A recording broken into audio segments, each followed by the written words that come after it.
We are starting on time with Leicestershire 144 for 3. That's a deficit of 155. Commentary team as yesterday: Richard Ray of BBC Radio Leicester, myself Nick Webb, Kenneth Davis and Edward Bevan during the course of the day. And Richard, you asked Peter Hanscom about the possibility of Leicestershire winning last night, and he put that really out of the question. Yes, I painted a scenario that he considered optimistic, to put it mildly. No, you're right. I was suggesting that Leicestershire might get 150, 160 ahead, and you never knew, but he thought it most unlikely. Here's Van der Hoogten to resume his interrupted over from last night, and the first delivery is played by Rahani into the covers, and there is no run. It's a welcome change actually, because it's usually the players who give you a wildly optimistic scenario. Oh, if we can get a couple of hundred ahead and put them under some pressure, who knows. But the grizzled Aussie, having been around the circuit, forget it, we'll have a draw, thank you. Basically was the gist of his intent. Here's Van der Hoogten into Rahani as forward defending back to the bowler. That is the end of the over that started around about 5:30 last night. We had some rather odd comings and goings. Went off at 5:10 in poor light. We came back on 25 minutes later for 10 deliveries, went off again. Glamorgan looked a bit miffed. Leicestershire headed for home as quickly as possible, and they have 96 overs to survive today, or realistically, if they do get ahead, probably about 80 overs would do them. Yeah, in fairness to Peter, he did sort of point out, he used logic. He said, well, we'd have to get 150, 160 in each of the first two sessions to get in that sort of position. Remember, Leicestershire still 155 behind. Oh, well, need another 155 just to make Glamorgan bat again. So if you put that in context of runs per overs necessary with wickets in hand, it is a most unlikely scenario. Crane is in, lovely loopy delivery, but very full, and Hanscom just leans forward, blocks it back down the pitch. He doesn't tend to mince words, Peter Hanscom. He's been around a long time now. I pointed out that both batsmen had been slightly fortunate at various times during the innings so far as Crane bowls. Hanscom drives it back to him again, in that Crane, bless him, had dropped both of them. Rahane twice in 2 balls. Hanscom a rather more difficult chance at short mid wicket. The lesson there, said Hanscom, is don't hit the ball in the air. Who's Crane and bowls a full toss. Hanscom doesn't try and hit it too hard, just pushes it firmly back past Crane, but Asa Tribe pads on underneath his whites, can move to his left at mid-on and make the stop. Crane, with a towel hanging out of the back of his trousers, is in. That's a better delivery, and Hanscom pulls his bat out of the line of the ball. It's slightly short of a perfect length, but it bounces markedly. It turns a fraction as well. Hanscom played it very well in that he pulled his bat out of the line, but Cook took it quite high and whipped off the bails. Food for thought for Hanscom and Leicestershire. Crane is in and bowls. Hanscom gets to the pitch of it and just blocks it back down the pitch on the off side. Cook comes out from behind the stumps to field. It is markedly warmer this morning, more humid, and if we were playing with a Duke's ball, as Crane is in and bowls and Hanscom is forward getting to the pitch again, almost topples over, but a maiden over to start with from Crane. It's sort of morning that you'd say, well, it might swing a bit this morning, but we aren't. We're playing with a kookaburra, and they don't tend to swing as much. Indeed, Glamorgan hoping for a bit of variable bounce maybe, and there are the footmarks there that Mason Crane can look to turn the ball out of, the leg spinner, and maybe not so much currency for the off spinner Kieran Carlson in terms of footmarks to aim at. as Van der Hoogten is into bowl, and Rahani blocks it on the leg side to Tribe, and there's no run, so Tribe doesn't appear to be fielding at short leg to either bowler at the moment, but he is padded up in case, and there is one helmet behind keeper Chris Cook. Two shortish mid wickets at the moment as Van der Hoogten bowls, and Rahani blocks that one to mid on. Glamorgan's over 8 is a horrible -4. If Crane bowls for any length of time, they should be able to pull that back, or they might just not care that much at this stage of the season. If they lose a couple of points in a bid to win the match, so be it. But if they have to bowl any length of time, I suspect quite a bit will be done by Crane anyway. As Van der Hoogten bowls, and Rahani plays it firmly off the back foot into the covers. Carlson fields no run. 370 first-class games between these two batsmen. And a lot of experience out there. Been around the block. How many runs have they got between them? Best part of 24,500. Is that right? Yes, it is. 13,332 and 11,126. As Rahani is forward, defending up to mid-off. No run. Test match, Sri Lanka 55 for 2. Needing further 428 to win. England needing the 8 wickets to go 2-0 up in the series. At Lords, there are some very empty seats, says Jonathan Agnew, the BBC correspondent. As Van der Hoogten in to bowl, and that's forced away by Rahani, and that one will run away to the backward point boundary for 4 runs. The first runs of the morning, and that is a half century for Ajinkya Rahani. And we'll give you the stats in it a moment, but it's got Leicestershire going. It's been a fairly cautious affair, but he has made the most of his fortune in being dropped twice by Mason Crane, who only has himself to blame for that one. As Van der Hoogten bowls outside off stump, and there's no run. Have you got the stats? I think it's 108 and 7 fours. But Rahani's 50 came from 108 balls with 7 fours. Thank you. I think right. You did. Apologies for the graphic if you're watching on screen, which is a little bit Sunday morning-ish. There we are. So it is 148 for 3, and Rahani has 51. Hanscom still has 33. Very sparse crowd, partly because of the 10k race that's going on around the ground this morning in Cardiff. Crane is in to Hanscom, who reaches forward and makes a full delivery into a full toss, clips it away to mid-wicket and places it perfectly so that both fielders are within a yard of the ball when it trickles over the ropes at mid-wicket. Cool from Hanscom, made both the fielders, perhaps they needed it, although both sides indulged themselves with a long game of football this morning. They do love it. Glamorgan, to the extent that they have their own proper little football nets and things. Yes, no jumpers for goalposts there. Yeah, Leicestershire, the old-fashioned way. Sweaters for goalposts. Crane blows on his right hand, as he always does. In he goes and bowls. There is a short leg now. Tribe's pads are in use as Hanscom pushes it along the ground to him.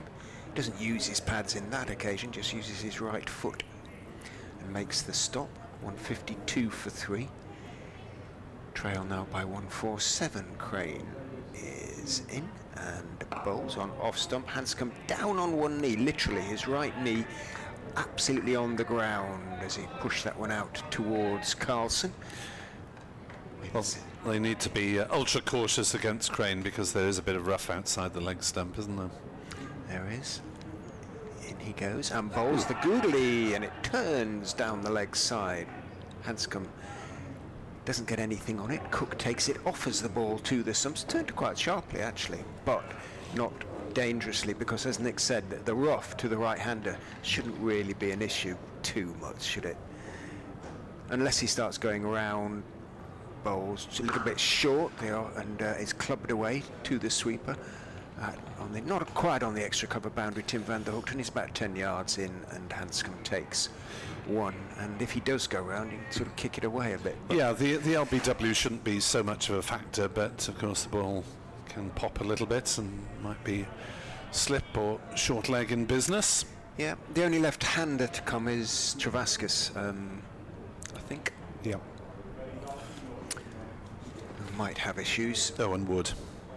Crane is in. Oh yes, of course. Yes, sorry, I've only ever seen him bat once, twice. No, once in the one-day cup.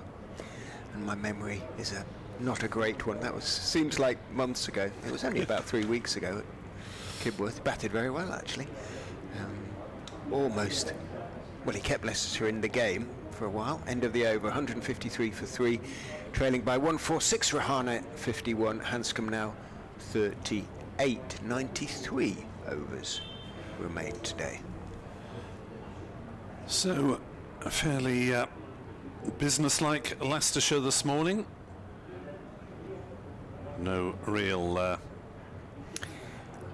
Perhaps my words went home. Perhaps I'd put it in their minds. Hang on, we can win this after all. I don't think so. Van der Hoogten is into bowl to Hanscom, and that one's gone through a little bit lowish outside off stump. No shot played. That's how long Glamorgan believe they can win it. Need probably a couple of wickets this morning to, and at least one of those. Well, obviously, at least one would be one of the internationals. Maybe one other. Both would be beyond their wildest dream. Well, no, beyond would be fulfilling their dreams, I think, if they got both these out this morning. Van der Hoogten bowls, and back on his stumps goes Hanscom. Playing it fairly late, but quite confidently. Batting to come, Rehan Ahmed, Liam Louis Kimber, yeah. Travaskis, what do they come? Scriven Wood right. That'll be the way of it. The last three of whom all got some runs in the first innings. As Van der Hoogten bowls, and Hanscom turns it into a gap on the leg side and will take the single. For those living outside Cardiff, large chunks of the city centre have been coned off this morning while thousands of people charge through the streets. Richard Ray has done his charging early morning. Up the Taft Trail for the last time this year. As Van der Hoogten bowls and Rahane drives to mid-on, and there is no run. Glamorgan have gone back to the 2 mid-wickets, as well as having 2 slips just about, well, first and third maybe. There's a bit of a gap between Ingram and North East there. North East has pushed forward about 3 metres forward of Colin Ingram, for the one that doesn't really carry, as Rahane is forward defending on the leg side, and there's no run. 154 for 3.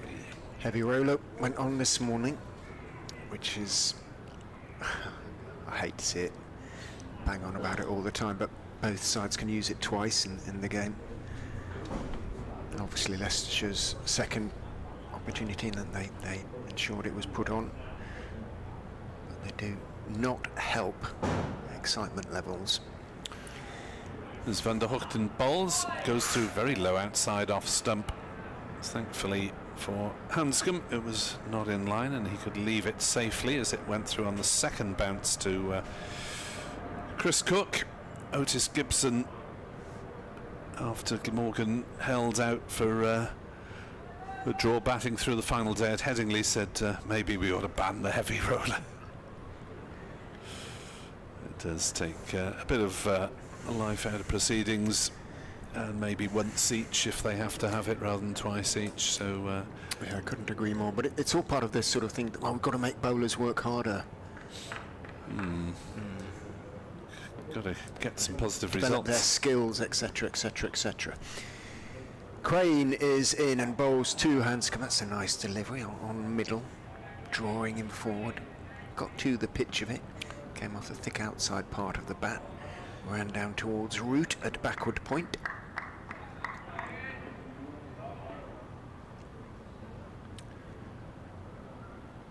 Crane bowls, Hanscom clips it off, middle and off, towards mid-wicket, where northeast is fielding.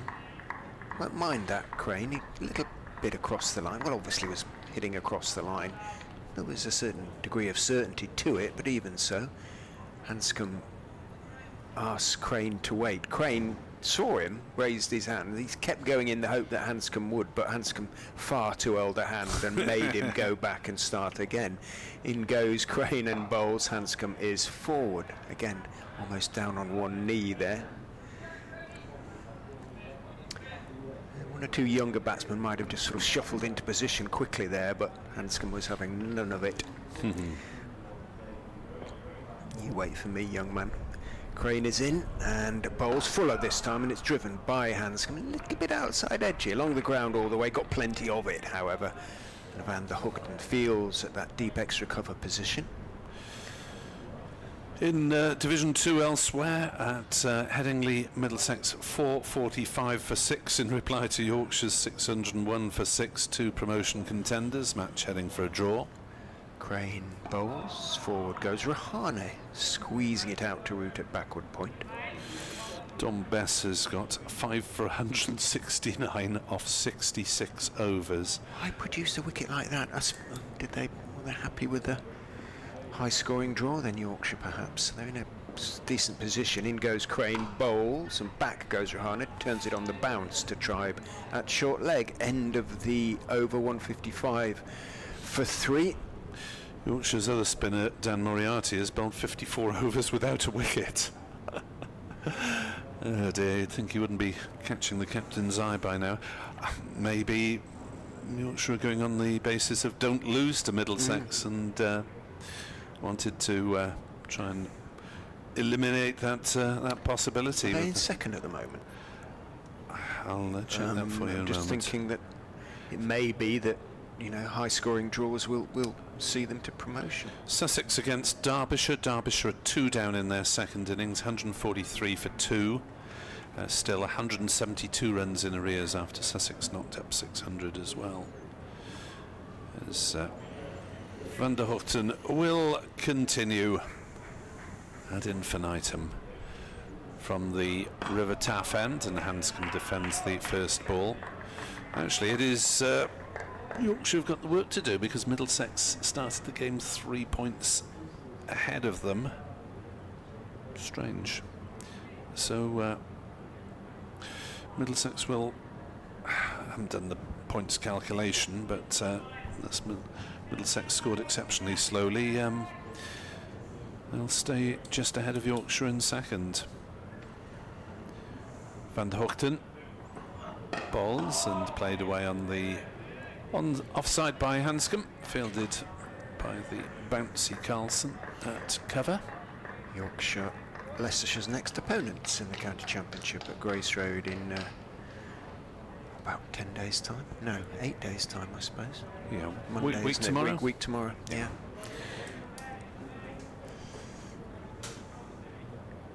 As Van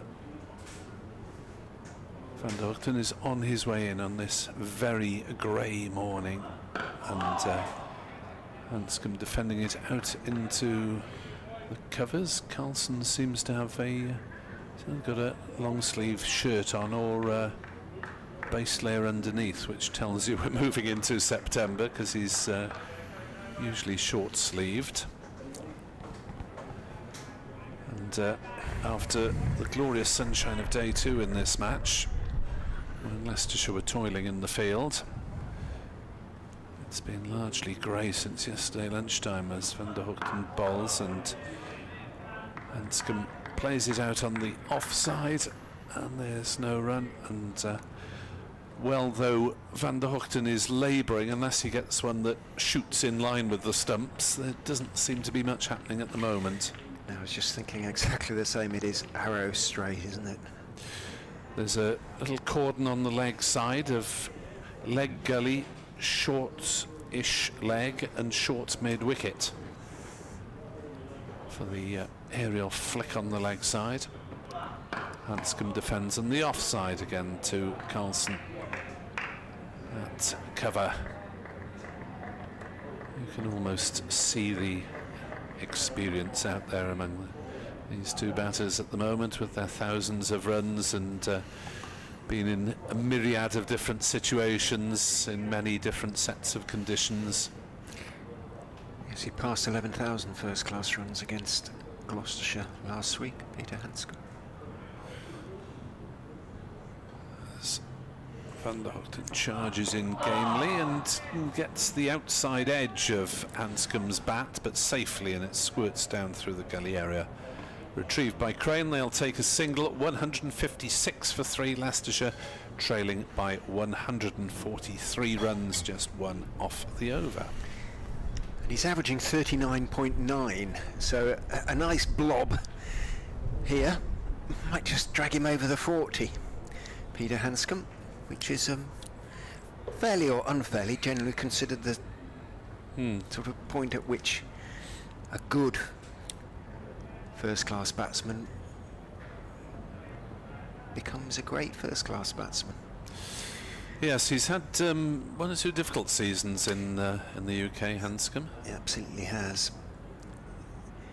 He's on strike now as Crane goes in and bowls to him, pushes it out to backward point, and there's no run. Good morning to Brunty, who is on the M6 at Carlisle. Quote, hopefully we're still batting by the time I reach Crawley services. I don't know how far that is, so where's Crawley? In goes Crane and bowls, brings Hanscom forward, killing the ball stone dead almost at his feet.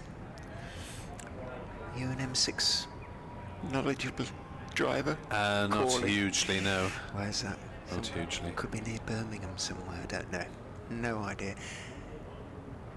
Crane bowls forward, again goes Hanscom. It bounces down into the onside. Might just have been the googly. Didn't really turn if it was. Yeah, lots of motorways I know reasonably well. M50, M5, M42. Across to the M1 and up or down. We're in danger of stray. In goes Crane and bowls goes. I think actually, although the leg spinner turned and was taken by Cook, I think Hanscom had his bat tucked behind his front pad as he went forward. Yeah, plunged forward, hit his bat at the last minute. Yeah. I was going to say we're in danger with all this motorway talk of sounding like Alan Partridge. In goes Crane and bowls outside off stump and cut away, a little bit short. Hanscom went back. Oh, and it's missed extraordinarily by Van der Hoogten. Not quite sure how he did that. He lost his footing as he moved across onto the point boundary, and next thing he knew, the ball was behind him and going over the ropes. He looks down and then refastens his shoelaces. Let's have a look. See, just slid on.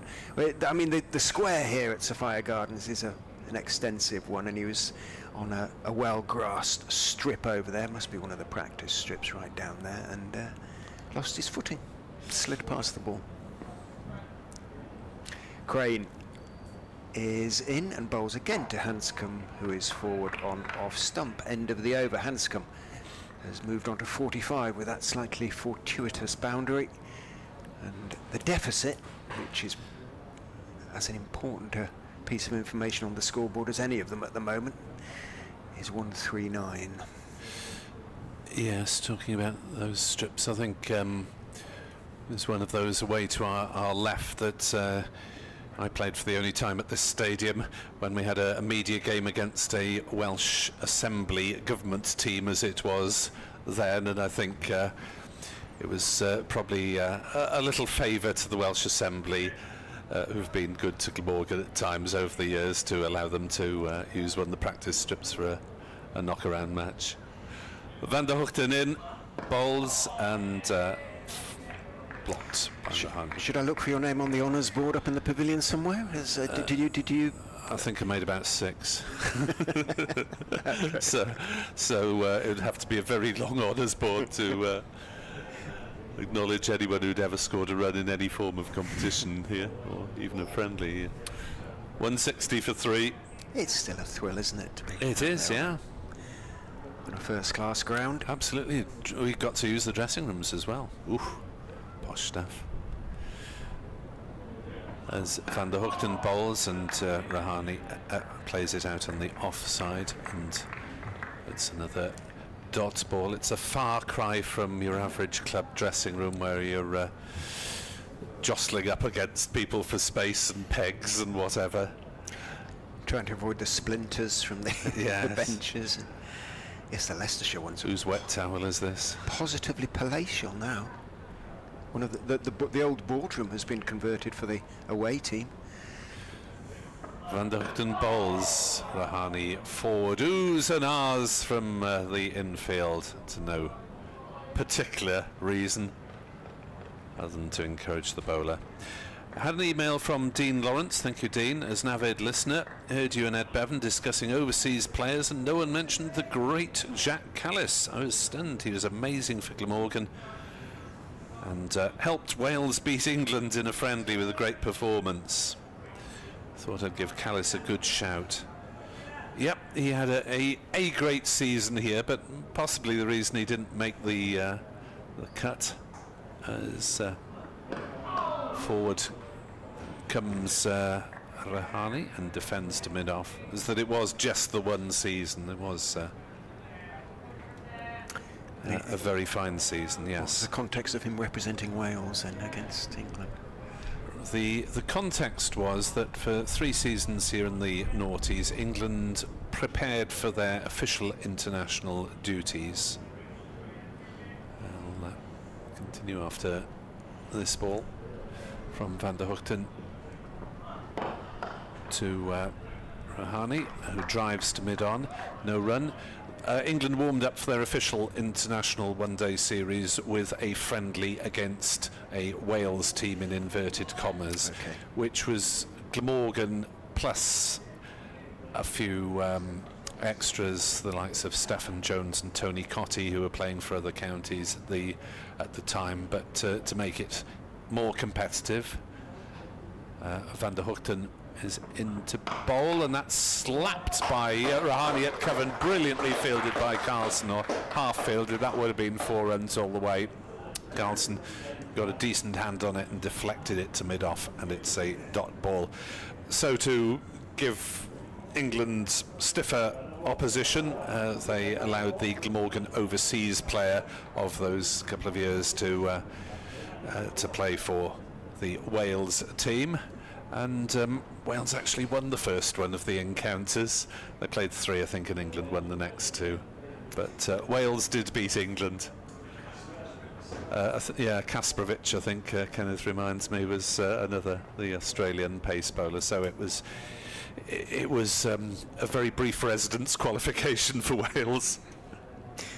Crane is in and bowls a little bit wide and a little bit full, and driven out to Van der Hoogten by Hanscom. He moves on to 46, 161 for 3. I hope they learnt the words of the national anthem and it was great fun. Sang lustily. They got good crowds for those games. I bet they did. Good fun. It was a good idea. Wonder what. An idea worth resurrecting, perhaps. Crane is in, gives it some air, on driven, tried to reach across, maybe flick the ball onto the stumps. It was a little bit too far across, really. And so the 12th man is on again at mid-on, I believe.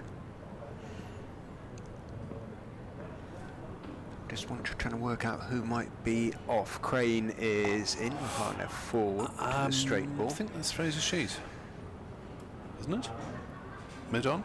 It is, yes, I beg your pardon. I can see the 9 now. Yes, I couldn't quite before. Yeah, Will Smale, who's 28, was on briefly yesterday, or the day before. It is a slight angle. In goes Crane, bowls. That's a good length delivery, but Rahane forward, smothering what little spin there is.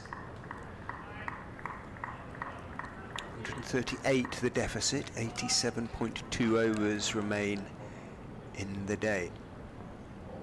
Over 8 won't be changed until the lunch. Oh, they might change it as they go along if it improves. Indeed. Oh, googly from Crane. Rahane went back and played it off the pitch out towards mid-wicket. But it did illustrate that the Glamorgan side was considerably more Welsh 20 years ago than it is now.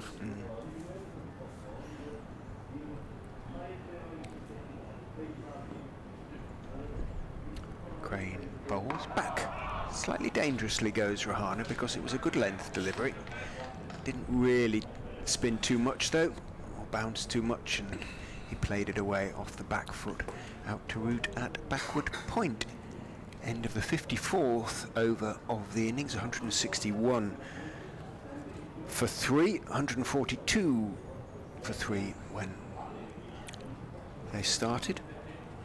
So 19 runs added so far this morning. Is that correct? Yes, it is. And you could just about field an 11 of Welsh-born or Welsh parentage players on the Glamorgan staff. But a few of them in the first team at the moment, as Van der Hoogten is in, and it's played defensively to mid-on, and there's no run. 161 for 3.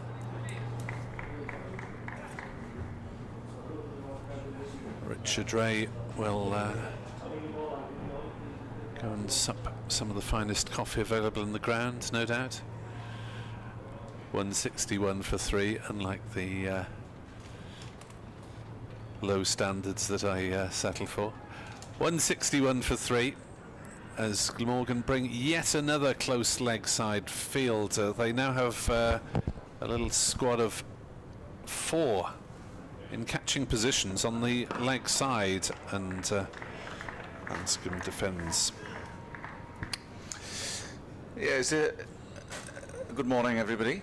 It's a point regarding the roller. You could turn it on its head, couldn't you, in terms of making the bowlers work harder for the wickets? Well, you can make the batter work harder for getting his runs, and it's all about getting results, Nick, as you mentioned.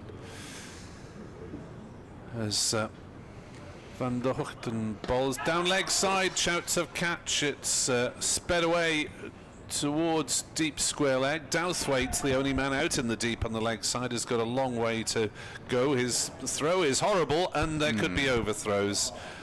That was not a great arm from Douthwaite. Cook got half a hand to it, maybe. There was backing up from Crane, but he had to dive, and they're back for... Did they take 2 or 3 in the end? I think that was 3. Was it 3, wasn't it? Because it was Hanscom on strike originally, and he played it just past Tribe at short leg, but don't think it was particularly near. Might have been fractionally aerial. Now it's 3 on the drive on the leg side, as Schoolboard's got in tangle, and Rahane drives to the straightest of those 3 fielders, Sam northeast. Yeah, I was actually involved in that discussion regarding foreign imports with Ed, who gave me his top 5. Let's see if you can guess which ones Ed went for, Nick. I did discuss it with him, to be fair. So. Right, As Van der Hoogten bowls, and that is played out into the offside by Rahane, and there's no run. I was surprised he didn't go a bit further back and do players he'd just it was based rather than just reported on. It was based on his time as in the hot seat, so to speak. So Majid Khan, for that reason, isn't there. I think he would be. He would have been there. Top yes. 3, I think, if you looked on Glamorgan players of all time, overseas players of all time. Van der Hoogten bowls, and that's pulled away down towards backwards square. Good diving stop by Tribe, despite the encumbrance of his pads in the outfield, and he's saved a couple of runs. Rahane was safely back for 2. And, well, Hanscom's got 50 on the board, but that is, I believe, incorrect. I think there'll have to be a bit of a recount there, because I'm not sure whether they got the extra run for the overthrow. So it's yeah, he's gone back to 49. 166 for 3 at the end of the over. The deficit is 133. And given Mason Crane's involvement, that over right now is -2, so they have managed to cut the deficit there in terms of the over rate. And yeah, good morning to all. It's a gloomy morning, and there is the possibility of some drizzle later on as Crane comes in from the Cathedral Road end, and that's a good length, but it's dealt with, clubbed right along the floor, and it evades the man at long on, and it is a boundary, and that is officially Peter Hanscom's 50. A good timely knock and a good partnership between himself and Rahane, and he's been in good form, has Peter Hanscom. 94 balls. I think that was his 8th form, maybe 9th. Crane, and he'll have to go back to his mark.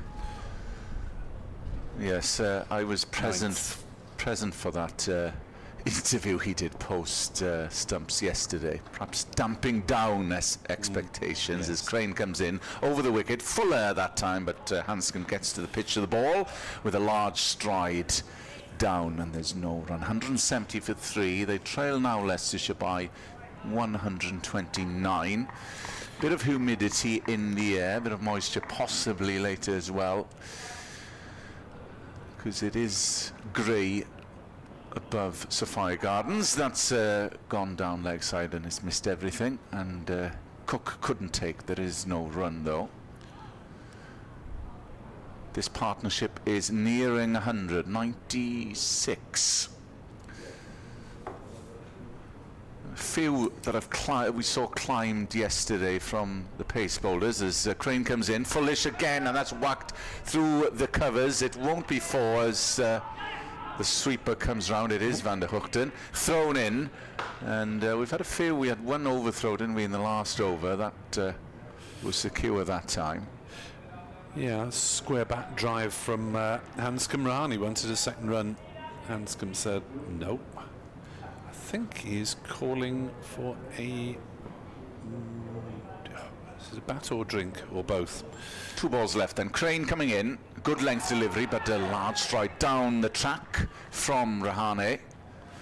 That was interesting, coming down and defending when he got there. More than an optimistic appeal from Mason Crane, and you heard Nick discussing those 2 dropped catches. Crane gives that a bit of width, and it's cut, but Carlson is there, short cover, and there's no run. That's the end of the over. 171 for 3 are Leicestershire. They still trail by 128, so a lot of work still to be done, but Glamorgan desperately need a breakthrough. But we've seen little evidence of that since these 2 got together, Nick. Yeah, the partnership this morning has produced no chances at all. But we did see Crane unfortunately shell those 2 caught and bowled chances when Rahane was on 32, and then shortly afterwards it was Crane at mid-wicket, dropped a really difficult one off sheet offered by Hanscom. Rahane nearly played on to Douthwaite once in the 40s, but nothing at all. Absolutely nothing at all this morning. And from the metronomic Van der Hoogten, it will be the variety of Douthwaite to try to break through. 1 for 46 so far, had Patel LBW. The variety indeed, because we go back to his first over when he conceded 10, but trapped Patel LBW for 23. Yeah, they'd settle for that again. So we had a bit of a bag of licorice all sorts in his first over, but that's what he could do. That's what he'd settle for that. Exactly. I mean, 10 runs for a wicket, 20 runs for 30 runs for a wicket at the moment. Glamorgan. No, he does pick up wickets, and he did in the first innings, 4 for 49. It's I mean, he will sometimes profit from Van der Hoogten's accuracy up front when he restrains the scoring, and they take more risks against the likes of Douthwaite. But I can't see many risks being taken by these two today. Here is Douthwaite then from the River Taff end. In a pretty empty Sapphire Gardens, as Douthwaite is in and Hanscom is defending to Carlson. It's a combination of factors, I think. The weather, the possibility, I suppose, that Leicestershire would just drop anchor for the day, and a few 10k runners possibly. And yes, the roads around Cardiff city centre, including Cathedral Road and here in front of the castle and around the civic centre, all closed off. Douthwaite bowls, Hanscom defends. So to go back to the list, Nick, in number 5, a certain Mr. Ravi Shastri was Ed's pick. Obviously came here tail end of the 80s. I think he was here for 3 seasons. Yes, some very fine innings. Spinner as well. Lost his action a little bit. Well, interestingly, Ed had a little tale about that he had to turn to a certain Mr. Don Shepherd for guidance. Douthwaite bowls and Hanscom defends. I'm sure the legendary Glamorgan spinner and leading wickets taker of all time would have had a few words of wisdom for him. Well, he said he was indebted to Don, and as you say, he had a case of the yips in terms of his action, but did regain his action, and obviously was awarded an honorary degree not so long ago at Cardiff University. Yep. Yeah, very prominent broadcaster in the last couple of decades. Douthwaite in to bowl, and Hanscom defends. Although he didn't win anything for Glamorgan, Javed Miandad would have been a strong candidate as well. Well, I did pose that question. We'll come on to Javed. So number 4 then, Nick, was a certain Matthew Elliott, who came to this parish at the start of the noughties. Yeah, very reliable opening batter, and good character like the man who succeeded him, Kasparovich. And came after Hugh Morris retired, of course, so he could. Glamorgan still had those 2 anchors at the top in Steve reliable. James and Matthew Elliott. Here's Douthwaite. Fielders clustered on the leg side, and Hanscom comes down on that one. Oohs and ahs suggesting that it may well have kept low, but it was well watched by Hanscom in this battle of wits between him and the Glamorgan side. Another Australian at 3, we've already mentioned. Casper. It was Casper, very popular member here with fans and players alike. Especially when he was taking 9 wickets in an innings. Yes, unfortunately for him, had a bad 3rd season in terms of injury, didn't play at all. Douthwaite on his way in. Bowls, and that's defended by Hanscom. 2 cover, no run. 171 for 3. We have had where did we it's 44 point something overnight, wasn't it? So we've had 13 and a bit overs bowled today, and no sign of a chance. No, it's been no chances at all this morning. They've played very steadily, have Rahane and Hanscom. We've put on 97 now. An invaluable contribution from both players. in terms of where they were, having lost Ian Holland. Seems a long time ago. He was the 3rd wicket. So Crane will continue from the Cathedral Road and right arm over the spinner. Oh, and there was some interest there, and some oohs and ahs. Not a particularly confident shot by Rahane. Was that the googly? Yeah, could have been the goal, and it was a bit streaky from the Leicestershire batter. There's silly mid-off in for Crane. Full, and there's shout of catch, but has it gone over mid-off? Yes, it has. It's safe. It was in the air for a long time. Douthwaite backpedaled, but couldn't get there, and he just about got away with that one. Yep, that was somewhat risky from Rahane. Surprised he went for that shot. Maybe trying to hit some of the close fielders out the way to ease the pressure, but skied that, put it about 10 yards behind mid-off. Mid-off is halfway up, and that's worked into the onside towards mid-on. There's no run. That's the first sort of, well, you can't even call it a half chance, but it was misdirected by Rahane. Yeah, first false shot, I think, really. Got away with it. 173 for 3 as Crane comes in past the umpire. Full, and oh, there's a challenge. Did that ricochet over the, was that bat or pad? It'll be interesting to see. Silly mid-off was interested, as was Crane. It was Tribe in there. Dive for it, couldn't quite get to it, and not sure whether they might get a replay of that at the end of the over, because we don't really have time between deliveries. I'm not convinced there was bat. We shall see.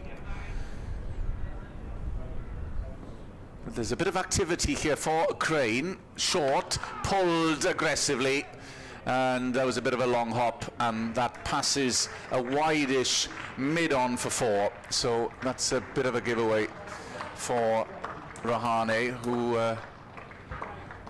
not that he was under pressure, but there were things happening in that over for Mason Crane, and he's let him off the hook. Well, we haven't seen a close-up of that potential chance, as Crane will complete his over. Good length delivery, but it's whacked too long on. They thought about a single, but thought better of it. That is the end of the most eventful over of the morning for Mason Crane. It's 177 for 3. Leicestershire trail by 122. 6 runs off it, including one slightly mishit blow over mid-off, and one that popped off something and caused Asa Tribe to make every effort to catch it at silly point, but it just eluded him. It was just straight off him. 177 for 3. The trail by 122 is the deficit.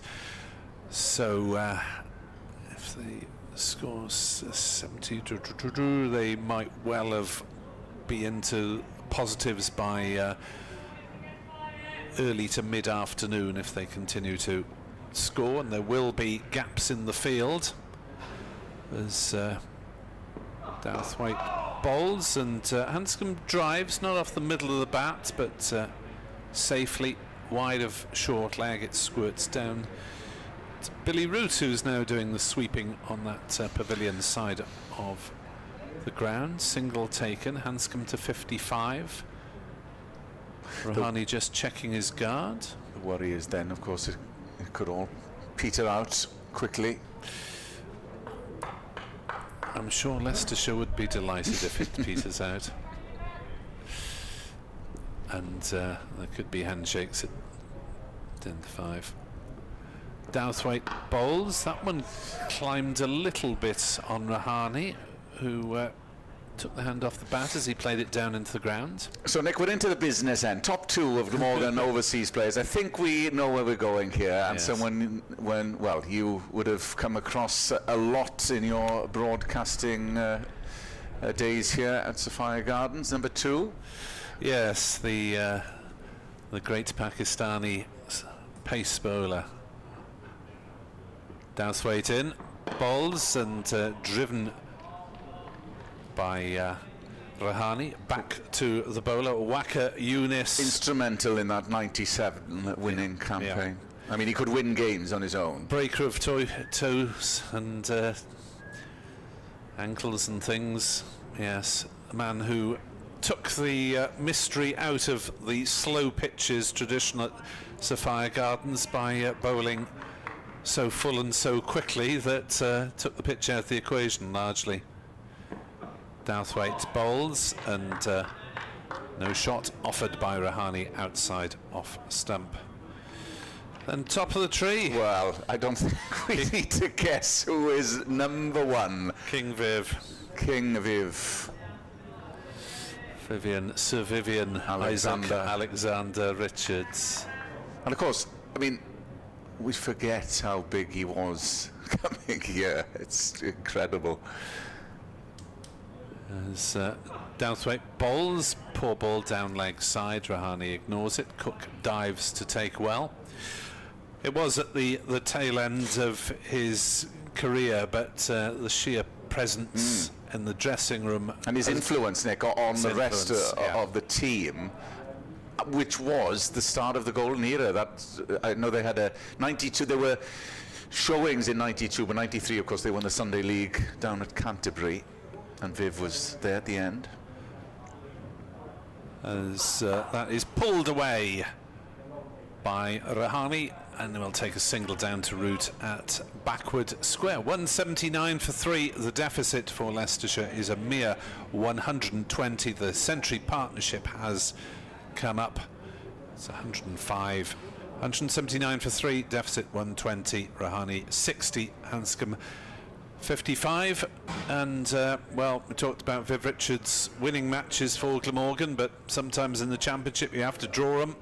And these two are earning their overseas corn by taking Leicestershire towards doing just that, salvaging the draw, having been a long way behind the 8 ball at 74 for 3 yesterday. Yes, I remember that Sunday League win well. A certain Tony Cotty with the winning runs down at Canterbury in 93, and of course that was the start of everything. I finally got round to reading Tony Cotty's autobiography recently. It's pretty amusing. Tony, part of our team during the course of the season here on BBC Wales Sport Online. Crane in, and that was a full delivery. They take a quick one down to mid-on, and they are home safely. Tony's book is called There's Only Two Tony Cottys, because when he started he had a couple of years of professional football before cricket, and another Tony Cotty. Another Tony Cotty, slightly more famous as a footballer. Crane, and that's a good length delivery. I would beg to differ that he's as famous as Tony Cotty down in the southern parts at Hove, especially those who indulge in the certain ice creams down there. I said as a footballer. Yeah, oh, right. Yeah. Certainly no doubt who's the more famous as a cricketer and an ice cream magnate. Mason Crane coming in from the Cathedral Road end, and that's worked away into the offside. There's a man sweeping a deep cover. It is Tim van der Hoogten, and there's a single taken.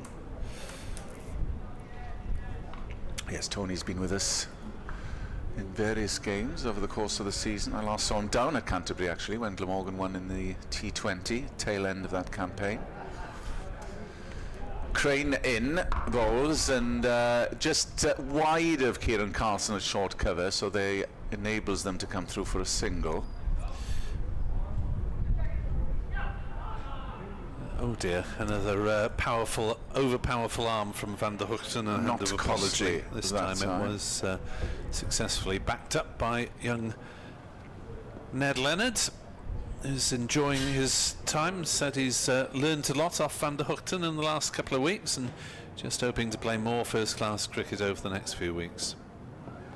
Crane coming in, bowls, and that's a good length, good stride though, and there is no run. I did ask him if there was a possibility of staying on here should Somerset be agreeable and Glamorgan offer him, and he was suitably non-committal on that one.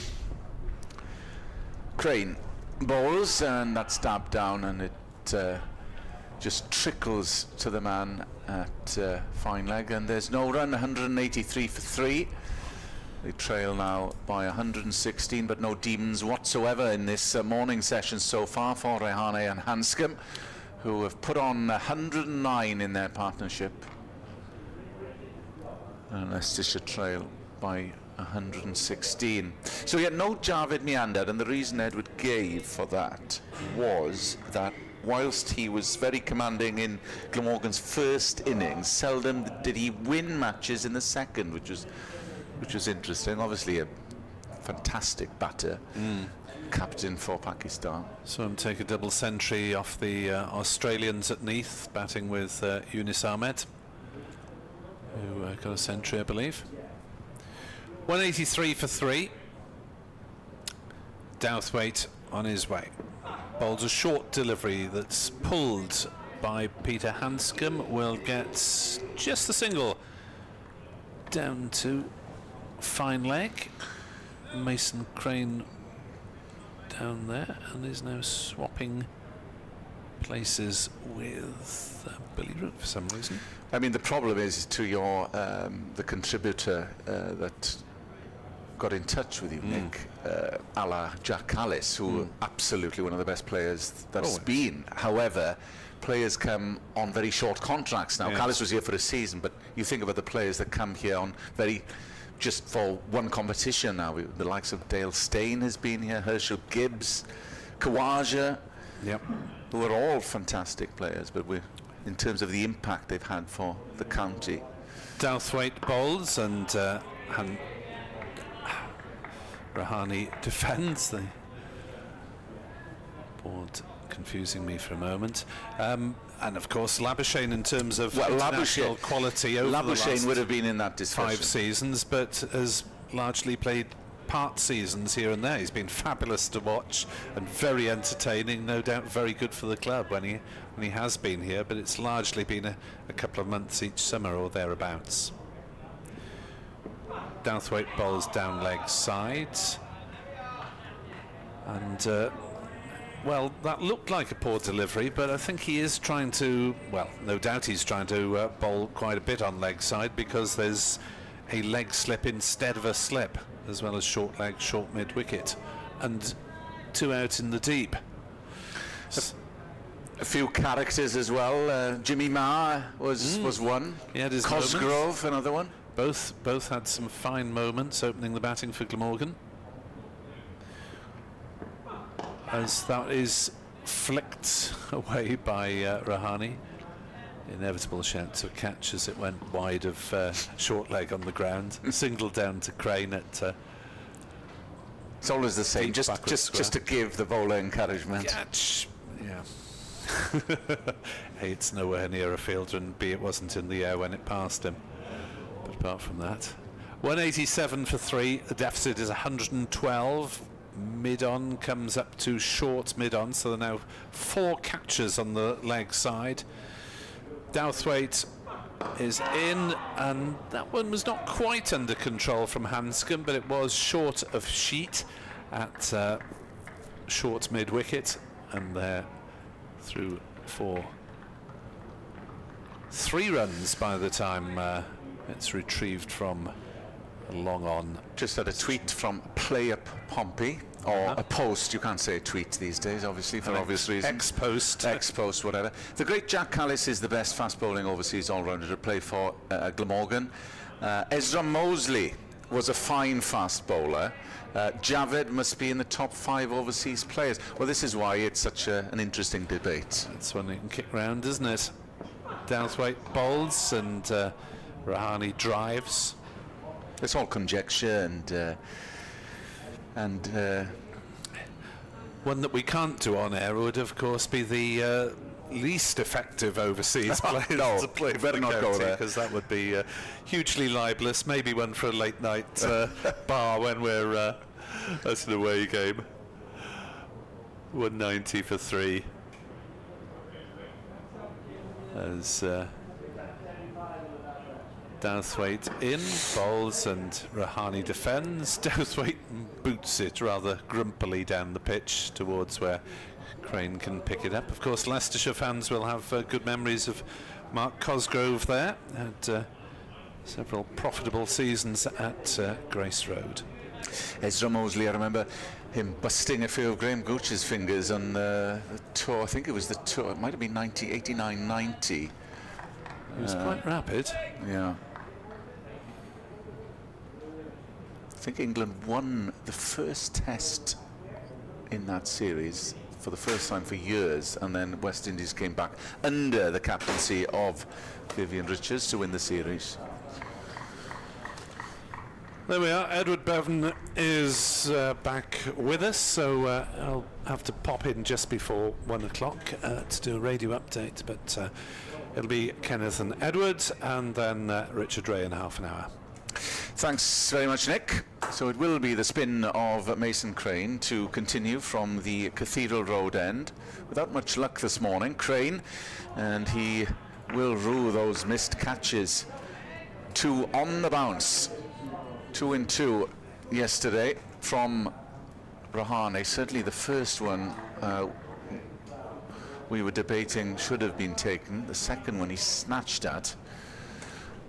And they went begging, unfortunately, from a Glamorgan point of view. As he comes through, it's left by Peter Hanscom, who's on 61 handedly. These two looking very comfortable at the moment. It has been gloomy, however, it's starting to brighten up in the Welsh capital. Yeah. Good morning, Edward. Morning, Kenneth. And you say they've been comfortable, but they haven't played particularly well against Crane. Crane in bowls, and that's wide, and it's cut into the offside where it's fielded by Tim van Hoofden. There's a single taken, 191 for 3. Hansen twice beaten outside the off stump, just prodded, and then we saw Rahane trying to hit his way out of the slow scoring and only just cleared long off. So they treat him with great respect at the moment. Pivotal moment in this game. Crane coming in, that's pulled aggressively and too short, and treatment dished out to Mason Crane through mid-wicket for 4. Yes, as I was saying, he's bowling well. You always get that from a leg spinner once every 2 overs, but he's bowled pretty well, 0 for 41 of nearly 13 overs, which reflects an accurate spell. And I think Glamorgan's chance of winning this game really depends on this now, doesn't it? They need to take on Crane. Yeah, they need to take a wicket. It's a pivotal moment in the context of the game.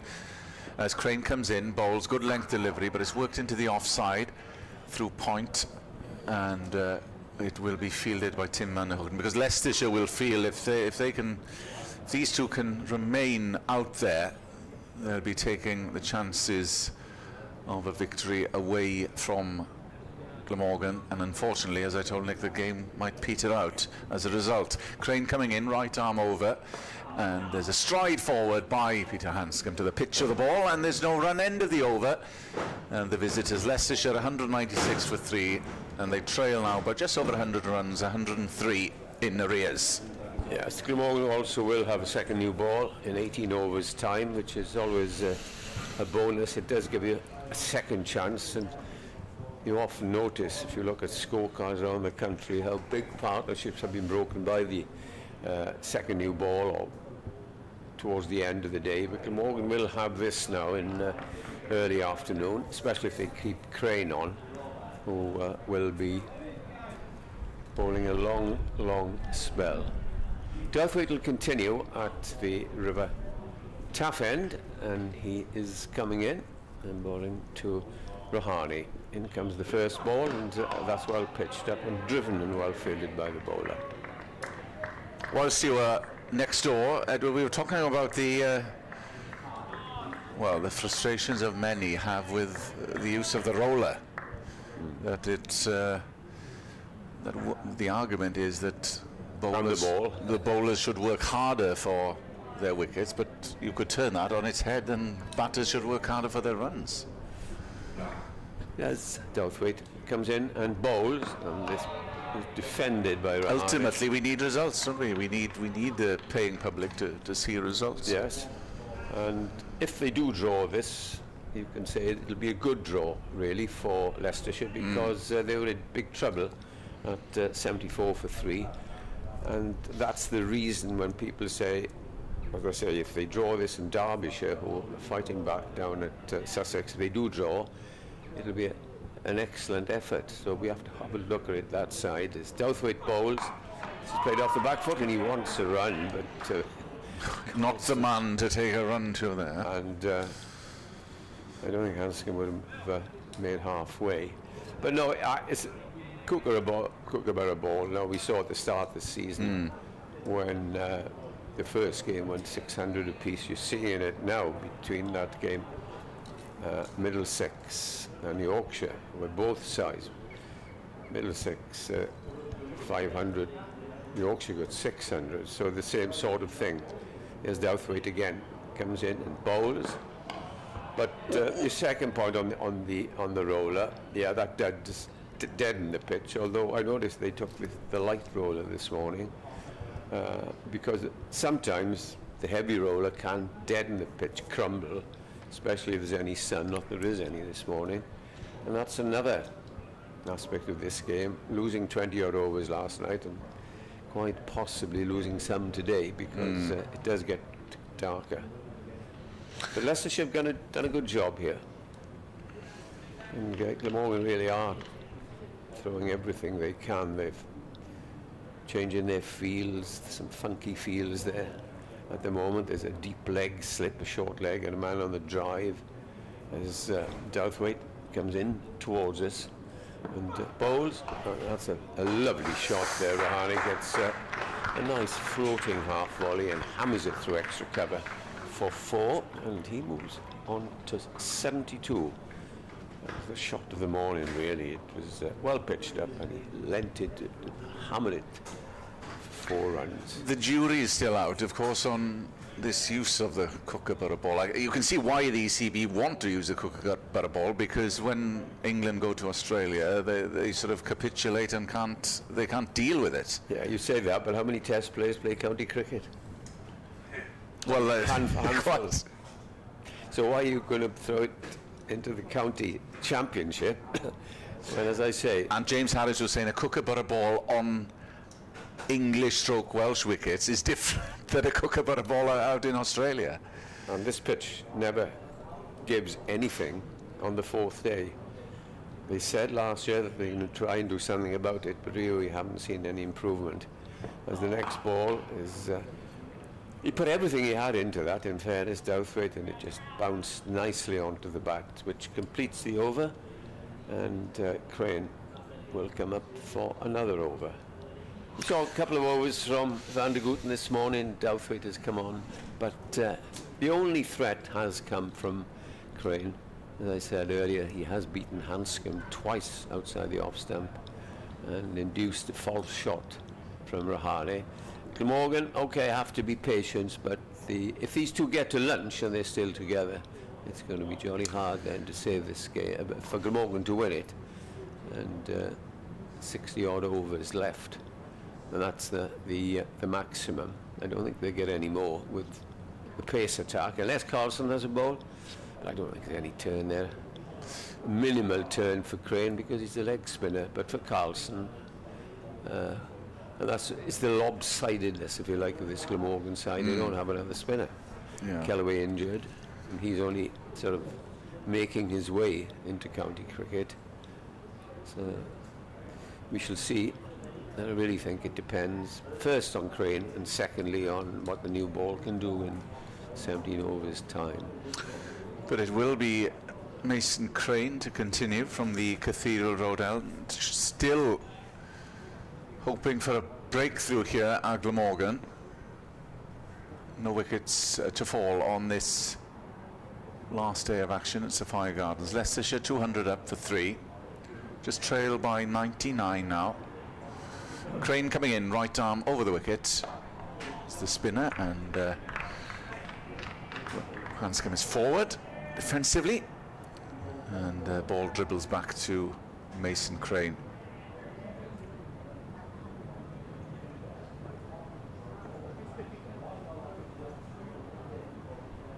One slip in for Crane, who comes in. That's a full toss, and that's worked into the offside. Just a single. There's a man sweeping on the boundary. It is Van der Hoogten, and it's hauled back in to Chris Cook. Looking at the scores this morning, as we thought there might be results somewhere, but it's getting increasingly likely that Derbyshire could save that game at home because they're 150 for 2 following on. Crane in, bowls, good length delivery, and that's just defended. And that'll hold Sussex back in the other game at Headingley. Well, you might as well finish it now. At the moment it's 450 plays 600, and nobody's going to give an inch there because both of them are vying for promotion. Crane in, bowls again. It's a good length delivery. The few woos and ahs, they come through for a quick single as the ball is worked down to short third man, but they are home safely. Sussex have been a surprise package this year, haven't they? I saw them a few times last year. Well, they've got Ollie Robinson full time now, and you have their Jaden Sales at the start, or Seals, the West Indian, who bowled extremely well for them. Crane in and bowls, and that's worked down fine. It'll be a chase here. It might go all the way to the boundary. It's gone down to fine leg. Yes, it will have the legs. And just straying down leg side was Mason Crane, and Hanscom helped it on its way. And they also have Hughes, very, very good opening batsman who scored a lot of runs on them. And they have signed particularly well their overseas, who they've got somebody, I think he's from Pakistan, I can't pronounce his name, Anikat or something, and he is taking wickets as well. Crane coming in and bowls, a bit of width, there's a bit of room for Hanscom. It's gone through point, just a single. Ironically, of course, Glamorgan beat them twice in T20 action this season. Yeah, they didn't have Robinson that game, remember? That was a rain-affected game, was it, down at Hove, if I remember? Was that the Duckworth Lewis? No, the game up here they won the championship, but the one down there, yes, Glamorgan are terrific. I did that game, and they got 230 in less than 20 overs, and I remember the openers, Carlson and Smale, gave them a flying start. And yes, they won that game quite comfortably. Leonard to bowl from There's going to be a change-at in the shape of Ned Leonard from the River Taff end. Yes, he's, bowled pretty well, I thought, in the first innings, and interesting to have. Listen, I saw his interview with Nick last night, saying how much he's enjoying, how he's learning from Tim van der Gooten. I think that's Tim having a word with him now. He's given him great advice, and from what he was saying, he really is enjoying himself at Glamorgan and the 3 games he's going to have. Well, he took the wicket of Lewis Hill yesterday. Seems a long time ago now, given the disruption that we had at the tail end of the third day's play. Here he is then, coming in and bowls the first ball, and it's played up to mid-on by Peter Hanscom, playing his last game of the season for Leicestershire before he goes back to prepare for the new season out in Australia. Lucky chap going back to the sun. Won't be a bad thing going out there now. No. Just the one slip, and it's a second slip covering first and second, if you know what I mean. As Leonard is in, bowls, and this time Hanscom goes back and watches it he's been very watchful, as Hanscom.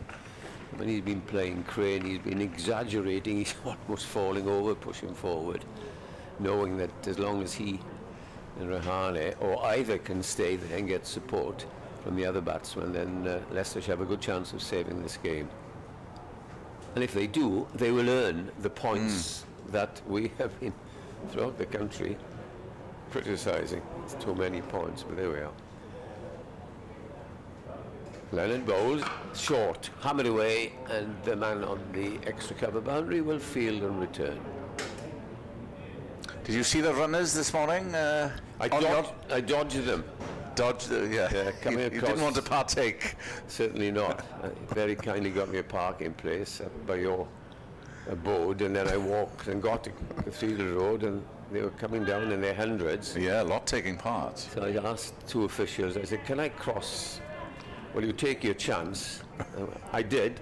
They're so fast today. I was They're given not Phil jogging. Bennett sidesteps half the time, and did the same before the entrance of the ground.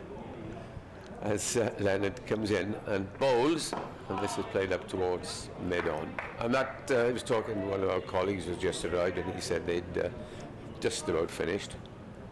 And all was peaceful and back to normal in a minute. Well, it's only a half an hour for the leading athletes. 10K, incredible. People pushing prams and goodness knows what there. We've got a nice morning for it, not too hot, not too cold, no rain. Just the one run off this over so far as Leonard. Comes in and bowls, short, pulled away, all along the ground, down towards fine leg, and they'll be quite content with a single.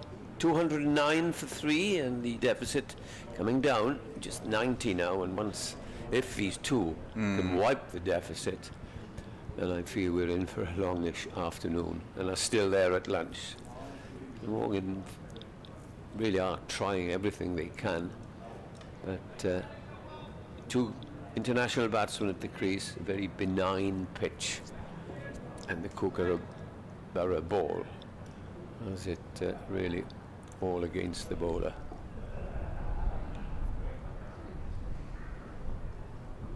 Leonard comes in, bowls, and this is played down towards fine leg, and they cross for another single. Yes, it's a bit mundane at the moment.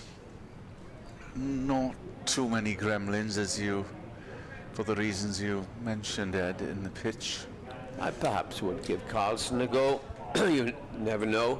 Batsman might just relax and play a false shot, but you've got to try everything.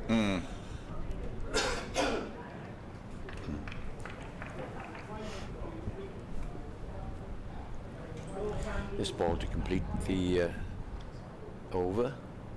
And there's a leg slip placed as it bowls, and that's outside the off stump, and it's a hammered away. Again, it's fielded by the sweeper, and again, it's just the single. And I must have miscounted because that was the penultimate ball. Was it a no ball there? I think it was. Yeah. Yeah.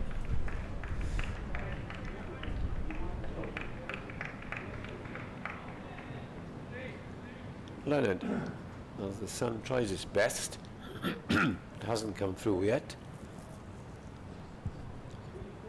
Then he comes and bowls short, play down towards fine leg, 4 runs. That is the end of the over. 4 runs of the last ball, and both batsmen now in control as the score moves into 219 for 3. Glamorgan have much to do. No wicket in an hour and a quarter this morning, but should have had 1, if not 12. It was the same batsman last night, should have been out. And is Crane going to continue here, or are we going to have? No, it's going to be Ace of Tribe. Yeah. Thought they might have a change of something. Yeah, just to mix things up, because these two are showing ominous signs at the moment. They're into the groove, Rahane and Peter Hanscom. So there will be a change. Young Ace of Tribe, who has come through the ranks from Jersey. Yeah. Ace of Tribe. Played in the World Cup. Yeah. So there'll be a bit of slow stuff from him from the side that Mason Crane has been bowling, the Cathedral Road end. Just to see if, as Edward alluded to, if he can draw a false shot from either of these. Or just put some First time to see him pressure bowl. on. This is his debut. Let's see what he's bowling. Tribe comes in. His first ball then, bowls, and that's wide-ish, and it's driven, but fielded at cover. And there's no run. Unusual action. Holds his ball behind his back. And as he gets there, he's not a long way. Disguising the ball, but that's through the cover. They might pick up a couple here. Don't think it'll get to the boundary. No, it won't. It's cut off by Van der Hoogten. But I think it's off spin, actually, Kenneth. Yeah, they come back for a second.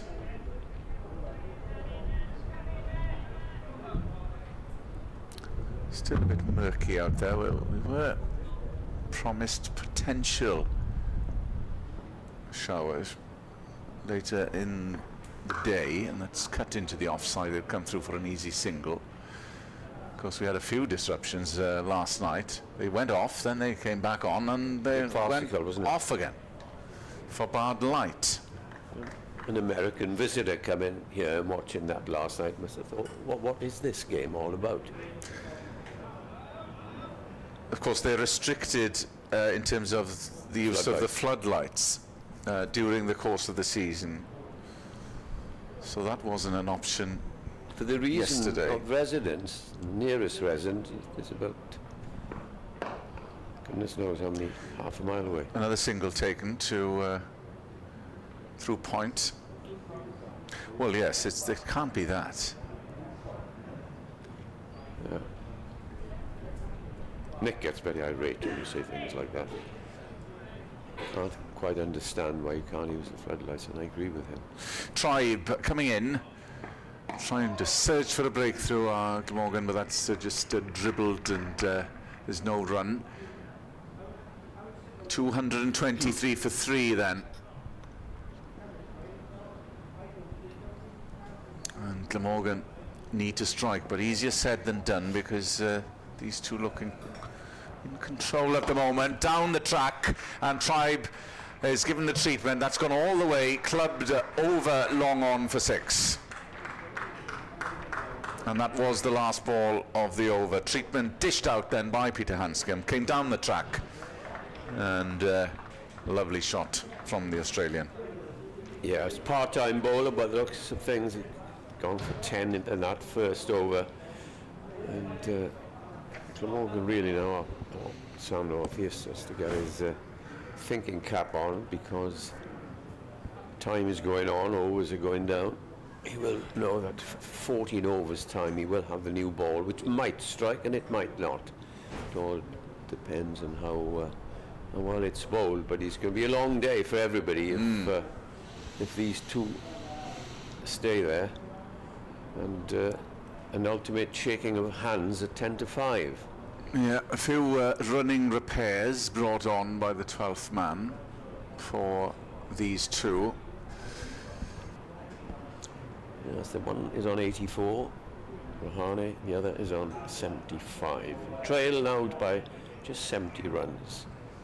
And you can see now, Kenneth, why Glamorgan left their innings go on, because such a good pitcher, and they really needed to get nearly 300 in front. They just have to hope that if they get one of these, that flurry will follow. It's not going to be easy to do the new batsman if they have to face somebody like Crane, who is getting a little bit of assistance, but these two are the stumbling blocks at the moment. It'll be Leonard to continue, and just the one slip, and he's got this leg slip. It's about 15 yards back as Leonard comes in and bowls. Good length ball that ducks into Hanscom, who drives to mid-on.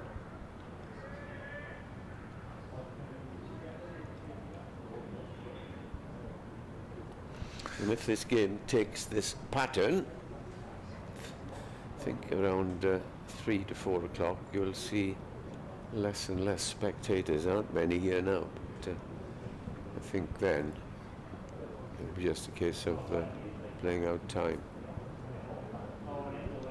Hanscom waits. In comes Leonard and bowls to him. Leonard comes forward and plays it out to cover. Yeah, Hanscom back to Australia, Victorian man, of course, but he has been around the block, has played for Middlesex. Gloucester. and played the Big Bash out in Australia as well for various teams, Hobart, Melbourne. Journeyman, sir. But a nice part of the world to base yourself, Melbourne. Certainly very warm in their summer, as you would know, Ed. Here's the next ball, and that's played. Yeah, I remember once though. It's the only city in Australia where you get 4 seasons in a Well, day. it's very cold in their winter. Well, it's very cold. We went to a test match there, Boxing Day test match, on one of the tours I went, and it just rained all day long on New Year's Day, Boxing Day, all day. And the second time I went, it wasn't particularly nice, and then all of a sudden, as you say, the next day it was boiling hot. In comes Leonard and bowls, good length ball, which is defended by Hanscom.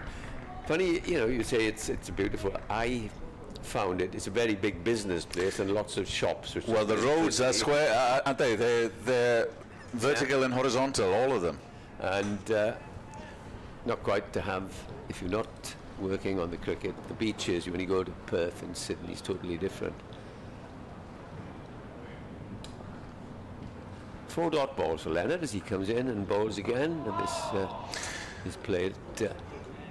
The Lions, of course, will face Australia at the MCG next year, rather than the, I don't know what it is these days. It used to be the Colonial Stadium years ago. Everybody changing names. Then it was for sponsorship reasons, the Etihad Stadium. I can't remember what it is now, but I remember Wales losing there as well by a point. This to complete the over and the maiden, and that's denied him as he gets a single, just strokes it away, and the score moves on to 230 for 3. There's a beautiful walk from the hotels and centre down on past the river, and you also pass the tennis centre. Of course, yeah. And then just up the road there is the IMCJ.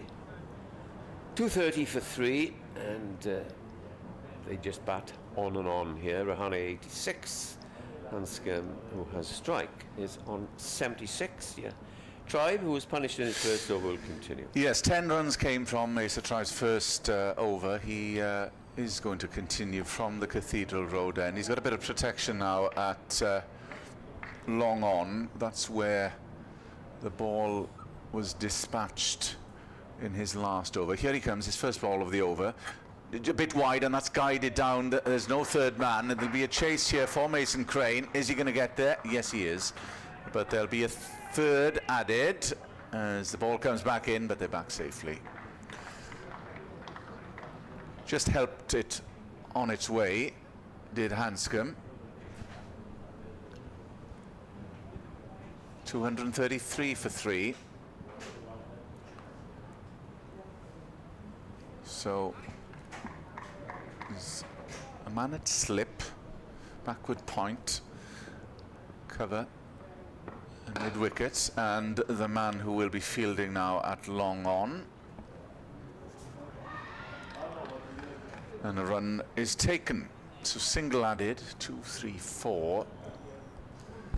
So we're looking at, well, the target for Leicestershire now will be lunchtime. Tribe in, and that's firmly struck through cover, but there's a man sweeping, Tim van der Hoogten. So just a single.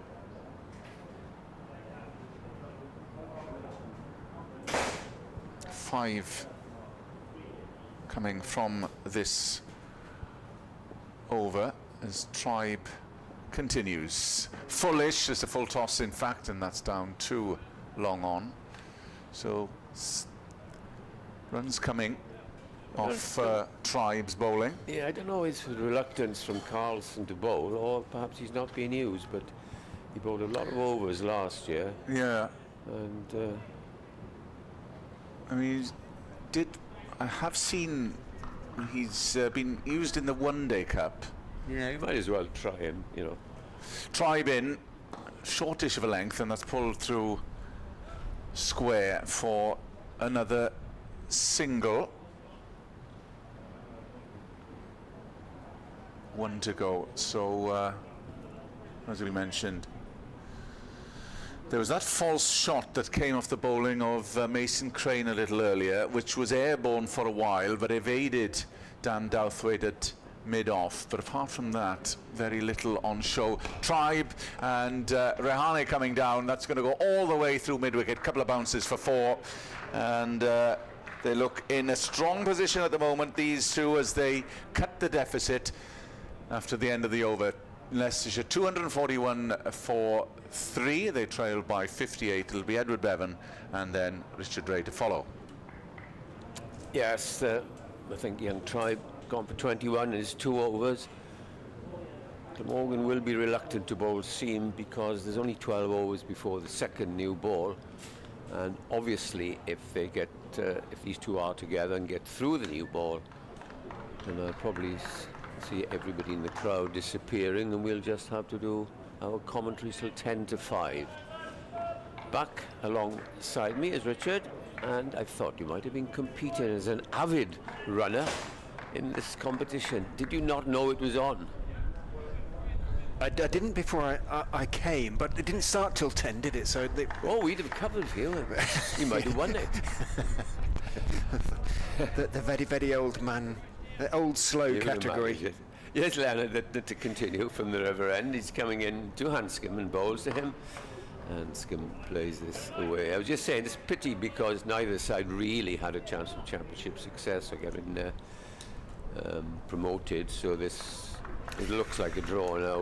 We'll stop either side, and Yes, it's going to be a long afternoon for everybody if it goes on like this. we were speculating on who would play for Glamorgan in the week before the One Day Cup final. Van der Hoogten would Probably have a be rest. arrested, and Unless he misses the last game, because there's going to be nothing on Glamorgan Gloucester, which is a shame, really. yes, I suppose he could play against Yorkshire with a bowl a limited number of overs or something. But this game is not yet over. Not yet, but it's the pitch, as I predicted to you a couple of days ago, doing absolutely nothing as Leonard is in short. And he tries a risky shot there by working it away, the one-day shot, ramping it, and didn't connect. And the only hope of success for Glamorgan has been Crane, who twice had Hanscom in trouble, and then a little false shot from Rahane, but it's been mainly these two in charge. 242 for 3, 57 runs behind. So in comes the next ball from Leonard, which is played defensively, out to cover. Maybe, let me just check. I think Peter Hanscom is now averaging over 40 in first class cricket. Yes, 40.05. As long as he doesn't get out, He'll end his season on 40. he will. His overall first class. right. You know, that's over 180 first class matches. So that's often the benchmark, isn't it? You It average is. over 40. You're quite happy. You are a very fine batsman indeed. In comes Leonard and bowls to him. Bowls to Rahane, rather. Gets him in a little bit of bother as he tries, mistimes the shot. I often wonder what Wayne Madsen was such a good player, what his average would be overall. Because we often see Tell you. David Griffin saying how many hundreds he's got, and there's only Kim Barnett, I think, is ahead of him in all these records. I tried to go on to averages last night, but they weren't there for some reason on cricket and BBC Sport. Wayne Lee Madsen, who is 40 years old. Here's Leonard. Comes in, bowls to Rahane, who drives and will get possibly 4 runs. Will he? No, he won't. It'll be just 2. Well, that's remarkable because his current first-class average in 235 games, 414 innings, 15,442 runs, is exactly 40.00. So that tells Wayne you the Madsen. consistent. And how old is Hanscom now? Pete, let me find out for you. I think he's 32, 33. I don't think he's quite as old as... Well, he just seems to have been around for a while. Last ball, the over has down, and nearly got a touch on it down the leg side. It wasn't a particularly good delivery, but that ends the over. 244 for 3. Hanscom is on 82. Rahane is on 92. And talking about Wayne Matson, he's 40 years of age. Colin Ingram is on his way to 40. So what does that tell us? The old boys are telling the youngsters how to play. It is 33. Cathedral Road End, Kieran Carlson. We've got Mr. Carlson coming on now after that experiment, which really didn't work with Tribe, yeah. Tribe. It's So, a bit slingy. yes. So, the hirsute Kieran Carlson, piratical almost. Yes, He's he's quite a short pirate. yes. But yes, Has taken wickets. I like the look. And Glamorgan needs something to keep this game alive at the moment. In he steps and bowls outside off stump, and Hanscom remarkably almost gives it away by reaching for a wide one, trying just to tickle it down to third man and missing it. And well, he would have been kicking himself from here to the pavilion if he'd just edged that through into the gloves of Cook. He didn't. Carlson is in. Again it's wide. This time Hanscom is a little more circumspect. He goes back and plays it firmly but carefully away through the offside down towards Van der Hoogten. Lurking 10 yards inside the extra cover boundary. It takes one, moves on to 83. The stand is now 171. The partnership between these two experienced batters as Carlson is in outside off stump. Rahane cuts and cuts for Van der Hoogten. Can't get there. Rahane now approaching what would be his first century for Leicestershire in first class cricket. Not, of course, his first century overall. 36 now. Ajinkya Rahane. And he has scored 12 test centuries and 57 first-class centuries before this one, if it becomes one. Outside off stump again from Carlson. Again the cut. Again I think it's going to go for 4, and that is his 100. Consecutive cuts to the point boundary gives Ajinkya Rahane his 100. Outstanding knock. A little bit of fortune last night when he was dropped twice in 2 balls by Mason Crane, but he has made the most of that good fortune. He's batted pretty much impeccably this morning. One rush of blood when he only just made off Mason Crane, but otherwise he has been exceptional. But he still has a considerable job to do as far as the Foxes are concerned. They are still 46 behind. Rahane's 100, a major effort. Bowls very wide. Carlson ignores it. Rahane. Cook reaches to his right, just about gets a glove on it and manages to slow it down. Has to be chased back to the boundary. Well, it was really, and certainly in one-day cricket, but he gets away with it in those terms. And well, it counts as a bye against Cook, which is a little unfortunate on Cook. Carlson bowls outside off stump. Hanscom is forward, pushing it out into the offside. Rahane's 100 came off 178 balls, 13 fours and 1 6. And Glamorgan now rushing towards the 80 overs. They've got 10 overs, so shortly after lunch they will take the new ball, and you feel that if that new ball is overcome, then this will drift to Mason a Crane draw. coming on to bowl from the river end. So it's Crane being switched to the river end after a few overs from Leonard, and it'll be spin. I think that was a very poor over from Carlson. Everything was pitched outside the off stump, as opposed to an off spinner where we'd be drifting into the leg.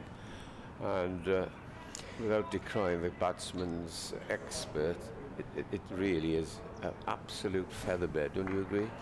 Yeah. It's not coming on, and And it was horrible to see the heavy roller going on it yeah, first thing this morning as well. exactly.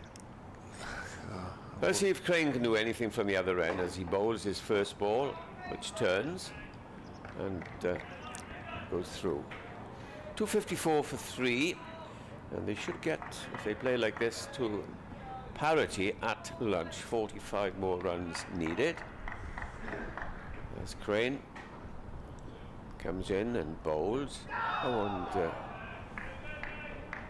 that was a tentative little shot by Rahane there.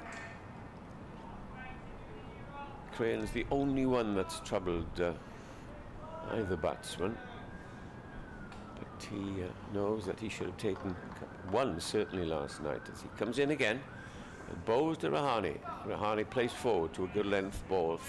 Think of a run. Well, Hanscom was happy to go, but Rahane wasn't. Run rate 3.60, and this looks at the moment of a 400-450 declaration at the end of the day, but we never know. As Crane comes in, oh, that's short. Cut away for a single. I made the point, Richard, that Leicester should draw this. You will say it's worth the points that we all criticised shouldn't be given for a draw, because it'll be a good draw because they fought back from adversity. Yes. Yeah, they say they applied themselves. They're applying themselves to save the game, which is a positive for sure. You're not going to lie down and let Glamorgan win the game, and you're going to fight. The scoring was a little bit slow, but now it's perked up a bit, and they're both nearing. Well, one has got his 100. Hanscom is on 83, and they are doing what the job needed. That was needed as this is pushed forward on the offside. That completes the over. It's got a little bit murky. I think it's really warm out there, Eddie. It's really humid. It's thundery. It feels it. Said later on, not particularly this area, but some parts of Wales will have thunderstorms going north, which might bypass us. Yeah, at the moment we're being lucky. Mark you, if it's around 4 o'clock, we'd all be grateful if Leicestershire is still batting. Drinks being brought on by Leicestershire's 12th man, Alex Green, for Rahane and Hanscom.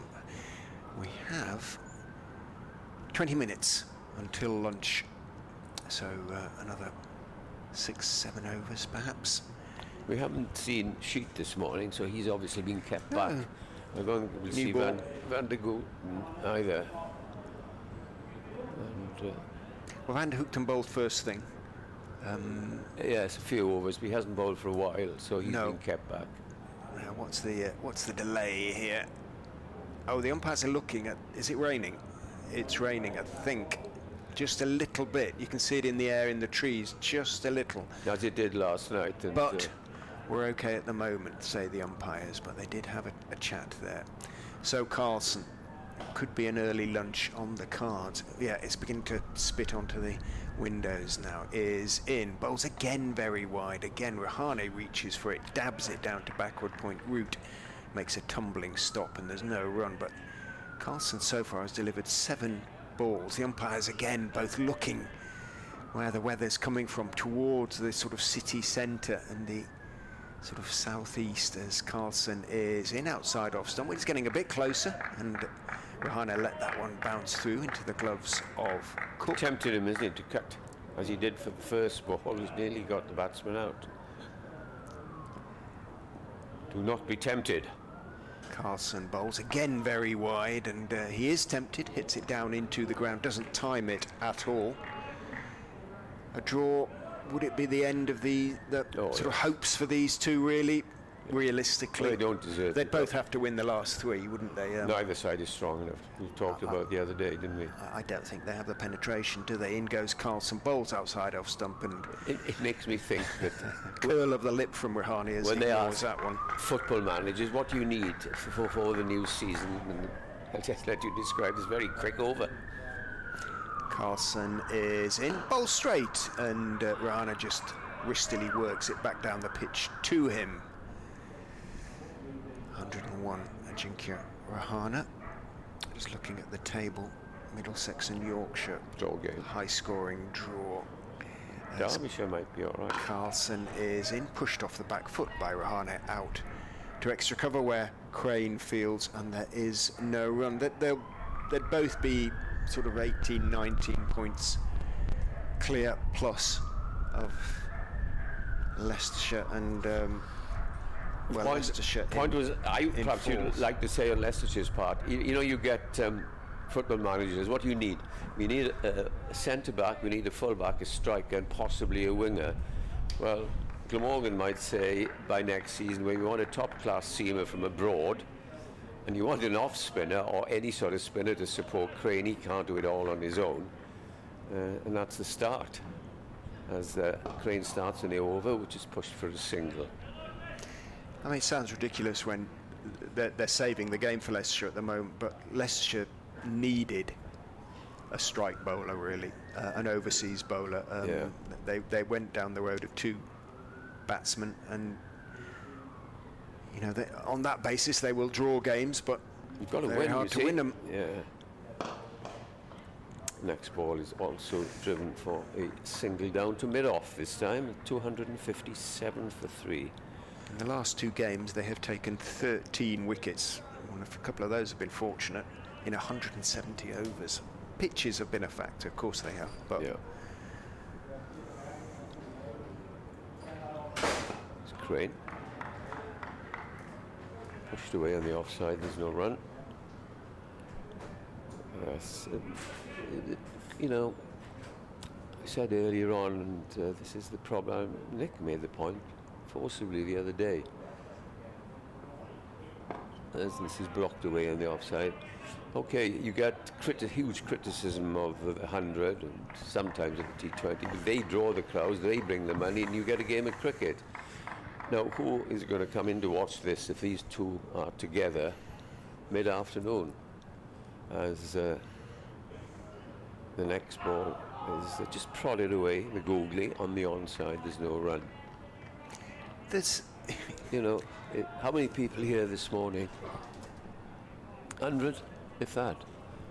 And mid-afternoon, if this goes on like this, it'll be less and less, as we've seen so many times here.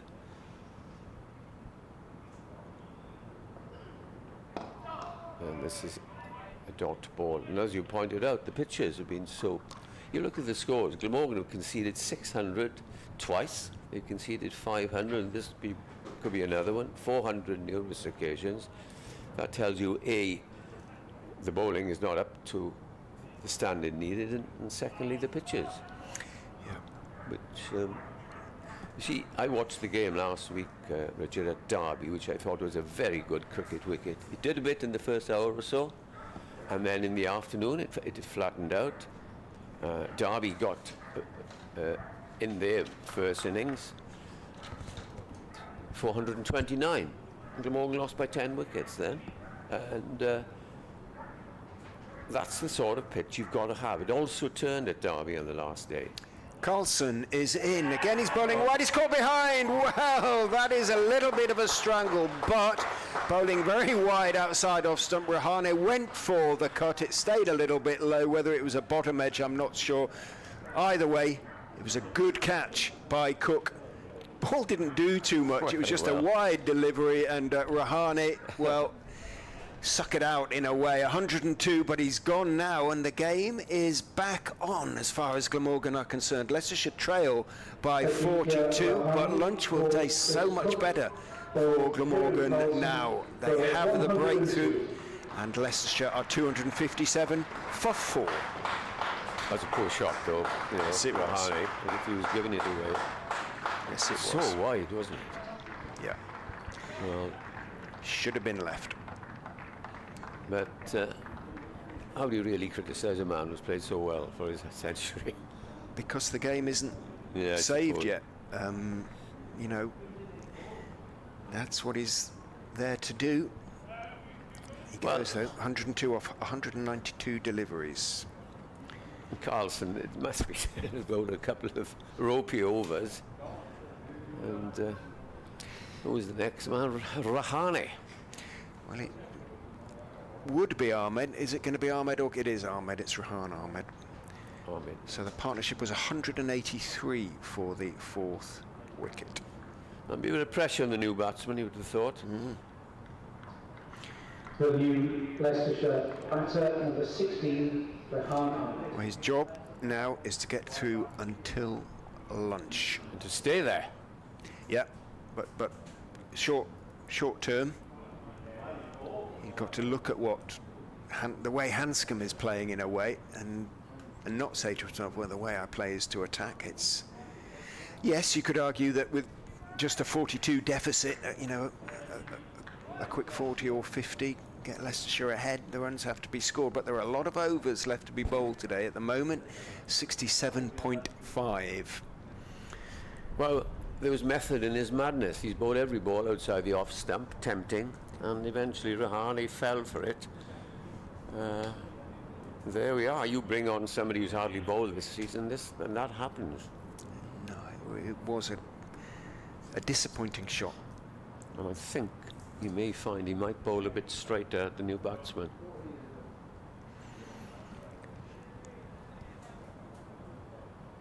He must have had a big edge on it because he didn't wait for the decision. Off he went. No, the celebrations were of an edge that could be heard, I suspect, rather than an appeal.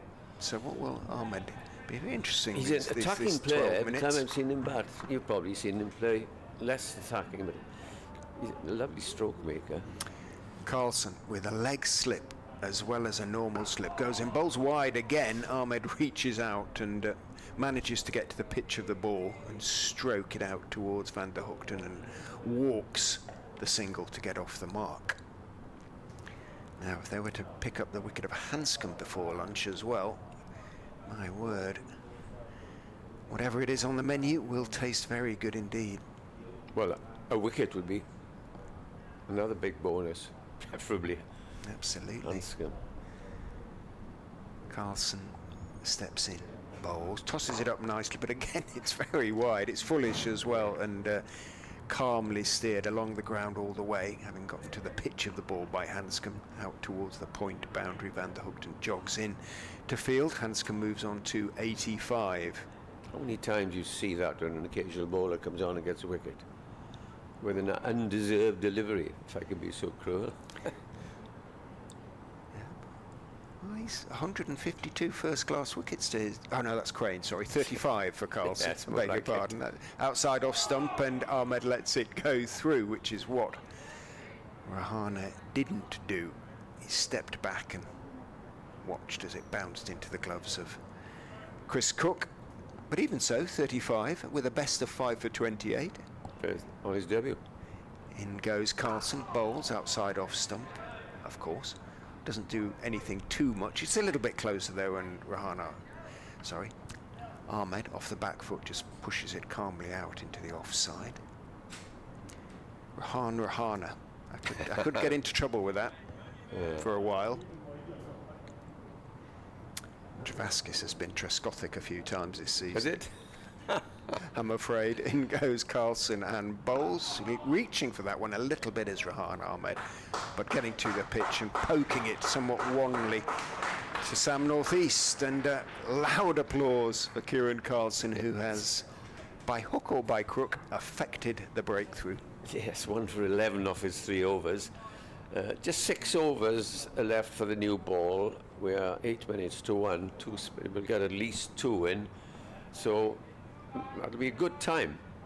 They've had their lunch, they've had a rest, and they'll say, over to you, Seamers, Mr. Van der Gooten and co. Yeah, that'll be the key period, won't it, really? One feels. But it's Crane to continue with a short leg and a slip in attendance.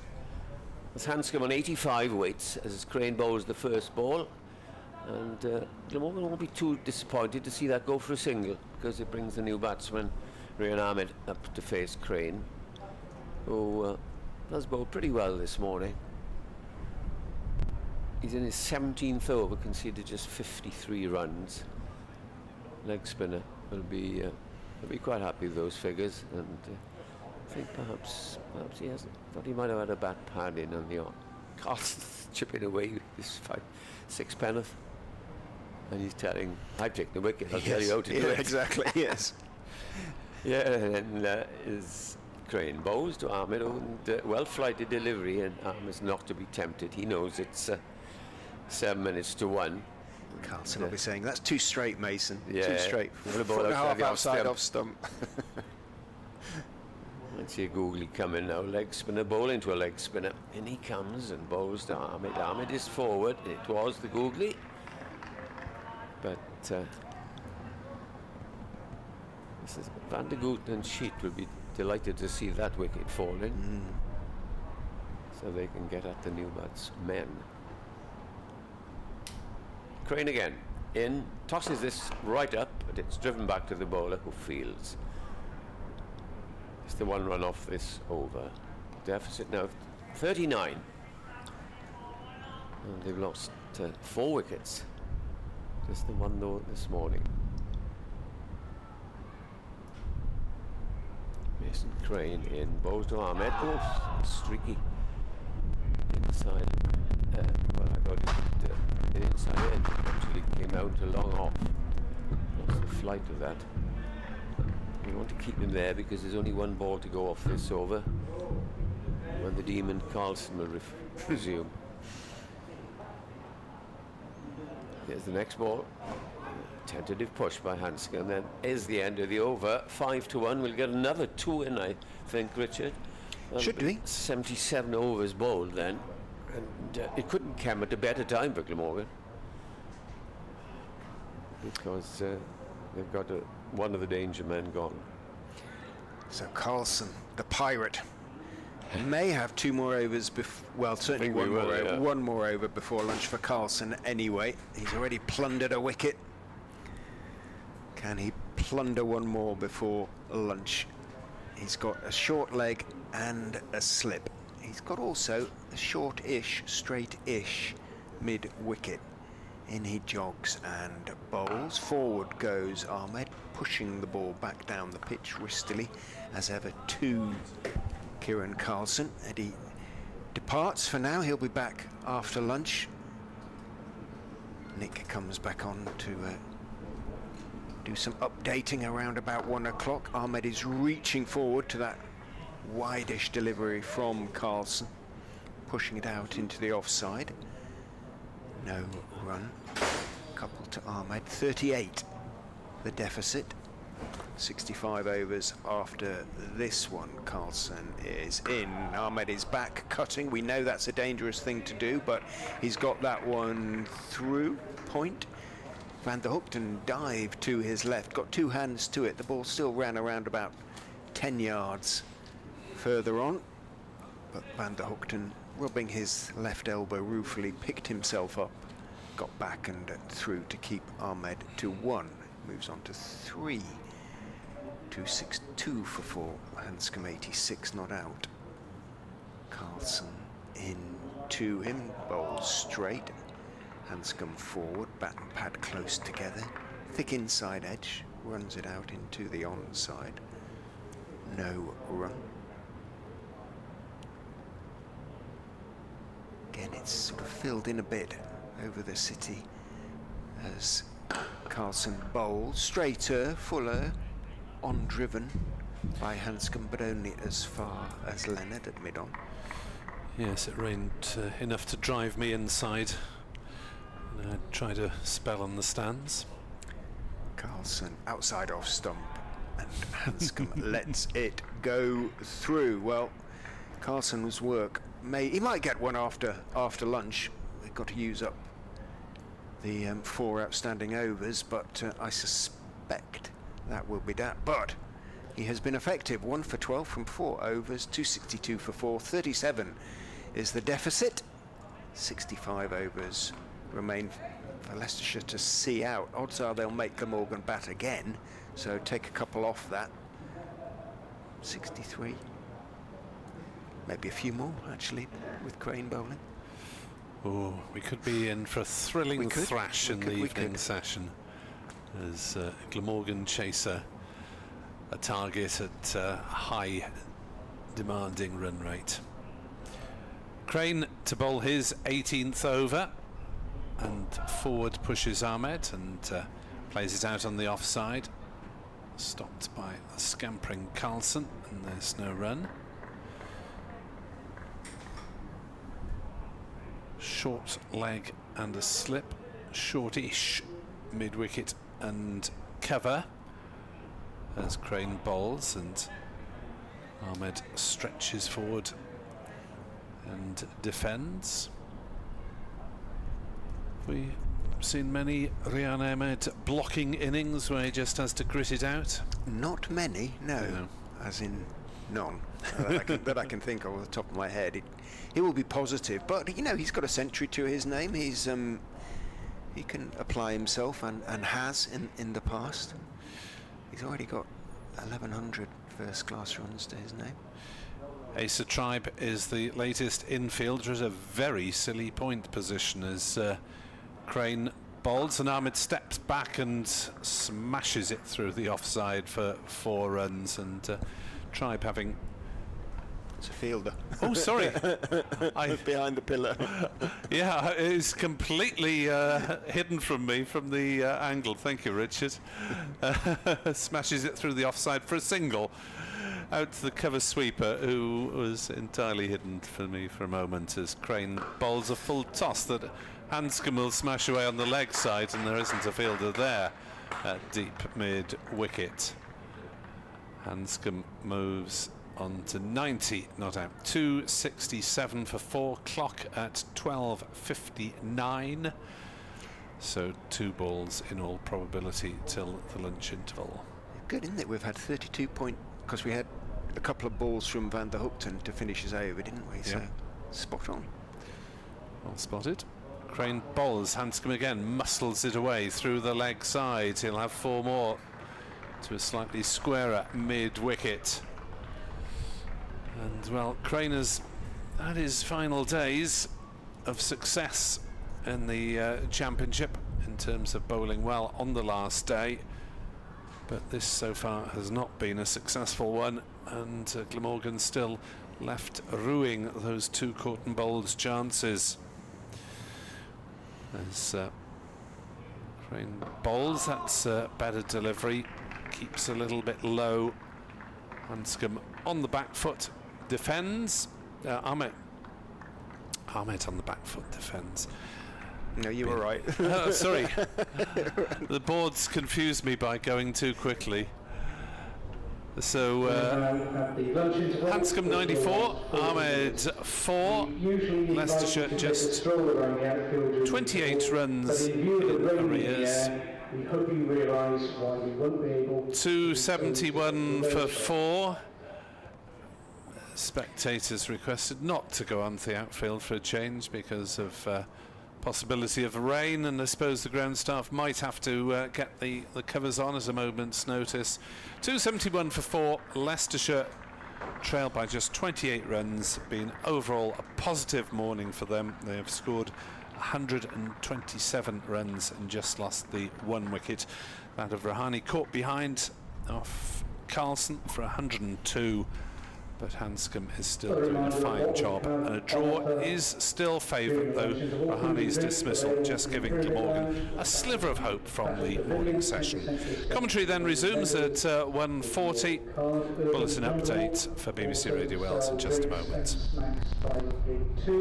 There's a picnic area on the lawn behind the Thatcher's Pavilion, which you're very welcome to use, and we have free to use water refill stations throughout the ground as well. 3 weeks' time today, we'll be playing in the Metro Bank One-Day Cup Final at Trent Bridge. And if you want to Nottingham, may I suggest a visit to the Glamorgan Club shop run by Missouri Sports. It's open now just inside Gate 2. It has a full range of Glamorgan clothing and cricket equipment for sale. The Museum of Welsh Cricket on the first floor of the National Cricket Centre is open during the lunch interval. We're looking forward to staging more international cricket here at Sapphire Gardens. There are now only a very limited number of tickets left for the England versus Australia T20 International here in just under a fortnight on Friday evening the 13th of September. September, so get yours now while they're still available. In addition, we have 2 big games here next season, an England versus West Indies one-day international on Sunday the 1st of June, and a T20 international between England and South Africa in 12 months' time. The members' priority window is now open, as is the general ballot. Full details of all games and how you can buy tickets and enter the general ballots are on our website, glamorgancricket.com. And finally, we still have plenty of cricket left to play here at Sapphire Gardens this season, with 2 4-day county championship games against Yorkshire and Gloucestershire coming up during the month. Don't forget though that these 2 games will start each morning at the earlier time of 10:30. All fixture details are listed on just the 1 wicket in the morning session for Glamorgan. Leicestershire 271 for 4, just 28 runs in arrears now. But Glamorgan did just before lunch get rid of one of the 2 Test stars, Ajinkya Rahane, caught behind off Kieran Carlson for 102. The gritty Aussie Peter Hanscom is still there, 94 not out. The principal obstacle for Glamorgan. Leicester 271 for 4.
The Welsh Cup final is taking place today at Usk. Newport versus St Fagans. Newport elected to bat in a 40-over game, 63 for 5 from 15 overs, 2 wickets apiece for Ollie Sherwood and Pavia Doshi.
some of the other lunchtime scores in the test at Lords.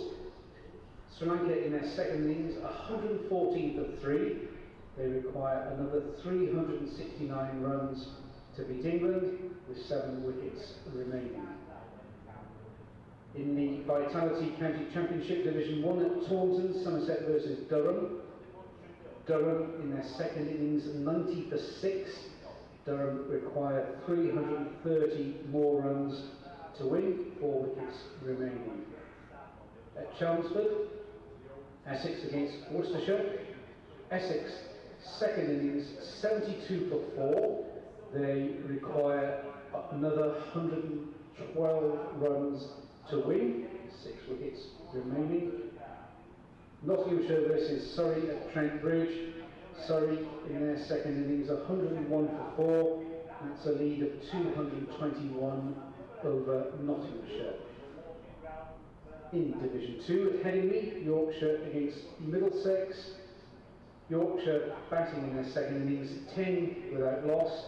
That's a lead of 89 runs, or 10 wickets remaining. And at home, Sussex versus Derbyshire. Derbyshire in their second innings, looking to avoid an innings defeat, 208 for 3. That's still 109 runs behind Sussex.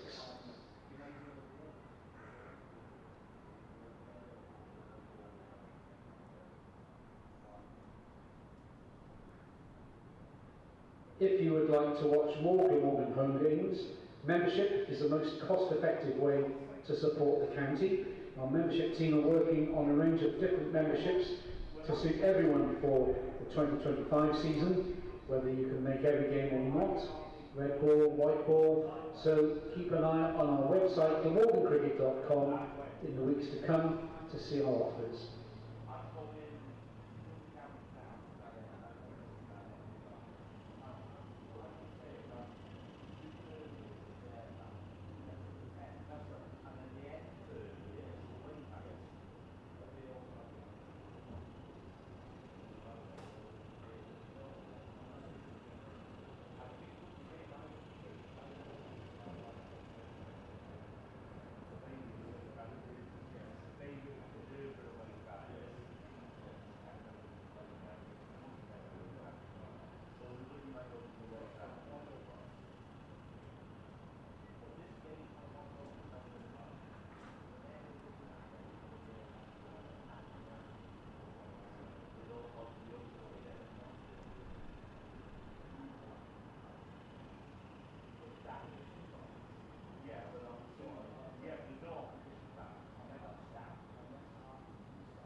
Glamorgan County Cricket Club stands against all forms of discrimination, and there is no place for it in our sport. We will embrace and celebrate differences everywhere, knowing that with diversity, together we are stronger.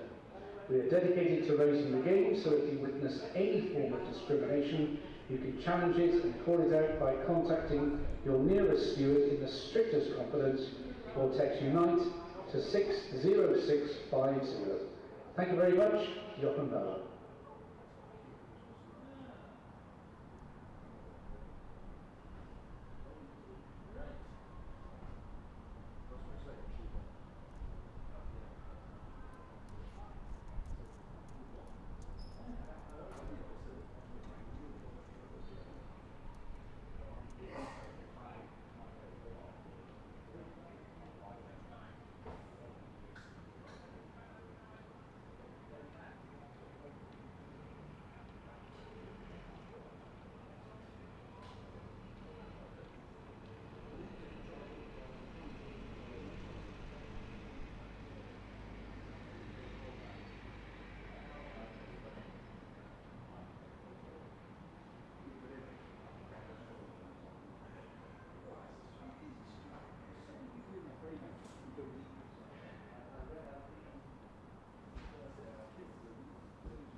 Welcome back to our match umpires, the Glamorgan fielders and the Leicestershire batters.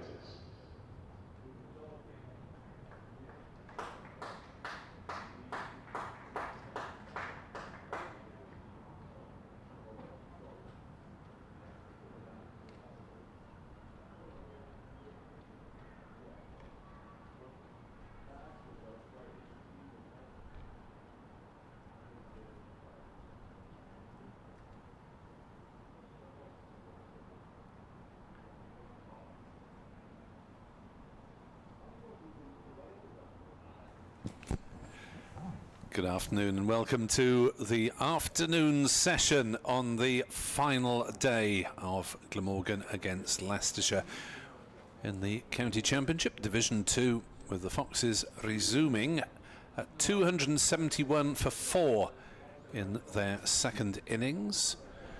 Just 28 runs behind. They still have one of their twin international pillars in the top order, Peter Hanscom at the wicket, a 94 not out. But Ajinkya Rahane was the only victim of the morning session, a stand of 183 with Hanscom before. Rahane, having got to 102, got a little bit frivolous and cut at a wide ball from Kieran Carlson rather unnecessarily and edged a catch to Chris Cook. It will be Carlson to continue, and we have 3 overs until the new ball is available. Richard Ray. Kieran Carlson to bowl from Hanscom just 6 short of yet another century this season.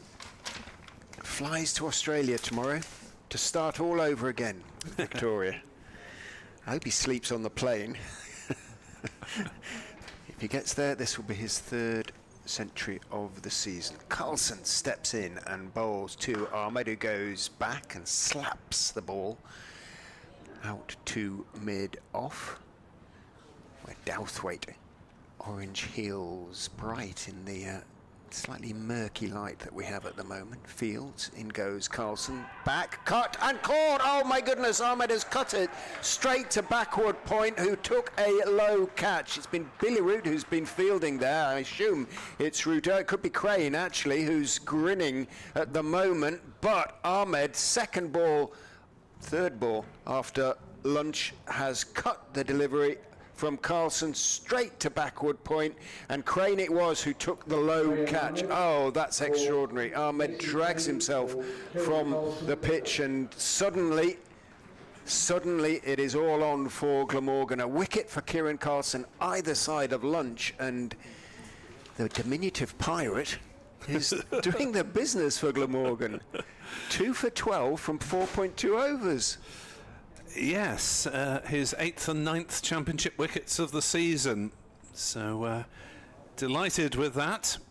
And while Mason Crane, the more senior spinner, has wheeled away fruitlessly, Carlson has nipped on with the old ball and taken a couple of cheap wickets. Well, will that be enough to expose some Leicestershire frailties? They still have Kimber, Travaskis, Scriven to come, so there is batting to come, but even more now depends on Peter Hanscom. Number 17, Louis Kimber. The last of the front line batsmen comes to the crease. Louis Kimber, one extraordinary innings this season, but it is a different position he's in now. Well, it is a double task for Leicestershire now, isn't it, to A, survive and B, get ahead so that they have something to defend. There will be some sort of chase in the final innings for Glamorgan if Leicestershire are bowled out. Still the possibility of rain, just taking a few overs off, but at the moment 63.4, 2 for the, well, if they do make Glamorgan bat again, plenty of overs in hand at the moment. Yes, Leighton emailed me earlier, haven't been on air since. He was calling for Glamorgan to use more spin options earlier and surrounding the bat. Well, certainly they've turned to that and it's worked. Well done, Leighton. Possibly not quite in the way Leighton anticipated. Fielders around the bat. Well, I suppose Cook's around the bat, isn't he? But 2 deliveries that probably weren't the best that Kieran Carlson has ever bowled, but just goes to show. Steps in and bowls to Louis Kimber. That's a good delivery on off stump. Kimber just leans forward and pushes it out to mid-off. Again, there's spots of rain on the windows of the commentary box as Carlson steps in and bowls full and driven back towards him. He falls to his left, half stops the ball, slows it en route to Douthwaite at mid-off.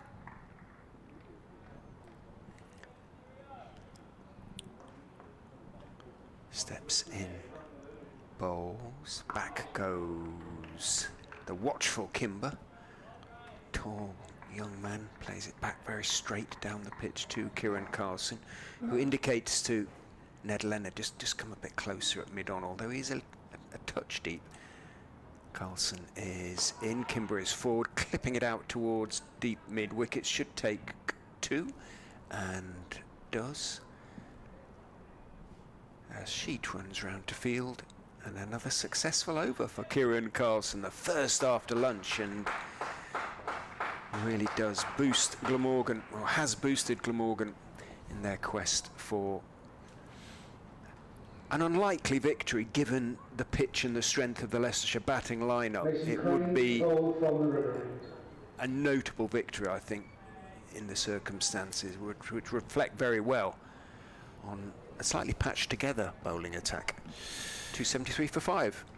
Yes, Glamorgan with a couple of players playing only their second game for the county in Fraser Sheet and Ned Leonard. Leonard has taken 1 wicket with an excellent delivery to get rid of Lewis Hill. He was quite proud of that one and was looking for more, but it's been Carlson who has been responsible for both wickets to fall today. Mason Crane's leg spin sees Hanscom pushing forward to Carlson at cover. There's no run. This is the 79th over of the innings. New ball available after 80. And a very important passage of play then in a couple of minutes' time as Hanscom drives out into the offside. There is a sweeper on the cover boundary.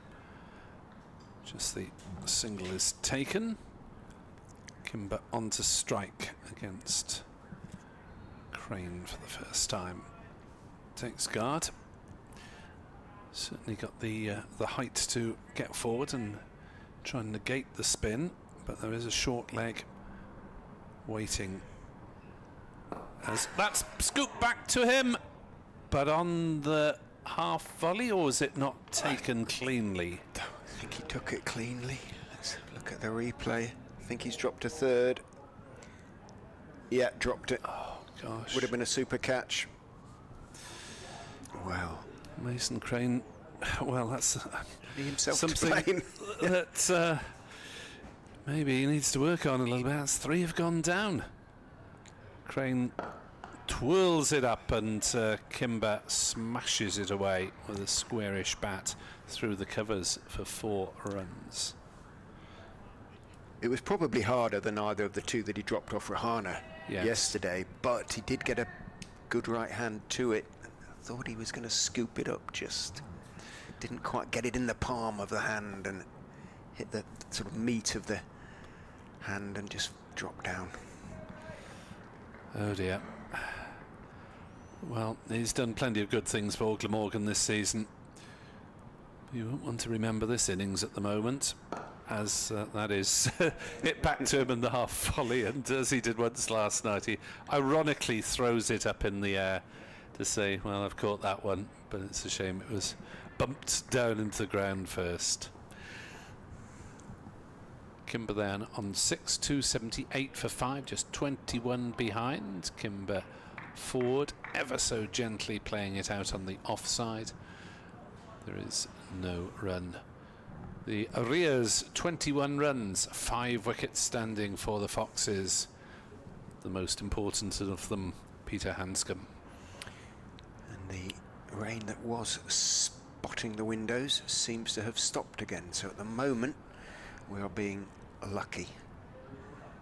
Or unlucky from the depending on your point of view, of course. But if we want to see the game resolved purely through cricket, we are being lucky. Well, you would think this would be Kieran Carlson's last over. It's the last over with the old ball. That said, he's proving to have such a golden arm this afternoon. He might continue. Who knows? Here he goes from the Cathedral Road end to Peter Hanscom on 95. Hanscom looks around him. I don't think he'll look to go to 100 with a 6. Carlson is in, bowls wide. That does turn in a little bit, and on the back foot, Hanscom drops it down into his feet. It comes off his foot and trickles to slip, where Colin Ingram claps his hands in approval. Carlson, his confidence high, steps in and bowls, brings Hanscom forward again, fraction of turn, thick inside part of the bat, drops it out to short leg. There is no short leg, and there may be now, having seen that. Yep, looks like the helmet is being donned. Billy Root. By young Mr. Root, already padded up, and he goes in there nice and close at short leg as Carlson bowls, and back goes Hanscom. The left leg sort of goes out sideways, and he plays it in front of his back leg, so to speak, very carefully, very studiously, very correctly out into the offside. Turns his bat sideways, then raises it as Carlson is in. Forward he goes, everything neatly together. Patience personified as he pushes the ball out towards Crane, who can catch it off other people. Oh, well, actually did drop one off somebody else's bowling yesterday, didn't he? Who was Off Leonard. Oh no, sorry, Sheet. Indeed. Carlson is in on off stump. Good line, good length. Hanscom pushes it respectfully back down the pitch. Fairly early in Hanscom's innings. Yeah, pulled it, didn't he? And that would have been a super catch as well. But 4 that have gone down. He has caught 1 just a couple of overs ago. In goes Carlson, forward goes Hanscom. That was the best over he's bowled. It was a maiden. Never looked like sort of getting through Hanscom, but in terms of accuracy, best over he's bowled. 6 overs, 2 maidens, 2 for 14 for Kieran Carlson. There you go, Skip. Sorted it for you. Mind you, given that the 2 wickets that have fallen have been off slightly wide-ish deliveries, I'm not sure that he wants accuracy. Just look in the scorebook, he'll say, mate. Just Hello. Look in the scorebook. The new ball is not being taken for the time being by the look of it, and I haven't seen any signal for the umpire. Crane is still bowling. Okay. There's a possibility, of course, that they can turn to the new ball with spin, which I quite like as a tactic. As Crane is in to bowl, floats it up, driven by Kimber to cover. Carlson fields, can't keep him out of the game, no run. Well, they know Kimber will go at it quite hard, so as he showed in the last over, he might give a chance. Crane in, bowls shorter, gives it a chance to turn. There's a howl, but no real cause for that. As Root wanders round from short leg and pushes and picks it up. Kimber pushed well forward. Crane to Kimber again. Goes for the sweep slog and gets it. Nails it. Goes bouncing through square leg for 4 runs. Kimber to 10. Deficit down to 17. Glamorgan might just be encouraged that he's willing to take on that sort of aggressive shot. I'm pretty sure that is why Crane is still bowling, really, and the new ball hasn't been taken. In and out field, you've got a chance. Just one man in the deep backwards square. Crane bowls to Kimbo's forward, not playing it entirely correctly. Got enough bat on it, but it was the outside half of the bat. So he's looking to bowl, play straight, ran out into the covers. 2-8-2 for 5.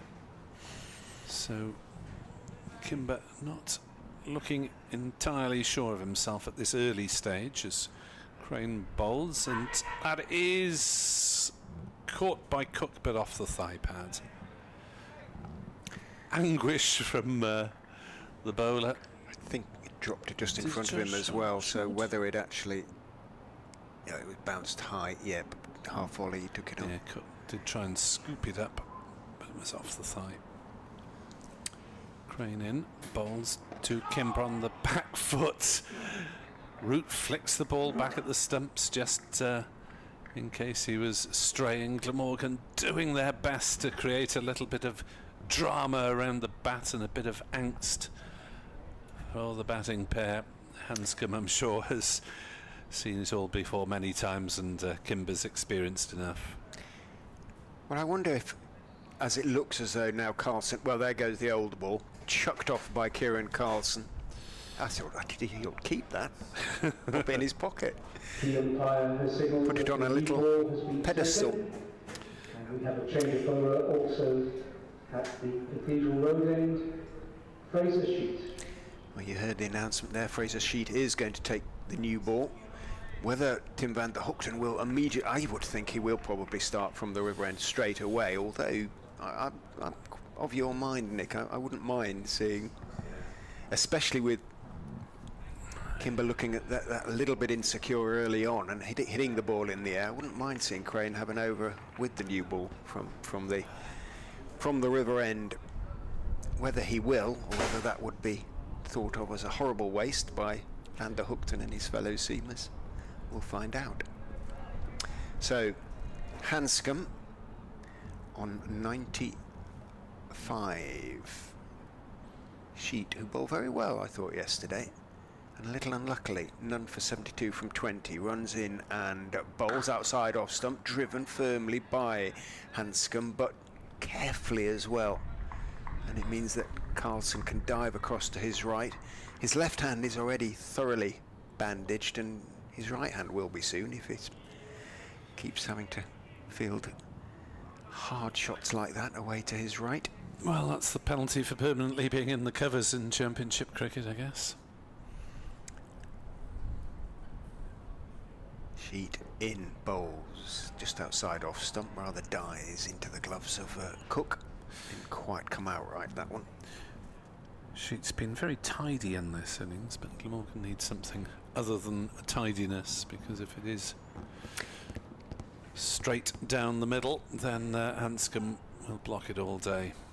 We're not using tidy in the Welsh sense, are we there? We're using tidy as in the sort of a English sense, I suppose.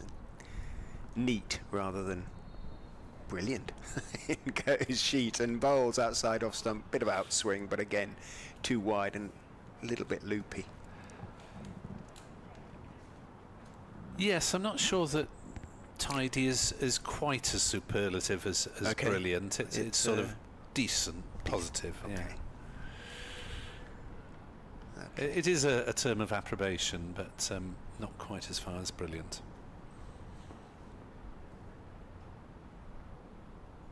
Sheet 29 on his back, runs away from us, bowls again. That's better, came out better, but again just a fraction too wide, so just took a couple of deliveries to get into his stride, his rhythm, and that came out quite nicely, gathered a little bit of pace off the pitch, and it had a nice shape to it, but again it was just too wide. Hanscom, in a way, acknowledges as much by walking forward and just prodding at the pitch.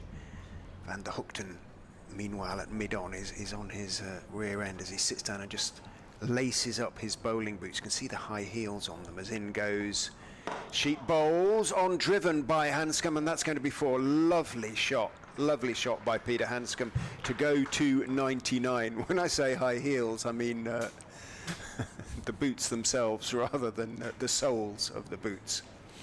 He's not tottering up in like something out of kinky boots.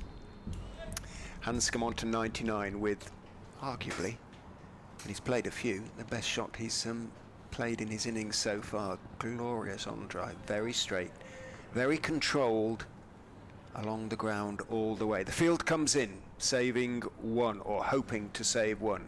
The Sheet is in to Hanscom on 99. Hanscom is forward. He will wait for the delivery that can be put away for the single. It's the end of the over. Hanscom 99, 286 for 5. The deficit 13.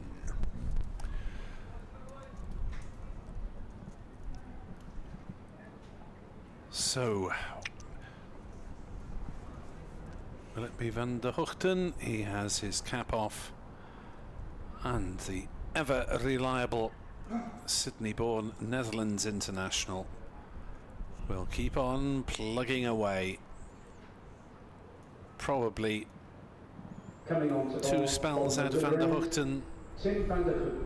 further available in this game, maybe another 12 overs that Glamorgan will use him for, because he really has been the workhorse of this Glamorgan attack, albeit having started the season, missed the first half dozen games through an injury on Netherlands duty, but since then he has been the main man as Van der Hoogten is in to bowl to Hanscom, who squirts it down into the gully, fielded by Root. Back to a relatively conventional 2 slips and a gully for the new ball. 3 saving the single on the offside, 2 on the leg side, and a fine leg. Oddly, he might be slightly more comfortable against the relative pace of Van der Hoogten. Kimber just stood up tall, likes it coming on. Van der Hoogten in bowls. Kimber hurried slightly, but defends competently to mid-off, and there is no run. 572 runs coming into the game, but obviously figures that are slightly skewed by his 243 against Sussex at Hove, so averaging 44. But in 15 innings, 1 century and 150 for a frontline batsman, he'd want more than that, I think, Louis Kimber. As that is left and just about safely by Kimber. With a few gasps from behind the wicket, that one jagged back and went over the top of middle. My word, that was close. Van der Hoogten can get that sort of movement. What a leave! That was about, what, maximum of 2 inches above the middle stump. Oh, my word. As Van der Hoogten bowls, that's firmly dispatched through mid-on for 4 runs. Update for BBC Radio Wales to come. We'll try and accommodate the Radio Wales bulletin and the prospect of Hanscom reaching 3 figures, which Richard should be commentating on. But it's Kimber on strike, thankfully, for us at the moment.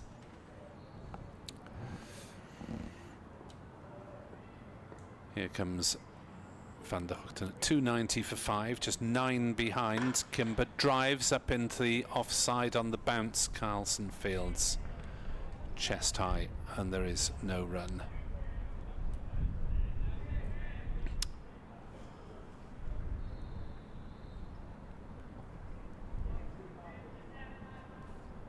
Van der Hoogten retreating into the distance. It's a little bit, well, it's very grey still.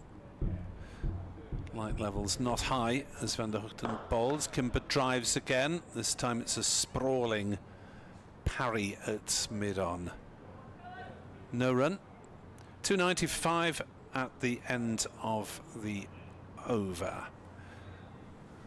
So radio update coming up very shortly, as Hanscom waits on 99 not out.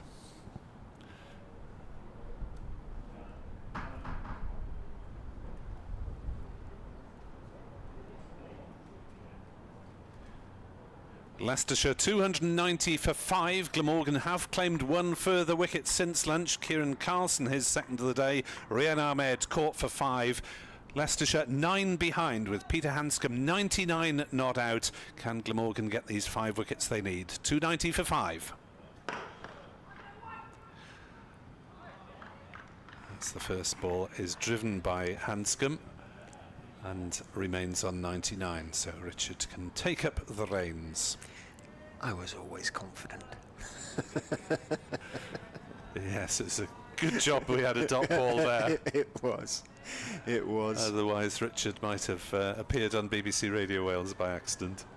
So, Fraser Sheet into Hanscom on 99 outside off stump, trying to tempt him. Hanscom not to be tempted. Lets that one swing through into the daffodil yellow gloves of Chris Cook. Ingram alongside him, northeast, both clapping their hands.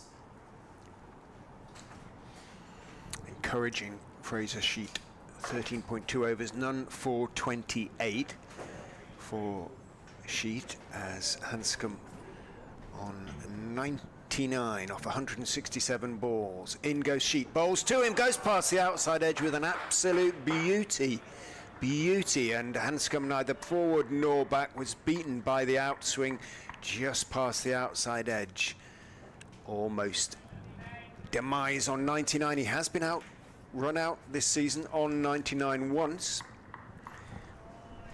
Not very much not want to see something like that happen again. Well, that was beautifully bowled. There wasn't anything he could do about that. Sheet is in. Bowls to him again. It's Fuller. He's looking to drive a bit outside edgy as it squirts out towards Carlson in the covers, and there is no run. Hanscom being made to sweat on 99 by Sheet here. 169 deliveries he's faced now.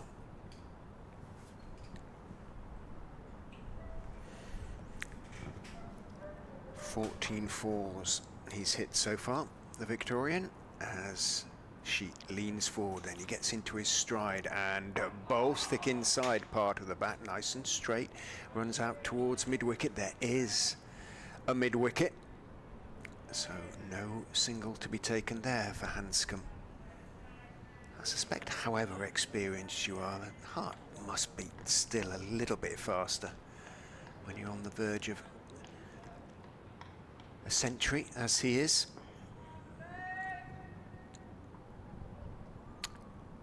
Last ball of the over. Sheet keeping Hanscom very honest is in and bowls outside off stump. Hanscom leaves, so he will continue to stew, if stew is what he's doing, about the fact he's on 99. Leicestershire 290 for 5, trail now by 9 runs. 57 overs remain. I don't think Glamorgan will start to worry until maybe 30 left, something like that, by which point Leicestershire could be 40 or 50 ahead. Then the equation starts to be calculated.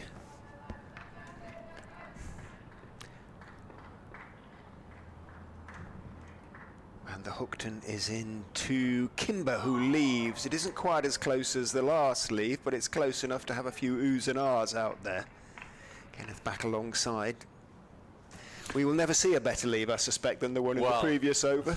It was a matter of inches. The bales are still trembling, I think, from the wind. Leave. What extraordinary. You can only think that. I mean, maybe he did leave on length. I don't know, but straight over the top and middle. Shaving them.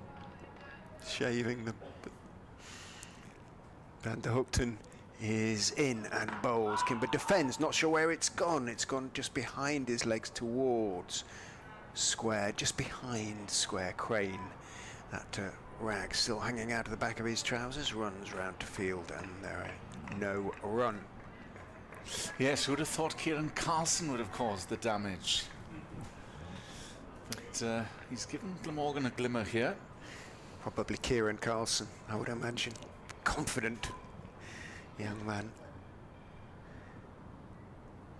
As Van der Hookton is in outside off stump, and that is a genuinely safe leave, this time from Louis Kimber, who looks down, marks his guard. Didn't cut back that time. 9, the deficit. I mean, if Kimber gets going, if he gets in, he will take the game away from Glamorgan quickly. Just on that cusp. Interesting time. Looking back at his scores this season, as Van der Hookton bowls to him, squares him up slightly, but plays it solidly enough on the back foot, back up the pitch to the seam bowler. 24, 4, 8, you know, this is in order, chronological order. 24, 4, 18 not out, 10, 65 at home to Northamptonshire, 22, 46 at home to Gloucester, 30 and 243 away to Sussex.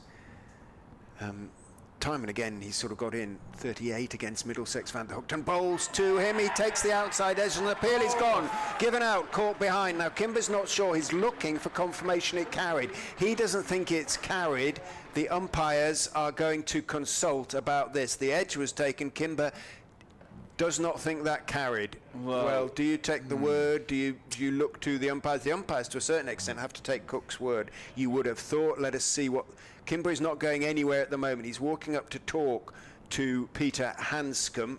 They are both leaning on their bats and looking at the two umpires. Hassan Adnan shakes his head, talks to umpire Neil Pratt. He comes across, gets the ball back and says something to Louis Kimber, and Kimber's the most straightforward and nice young man you could wish to meet, and he is certain it didn't carry. And no, it did not. The umpires seem to agree. Well, this is the angle. Clear edge. I don't think it did. Yeah, it's I one don't of those. think it did. It's one of those that he grabs it on the half, right as it enters the. I don't think Chris Cook is sure either. It's just his reaction that he didn't celebrate. Everybody else went up. The ends of the fingers are pointing down, aren't they? They're not just starting to scoop the ball up. They're almost against the ground. Kimber stays. Van der Hoogten is in, bowls to him. He leaves outside off stump. So no great reaction from the Glamorgan team or fielders. There doesn't look to be any sort of body language. Well, Cook's having a quick word with Adnan, but I think they've taken that in good spirit. I don't think they were sure. He wasn't sure. Just looking at the replay, the slip cordon obviously went up, but just Cook's reaction suggested he just caught it. It's just those awkward catching heights where he is unsure. The edge was clear enough, but the catch not. Richard, is he going to get? So this could go on for a while. Sheet is in from the Cathedral Road end. Bowls to Hanscom, steering it down, but not wide of Gully, who dives across to his right. Billy Root makes sure that Hanscom stays on 99. Suddenly the runs have dried up at both ends. That was a maiden previous over from Van der Hoogten. Sheet, who has been accuracy pretty much personified in his second innings bowling. The first was a little bit, not wild, but there were a few looser deliveries, but he's been there or thereabouts. In he goes, bowls to Hanscom, who drives, got it past Carlson. He's going to go for the single. The throw comes in, but he has made his ground. Leonard's hand started to go into the air. Hanscom took on the arm, and that is the single the Australian needed for his 100. The Leicestershire balcony, all there, they all rise to the Australian. Very, very popular Peter Hanscom. He has been outstanding for Leicestershire over the last 2 years now, and once again he has proven his worth. It is his third 100 of the championship season, and he is now averaging close on 70 for the Foxes. 809 runs for the season. Outstanding stuff. Shall get his figures up in due course whilst the internet kicks into action. 173 balls, 14 fours. In is Sheet, and there are a few groans. It's Kimber plays, and he just dribbles down to Gully-ish area. So that being the first piece of action we've had post lunch was that catch that never was for Chris Cook off the bowling of Tim van der Hoogten, just dropping short, and it didn't carry. In his sheet, full, and that's driven firmly for no run because he's picked off the man at mid-off. 291 for 5, so they just trail by 8, but the game has turned in Glamorgan's favour, given those wickets a piece for Kieran Carson, both sides of lunch. So yes, just one, sparked back into life. Kimber has not looked entirely at home. Another one would change the complexion of proceedings here. Sheet in, full, but that's worked off the pads down fine, but brilliant piece of fielding. That's Dan Douthwaite down there. Fantastic, because that was speeding away to the boundary. Very fine. just helped on its way by Kimber.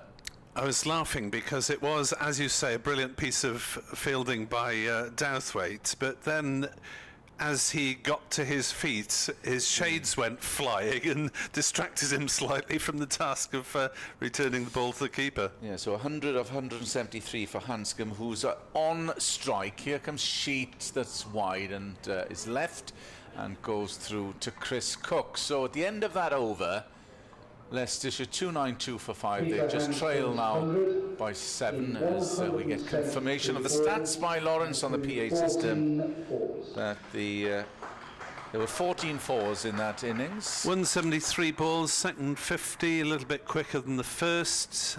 He reached his first 50 in 94 balls, so 79 for the second 50, but fewer boundaries, just 5 of them.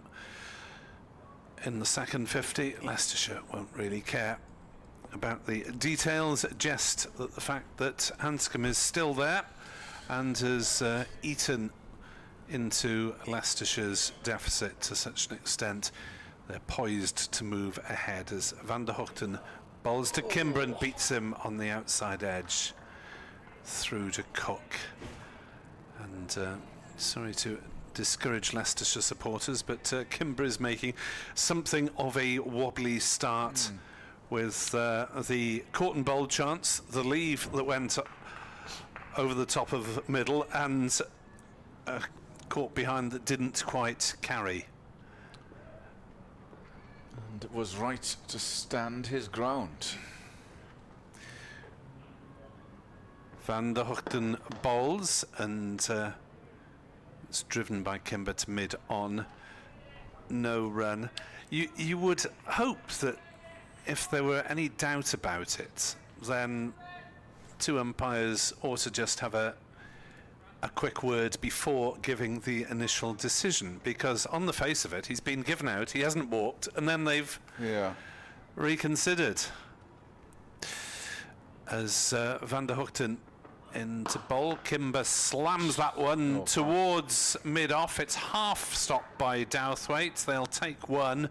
It was a good half stop, really, and the ball ran a few metres past him. Because to be fair to Chris Cook, those awkward ones, Nick, where the ball just dies at the optimum time. He's got his gloves and he wouldn't have known, but there was definitely some uncertainty from Chris Cook. Everyone else around him goes up, and it was probably the right decision, but should an umpire raise his finger in the first place?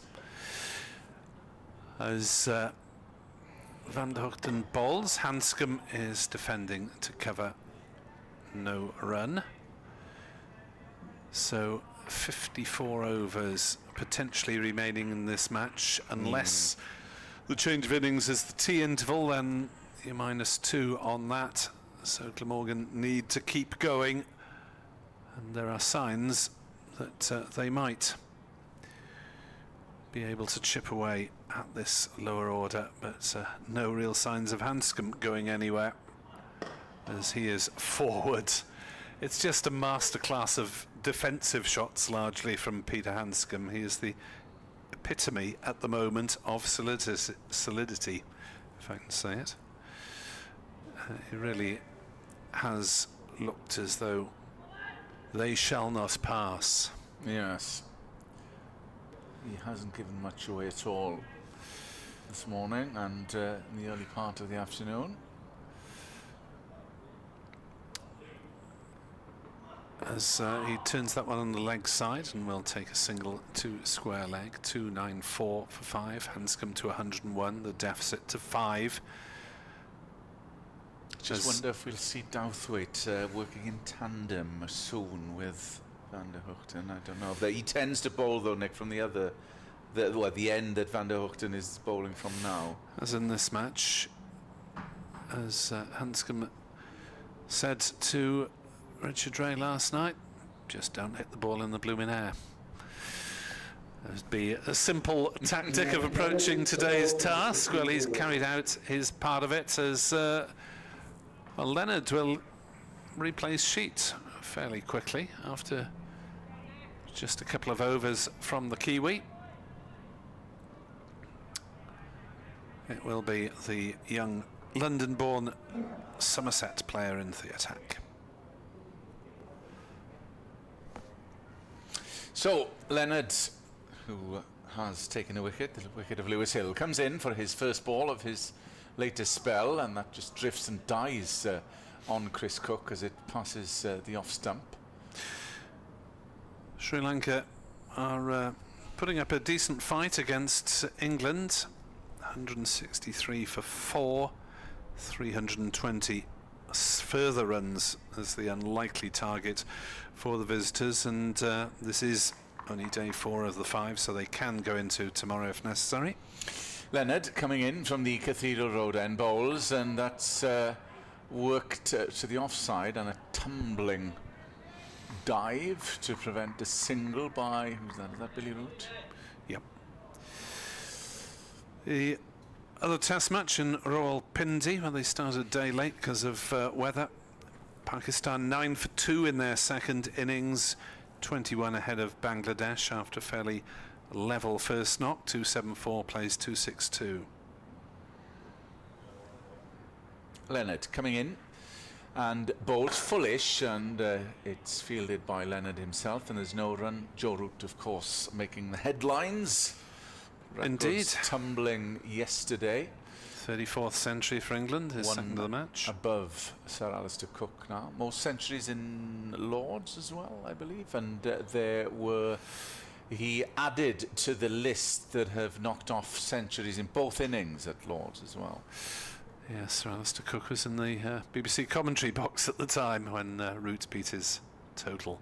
Leonard ambling in and bowls, good length delivery, and there's obviously there's always an easy single, I should say, because the man comes deep in from the mid-wicket boundary.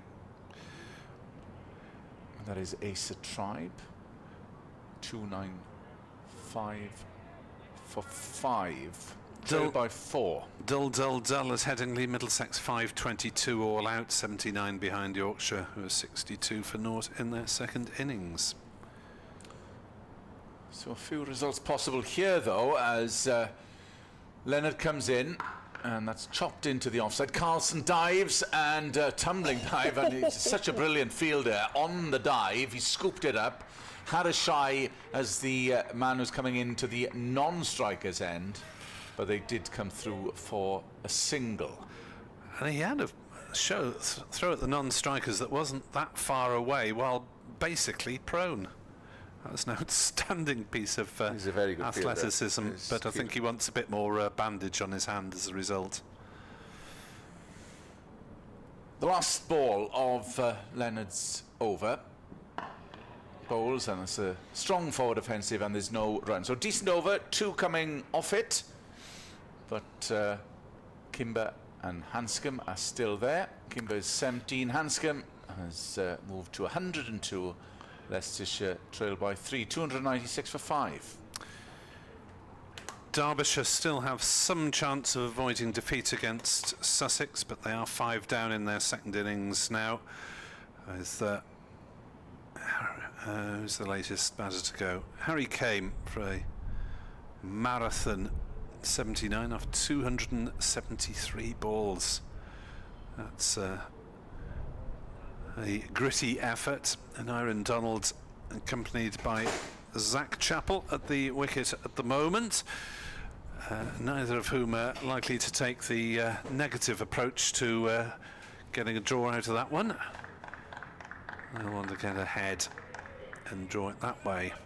Well, a draw or a Glamorgan win still possible here, depending on what happens in the next spell. Van der Hoogtens to Kimber, plays to Crane at cover, and there's no run. Carlson, I think, has trotted off, hasn't he? Can't see him on the field at the moment. Yeah, I think he has. Just to get a bit of more tape. Because you usually see him or hear him. Yes, bit of tape, a bit of painkiller, or quite possibly both, after making that stop in the covers. Van der Hoogten bowls. Kimber plays to cover again. course, light could put pay to Glamorgan's prospects still, as we saw yesterday.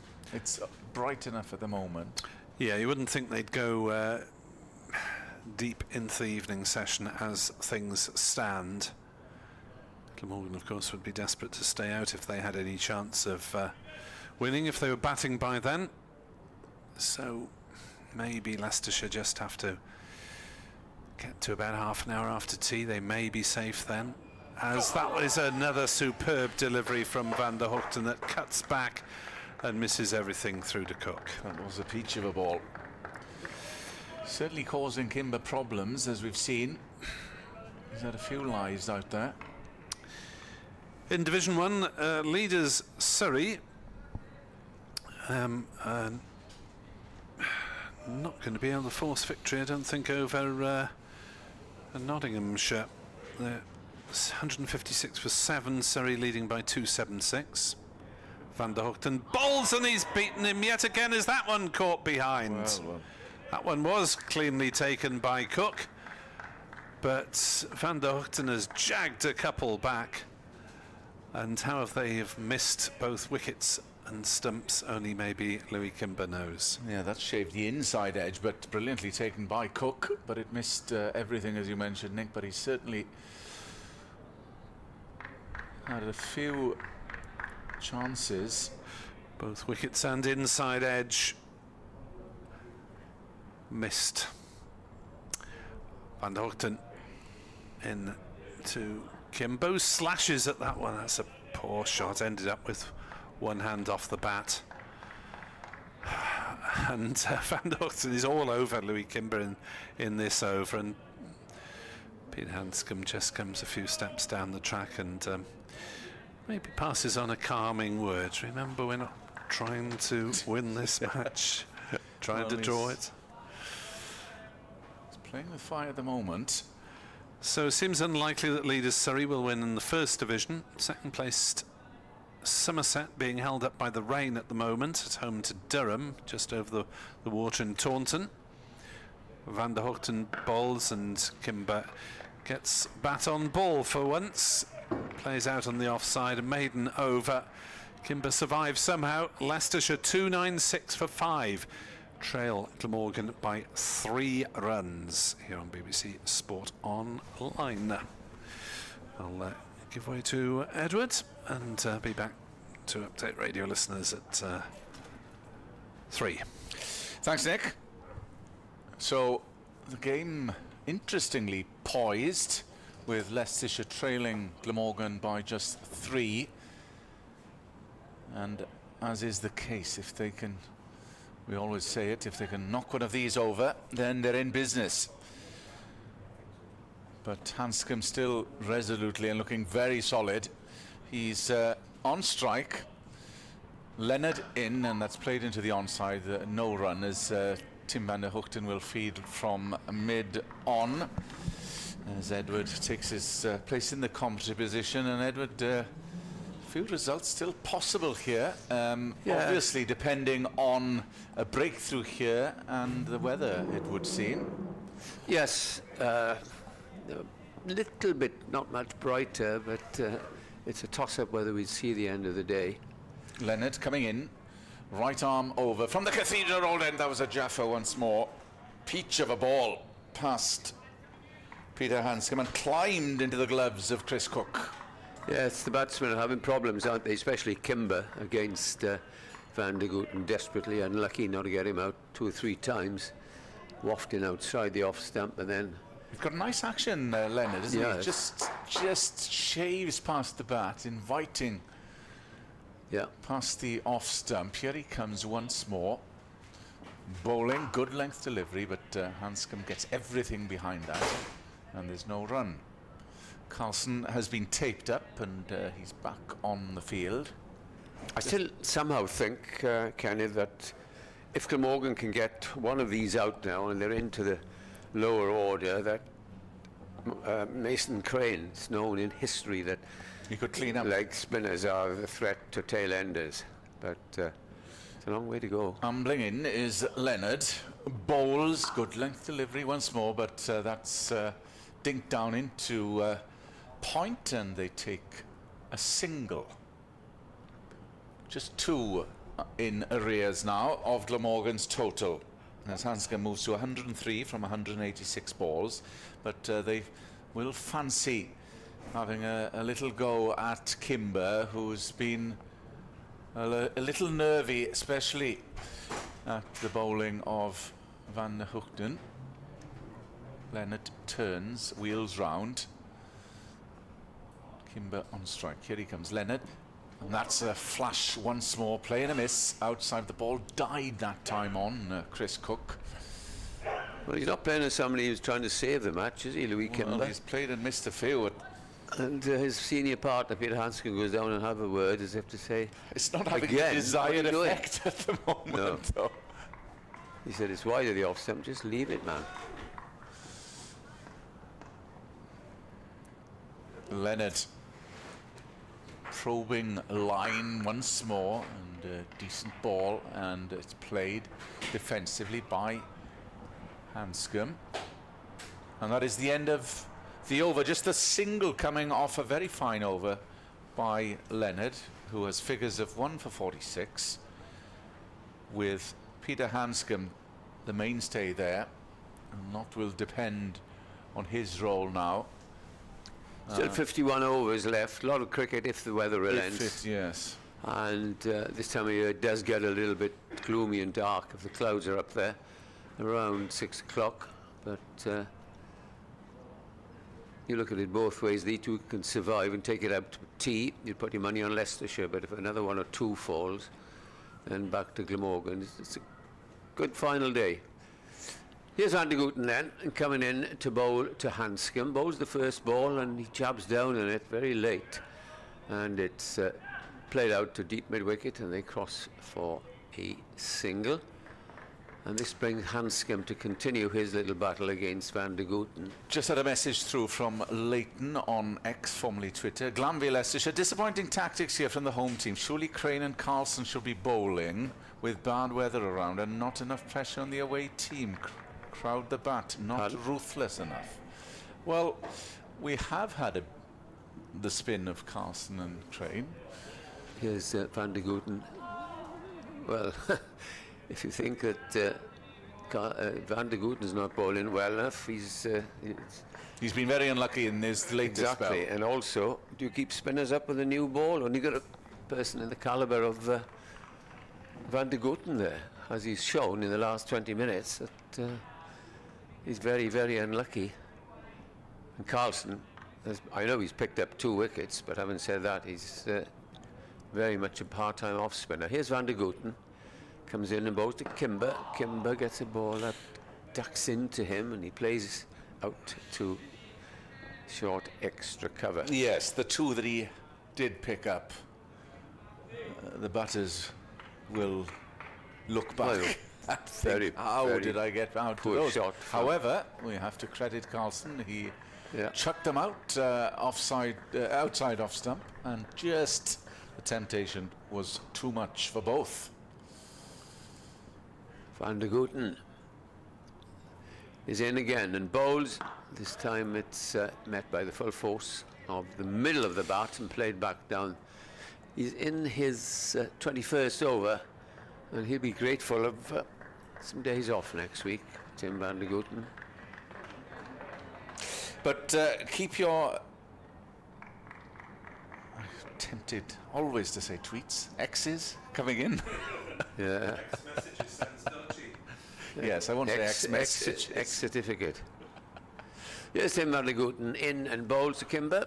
Kimber watches that go outside the off stump, and just the 1 run off the first 5 balls. 50 overs left. If the sky was blue, you would say a lot of cricket to be played, but you do look up at the threatening sky and say yes.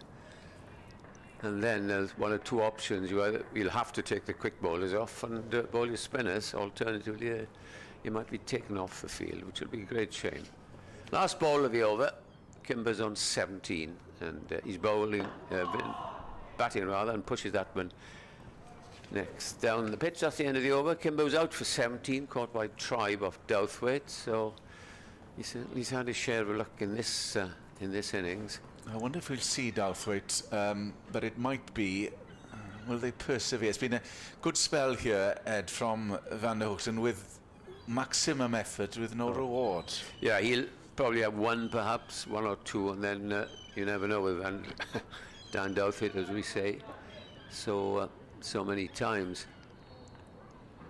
But they're going to keep faith with young Leonard from this Cathedral Road end. Will take up the reins. 2 slips, a gully, cover mid-off, mid-on.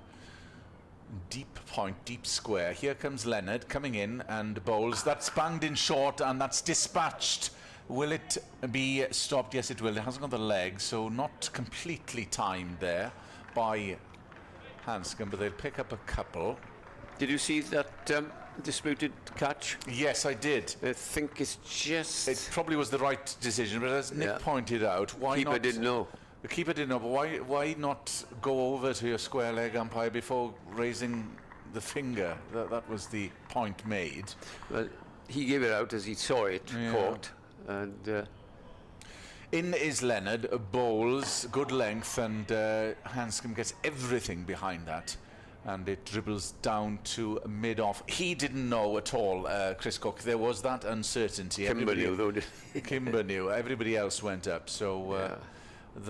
a little conflab ensued between both umpires, and the correct decision was made. And if there is any sort of a doubt, you give it in the batsman's favour, which is fair enough. The lead is now 1, we should have noted.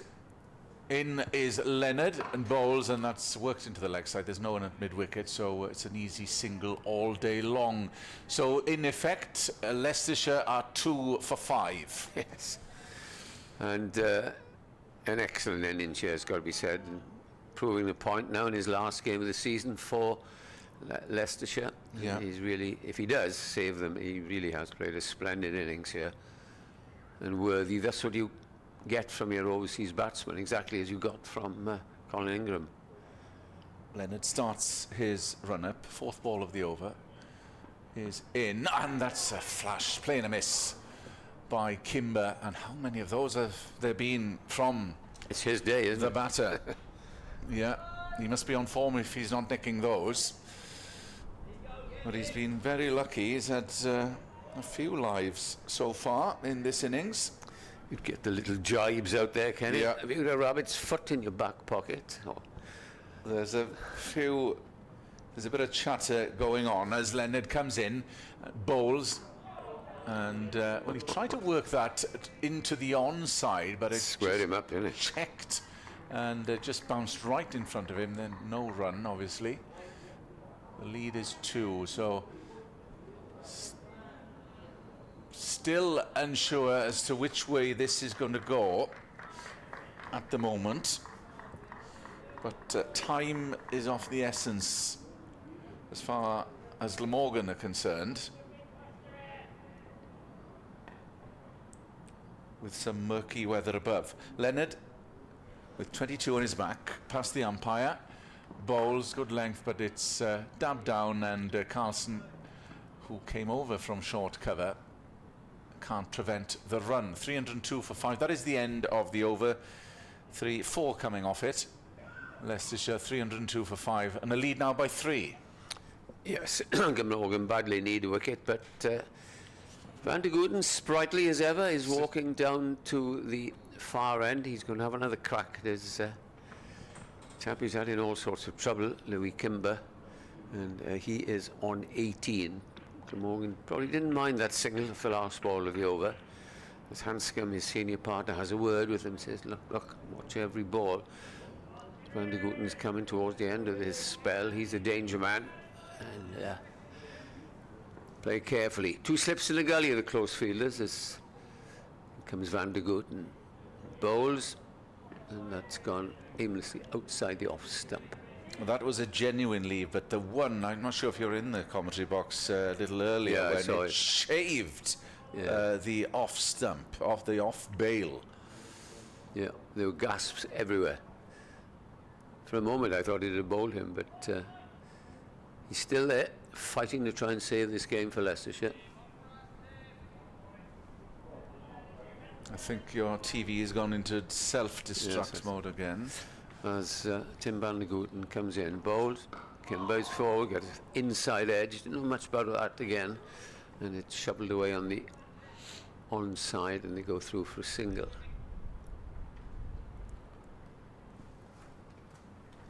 Far less crowd, obviously, on the final day, with a few things on.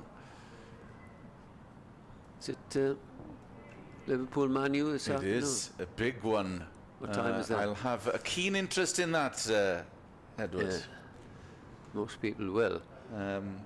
That is a 4:30 kick-off at Old Trafford. Yeah, I think Liverpool for me. Well, I'm hoping it is. Nothing against Man United fans, of course.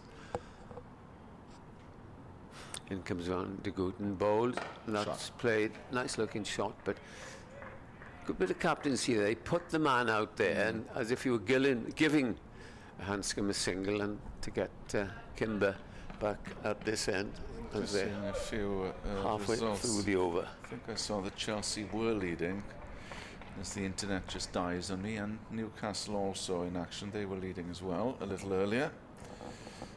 Let's have a look. Auntie Haaland again got a hat-trick yesterday. 1-0 Chelsea leading Crystal Palace. Van der Gooten racing in, bowls. Kimber plays it off his legs up towards mid-wicket, and this time there is no run. Newcastle leading Spurs by a 1-0 at St James's. Well, Haaland's a machine, isn't he? Incredible.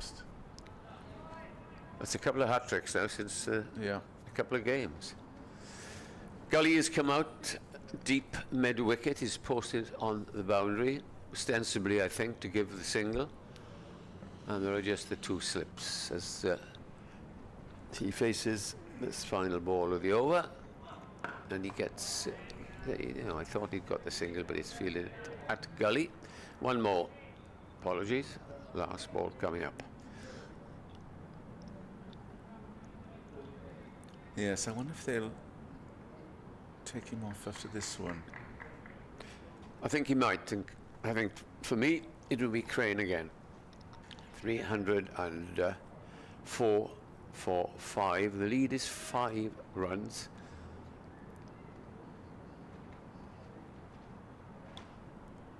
And comes Van der Gooten, and that's defended, and that is the end of the over. 304 for 5. And by bringing Crane on, you do tempt Kimber, who of course is a vicious hitter. Is that extraordinary innings at Leicester earlier on, at Sussex earlier on in the season. I forget how many sixes he hit. It was enormous. He was hitting the ball huge far distances, but probably he won't be tempted today because he wants to stay there and save this game for his team. And it will be Leonard to continue. Yes. The youngsters shaping the ball outside off stump. There's been a few play and misses on both ends. Here comes Leonard, bowls, and that probing line once more, but Hanscom resolutely defends it. Who's on 108. Masterclass from the Australian, the Victorian, who, as Ed mentioned, will be off to the southern hemisphere, the sunnier climes. Yes, well, it's not difficult given the summer we've had here. In his final match before departing back home, Leonard is in, bowls, and Hanscom just guides that through the point area. There's no one there as Carlson comes over from short cover. It's fielded. Of course, we've seen so many innings like this at this ground on the final day this year, last year, the year before. I remember Chris Cook and Colin Ingram batting a day and a bit against Nottinghamshire. Stuart Broad and all were playing as the pitch deadens out as it has here today. Leonard starts his run-up, searching for a breakthrough, but well, that sort of jagged back on Kimber. Had a little look at it, played it into the ground. There's no run. 305 for 5. The lead is 6. A minimum of 47 overs, but I doubt we'll get near that sum. Yeah, afraid not.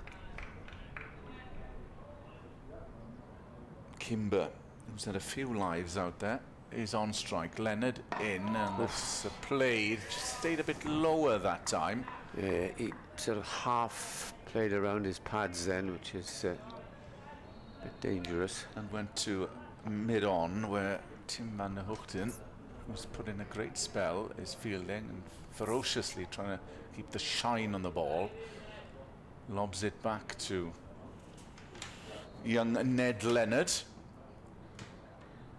who comes in and bowls, and that's guided purposefully down to third man, and it's not going to go all the way, and they'll come back for a third.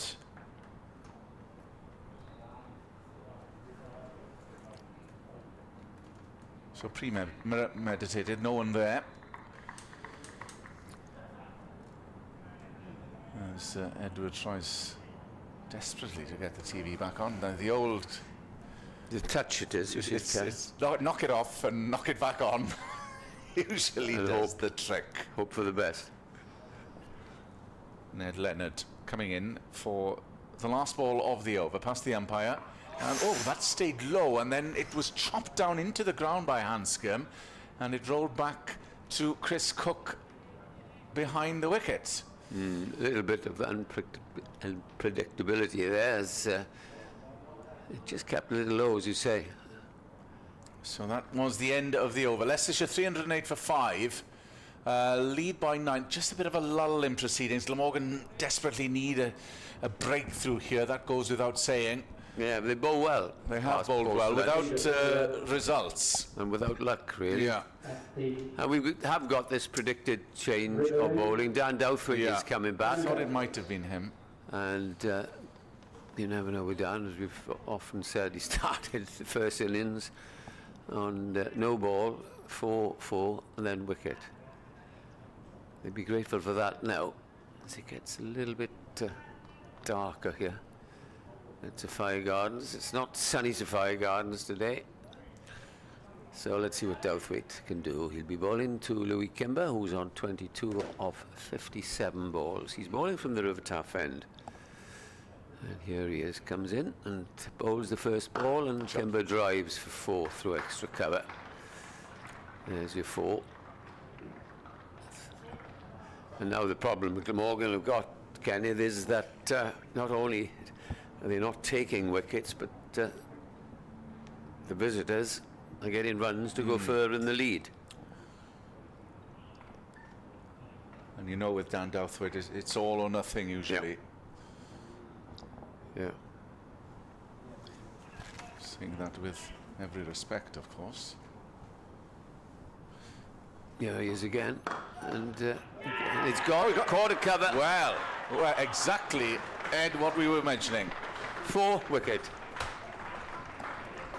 Well, you know what this game is all about at times. And we can see it. It's a half volley straight in the air. And even Richard Ray, through the glass peering through, shakes his head because it was walloped straight at Carlson at cover, who didn't have to move. Well, he doesn't drop. Louis Kimber, caught Kieran Carlson, bowled Dan Douthwaite for 26. Well, what do you say about Dan Douthwaite? Well, he takes wickets, that is for sure. He is a strike bowler. He will leak runs, but as we saw in the first innings, he will take wickets at the crucial times, and that was a crucial time for Glamorgan, with Leicestershire gaining a slight lead, obviously, but now they are 6 down. Yeah, but they do bat all the way down. Travaskis is no mean operator with the bat, as we saw up in Leicester in the one-day in the one-day cup. He came in at number 8, and he got 47. So Scriven can bat. They bat all the way down, but it's But nip and tuck here. The tails are up now, though, Glamorgan. In effect, 13 for 6. They'll be very grieved if this weather does stop them, but it's... The new Leicestershire batter, number 80, Liam Travasky. But it just goes to show, doesn't it, Ed? We've had a brilliant spell by Tim Van Ochten. Very unlucky. Yeah. First over from Dan Douthwaite, Juicy half volley. and he strikes. Now then, Travaskis, as you I mentioned, will think come in. that the umpires, the Captain Douthwaite, Captain Northeast should be constantly talking to the umpire. Now, as I say that, he is, or Carlson's talking and asking, look now, what do you think? And if he says, yeah, fine at the moment, you keep the seamers going. But if he says, well, I don't know, Captain then will say, well, all right for both spin, Yeah. and that might help. And of course we get the delaying tactics now. That will... Yeah. Oh yes, they'll try and waste most of the time they can. Which is quite natural, of course. The Left-hander, Travaskis, different line, and I don't think Douthwaite worries too much about line, but it's astonishing how he does pick up wickets. Anyway, all is well. He's at the crease. He's taking guard, and he'll have 4 balls to negotiate. Of course, after being flogged for some runs in the first innings, he then proceeded to take 4 wickets for 49.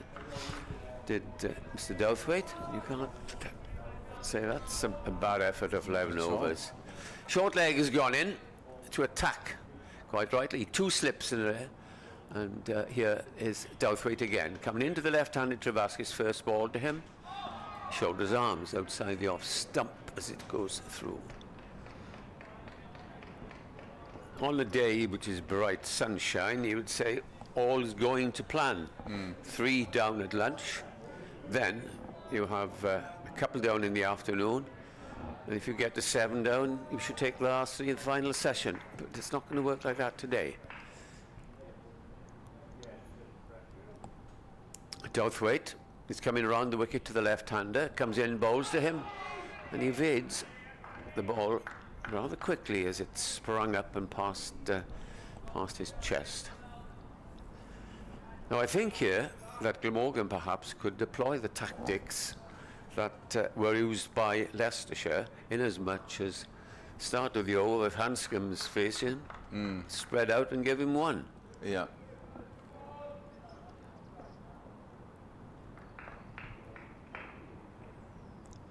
In comes Douthwaite and bowls. That's defended by Travaskis down the line of Midland off. Well, no, sorry, I was going to say Douthwaite. Douthwaite caught Travaskis off the bowling of Sheet in the first nameless innings. little shot, but lobbed in the air to mid-on. Yeah. We're in the 95th over. It's been a long haul here. Now then, extra cover is being sent out. Mid-off has gone back. And this because this is the last ball of the over. In comes Douthwaite and bowls. And that sails past the leg stump. He got his bat ready to flick it away, then quickly withdrew it. So that wicket there in that over, and it's 312 for 6. The lead is 13. And it'll be interesting now to see the tactics employed by both teams. As long as Hanscom's there and somebody to prop the other end, Leicester have a chance. But I think if Hanscom goes, then very much odds on Glamorgan and the weather. And they're in the green in terms of the over right now as well. Not that they would have taken much notice of that, perhaps at this stage of the season. I think this is a good move. You've got Mason Crane coming back, and if the left-hander gets down there, it's not easy. And he's back from his favoured side, which is the Cathedral Road end. He has flirted with the opposite River Taff end as well. You've got the ball now to the left-hander, not that he's facing. So the leg break will go past his leg stump, and the googly, which he bowls well, will go the other way. So that'll be a battle for Travaskis, I fancy, if Crane bowls well. But he's bowling to the right-hander, Peter Hanscom, on 109. Dropped to third in his earlier spell, but it has to be said that was probably the most difficult chance that he's had. This is Crane in his latest spell, then coming right arm over the spinner, the leggy, and they were interested in that. It went low and fine, and they'll come back for a second as its ball comes back into the gloves of Chris Cook. That did stay low. Yes, it was the googly that nipped back at him. So mid-on is up, mid-off further back. Short cover, man at backward point. There's a one slip, protection. A deep cover that just goes through to Chris Cook, and there's no run. Mid-wicket. And there's a man sweeping on the boundary. Wideish fine leg. Here comes Mason Crane, full, and Hanscom gets to the pitch of the ball. He's on Nelson, 111. Travaskis yet to score. The left arm bat who's just come in. The lead is 15, incidentally. Crane in, bowls, fullish again, and not to be tempted. Mirrors the previous ball, where Hanscom came right down the track to the pitch of the ball in the 96th over. Still plenty of cricket, weather permitting. Here comes Crane. That's shorter that time and lower. Yeah, he didn't need that, Glamorgan, because that was the 5th ball of the over. And that's played through square for a single, which, yes, brings Travaskis on strike, but he will just defend here to ensure that Hanscom is on strike at the start of the next over. Takes guard, which I think from the naked eye is 2, with Crane coming around to the left-hander. So you'll have just the one ball to negotiate here from Mason Crane, who's in, bowls, and that's turned around the corner, but the man at short leg fields, and there's no run. End of the over with Leicestershire 315 for 6, which is a lead of 16. I will depart in order for Mr. Webb to tell the rest of the nation the latest here at Sapphire Gardens. 315 for 6 then, and as Kevin said, the lead is just 16, 96 overs bowled, and we've got just over 45 minutes, 40 minutes rather, until tea. There's a discussion between the senior members and the bowlers, but they have decided that Douthwaite will carry on. And I just said a little earlier, Nick, that worth talking to the umpires, just keep them going and say, are you happy with weather for the quickies? And if they say no, get the spinners on pronto. Yes, they need to avoid the situation that they were in last night, where the umpires went off without any obvious discussion with Sam North East as to whether they would stay on. I mean, they might have said it's not fit for anyone to bowl, but as you say, they need to have that conversation. It will be Dan Douthwaite, the partnership breaker, to come in and bowl to Kimber. Not Kimber. Hanscom, who drives nicely through the offside, and that might just run away for 4. Well, yes. And it was a half volley. And it's not surprising from Dan that you get the odd half volley, as he did bowl to Kimber, who had it straight at short extra cover. That advances the lead. They're just wary of runs coming, the lead going up and coming not far from the final session at 4 o'clock, but there's another hour before then. As in comes Douthwaite and bowls. That's played away. They go for a quick single. There's shy at the stumps, but Travaskis is safely home, which they won't mind too much. Glamorgan will have a go at the new batsman. Yeah, interesting that Hanscom was willing to take a single off the second ball of the over, and a fairly sharp one at that. So obviously Leicestershire are still in the territory of pushing into the lead rather than just defending their wickets. Yes, they'll be conscious of that, and they have to. Travaskis is yet to score, and he is facing down. Douthwaite, who comes in and bowls to him, and he gets right forward and pushes it back down the pitch. Subfielder Alex Horton's been on the last few overs. Leonard or Sheet, maybe? Oh, no, Leonard's up at mid-off. Van der Hoogten's at mid-on. Possibly Sheet. Can't see him at the moment. He didn't have a long bowl, did he? 'Cause I thought he's bowled pretty well in this game. But it's Douthwaite. The two slips standing back is Cook as he comes round the wicket and bowls. Good delivery and nip back into the batsman who plays defensively. Remember the 47 he scored in the one-day match a couple of weeks ago when Leicestershire were tottering. Former Durham all-rounder. Signed as a left-arm spinner, of course, and we didn't see him bowl because he was not well on the second day. In comes next ball, and that's a nice looking shot. Plays ball well pitched up to and through the covers, and that's going to run away, not for 4, but for certainly 3, as Kenneth brings a piece of victorious sponge. It's the off-the-ball work, off-the-mic work that counts as well. Yes. It's not just about the words on air. It's teamwork on the cake front as well. Yeah. Nick waits for an update. Yeah, it's still looking pretty gloomy out there, isn't it, in terms of the light and the weather. This next delivery is blocked by Hanscom up to mid-on. There is no run. End of the over then. Douthwaite has 2 for 71 in his 16 overs. The wickets of Patel, who was first out in the 13th over of this innings. We've now had 97 delivered, and Douthwaite having Kimber caught at cover for 26. So Carlson involved in all 3 wickets to fall today. 2 bowling and then 1 taking a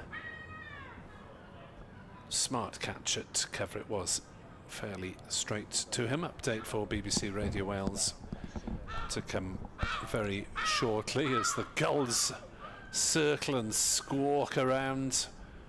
Sometimes suggest that it's a little bit rough out at sea. 3:23 for 6, 24 ahead Leicestershire as Crane bowls wide of Travaskis' off stump, trying to hit that rough, but he defends that pretty well. Short leg and slip, the infielders. Crane bowls and Travaskis presses forward. This might be the wicket that Crane fancies most, the left-hander. Liam Travaskis, 1 further left-hander in wood to come, but there is a considerable amount of rough outside the left-hander's off stump that... and that's what he's aiming for, obviously. Crane can cause the difficulties. As that one is pushed down into the slips. Eludes Ingram, but there is no run. Go away. The gulls are at it. Gulls. Providing an eerie backdrop to proceedings. Dot ball.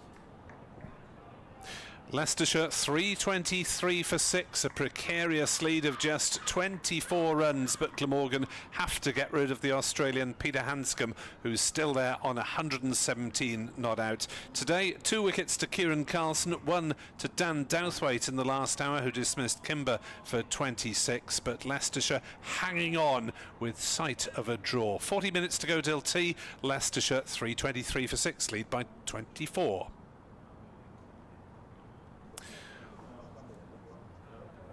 As Glamorgan cram even more players around the bat. Why not? Silly point and short leg. Yeah, that's a good move. Get them all in there. Crane is in to bowl to Travaskis, who is forward defending. There is no run. And that's the sort of over you've got to put in the batsman's head, because he's yet to get off the mark. His first objective is to push forward and defend, but when you've got people around the bat, it's you're only going to get one leg spinner to pitch and lift, and then you're gone, because it darts away. So that's a good field place in there, as the two batsmen confer, and Hanscom keeping Leicestershire in the game with this innings of 117 unbeaten. He lost Rahane after a partnership of 173 this morning to Kieran Carlson, who then dismissed Ahmed after lunch. In comes Douthwaite, starts a new over, clipped away on the onside. Suspect a little bit of reverse swing there. Ahmed played a poor shot, second ball after lunch, and was caught at point. Kimber was beaten numerous occasions by especially Van de Goot, and eventually went for 26, hitting a half volley from Douthwaite straight to short extra cover. And it's Douthwaite coming in from the river end and bowling to Hanscom, who gets a good length ball and pushes it to Carlson, where exact spot where he caught Kimber. And there's no run. The lead, a mere 24. So in real money, 24 for 6.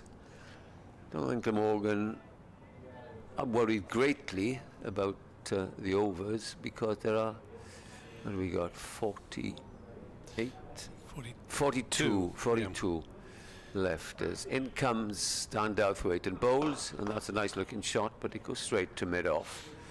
It's a case of the weather is their main enemy, if you like. Result in Division 1. Somerset have beaten the Weather and Durham. It's a good win, that. I saw what's his name, son? What's his name? Michael Vall's son. Yeah, Archie, is it? Archie, that's it, last night. There's the next ball. It's just jabbed away, and it's fielded in the gully. Bowl, Scott Borthwaite, Borwick, I'll get there in a minute, and with an absolute beauty, left-handed, he went round the wicket and hit the off stump. And they opened with Leach and Vaughan, and they left them at 15 for 2, which is a clever move on a pitch, probably, as they should, last day was turning. In comes the next ball. That comes back in, but it's well defended by the batsman.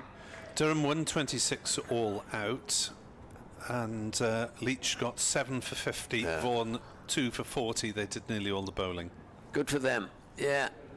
Always, that's, and what did they get, 400 on? Somerset, didn't they, in the first? Yes. That's the pitch, you know, keeping on about it. You like to see good pitch to start a couple of days and then turn. Give the spinners a chance. Last ball of the over. They'll try and keep Hanscom there as it's bowled, and they will keep him there because he defends, and that was a maiden over.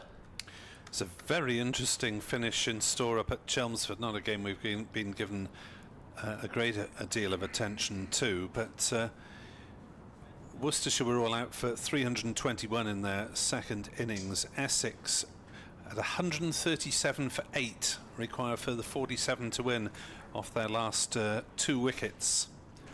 So I think I'll have my money on Essex, will you? 47 after 2. Porter and Cook, are they playing?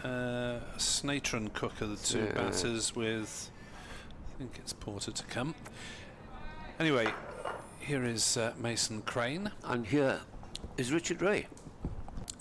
As Crane is in round the umpire, bowls to Travaskis, a bit of turn, and Travaskis turns it to short leg, and Root in characteristic fashion flicks it back at the stumps just in case Travaskis had toppled over. 3, 2, 3 for 6, 24 for 6 effectively as Crane bowls, and the same process. Travaskis to Root, this time to Cook, back to Root. Cake of the week, Nick. Victoria sponge with jam. Perfect. It's a bit gloomy out there, isn't it, now? It is. Yeah. Glamorgan might be in a position where they have to just stick to the spinners. As Crane bowls, that's the googly that turns away from Travaskis' off stump. 293 runs was the margin of Somerset's victory. They, of course, were second. Will be second to Surrey now, as it's floated up by Crane, driven by Travaskis, and he takes a single up to wide mid-on with a mid-off with a shout of yeah. Sounded like the Zulus were coming, didn't it? Jeepers. Certainly keen to get away from the leg spinner, bowling to the left-hander with the rough outside the off stump. As Crane summons in his deep fine leg to field about 30 metres from the bat for the top edge sweep, which Hanscom hasn't shown much sign of wanting to take on, but you never know, as Hanscom's forward defensively. No run. At Trent Bridge, Surrey declared on 177 for 9, selling Nottinghamshire 298 to win. They're 24 for no wicket. See if they go seriously for that. Seems an outside push. As forward comes Hanscom and defends. No run, end the over, single off it, 324 for 6, Leicestershire 25 runs ahead. But it does show willing on their part, doesn't it? At least it's a little bit enterprising. Essex are now 9 down, still needing 46 against Worcestershire. Logan van Beek has got a third. Signed for the closing weeks of the season for Worcestershire. Martin Brunt, who thought he might know Kenneth from swimming. We've established that it might be somebody else, but he says it maybe it's another Davy. He says, are there any other Davies in Wales? He says. Round the wicket goes Douthwaite and bowls outside off stump, and I've decided who he reminds me of, Dan Douthwaite, a bit Shane Watson ish, in the way he sort of in approach or appearance, slightly in appearance, slightly in the way he bowls, and also in his knack of picking up important wickets while bowling some odd stuff as well.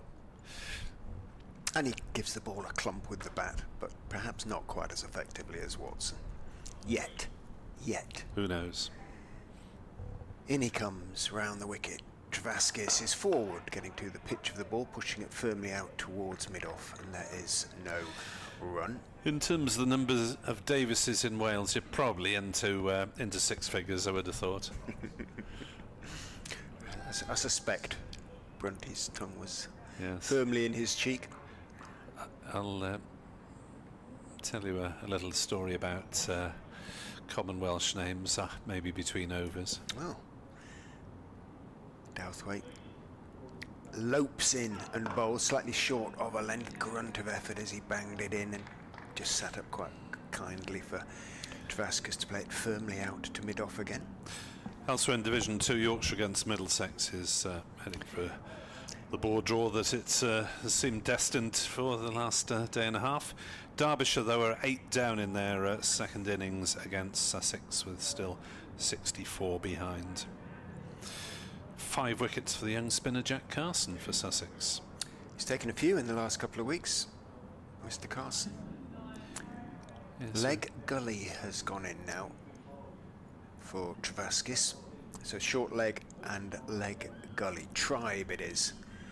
Almost on the clip off the legs as Douthwaite is in to Travaskis, straight, and Travaskis solidly forward. England continue to make progress. Sri Lanka are 200 for 7. Still needing 283 runs. As Atkinson has got a third. good couple of games, hasn't he, Gus Atkinson? One way or another. Douthwaite in, bowls, bouncer, Travaskis squats. No ball. No ball on height. Could have been either. Could have been either. Step in. Height, I think. Leighton on email, pleading for double spin. But Douthwaite did get the breakthrough, got Kimber. Absolutely. But there is the light issue. And he goes, bowls, Travaskis steers it just slightly wide of mid-off, and Van der Hoogten has some work to do to get across to the ball, and Travaskis can pick up 1. Moves on to 5. The lead creeps up to 28. 40.1 overs remain in the day, if we get them all. Looks unlikely at the moment, doesn't it? It's been just about playable through the afternoon session. You think this is likely to dip in light levels at least 5:30ish.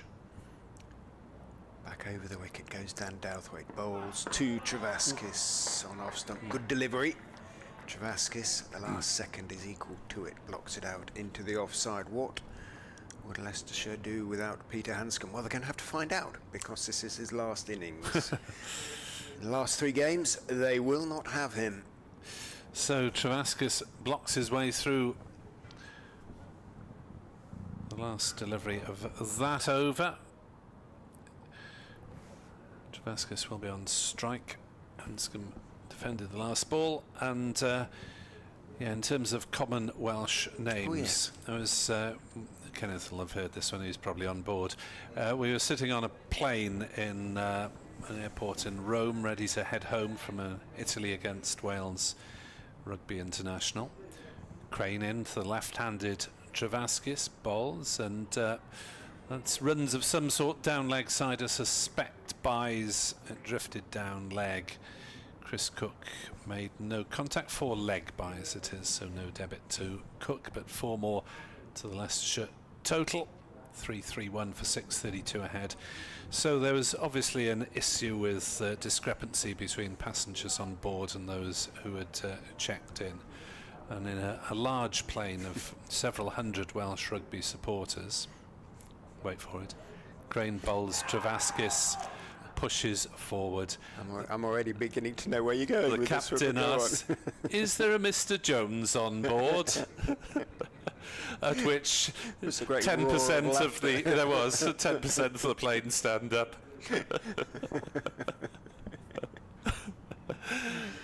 Department of Stupid Questions. That one is genuine. I think we were held on the tarmac for about 3 hours. So was the pilot, and was the pilot might have been a foreign pilot. I don't think he was British. No. I don't think he was British. Otherwise, he would have understood the slight futility of asking that question. The amusement. Here comes Crane bowling, and it's turned away on the leg side by Travaskis. No run. Well, he's only got 5, Liam Travaskis, but he's already soaked up 27 deliveries, so he is doing his job. Can he do it a little longer?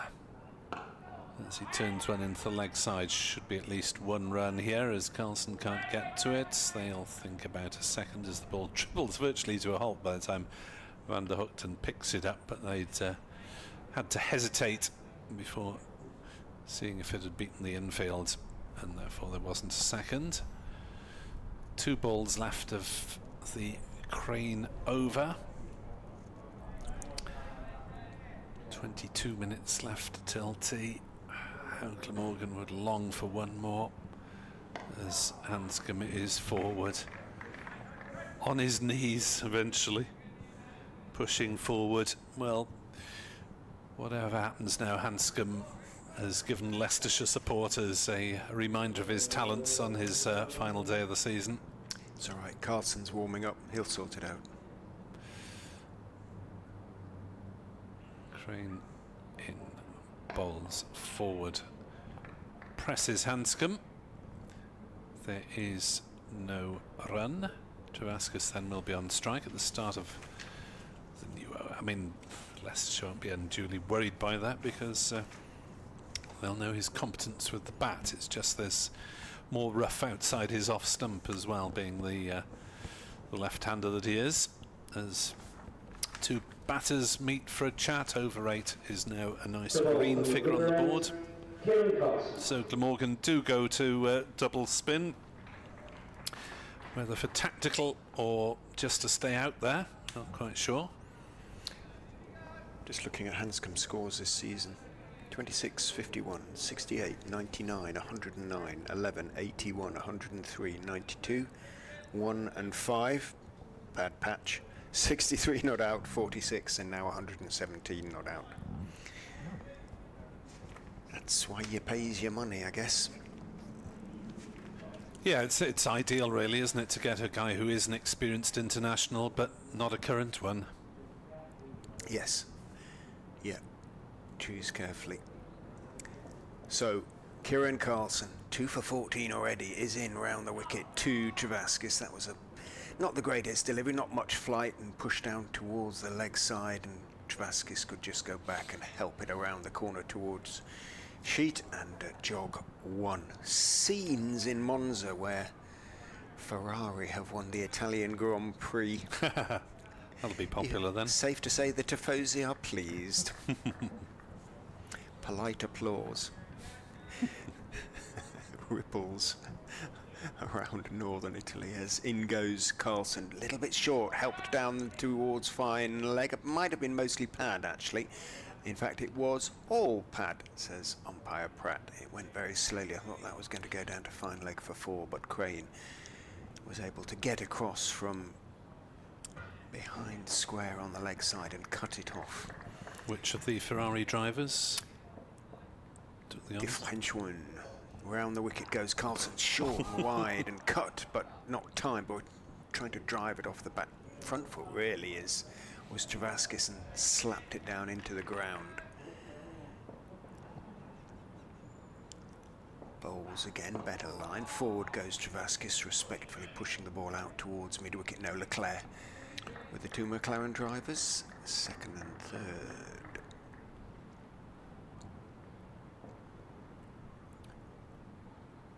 Carlson bowls. Waiting in his crease is Travaskis. Doesn't really turn, just blocks it back down the wicket.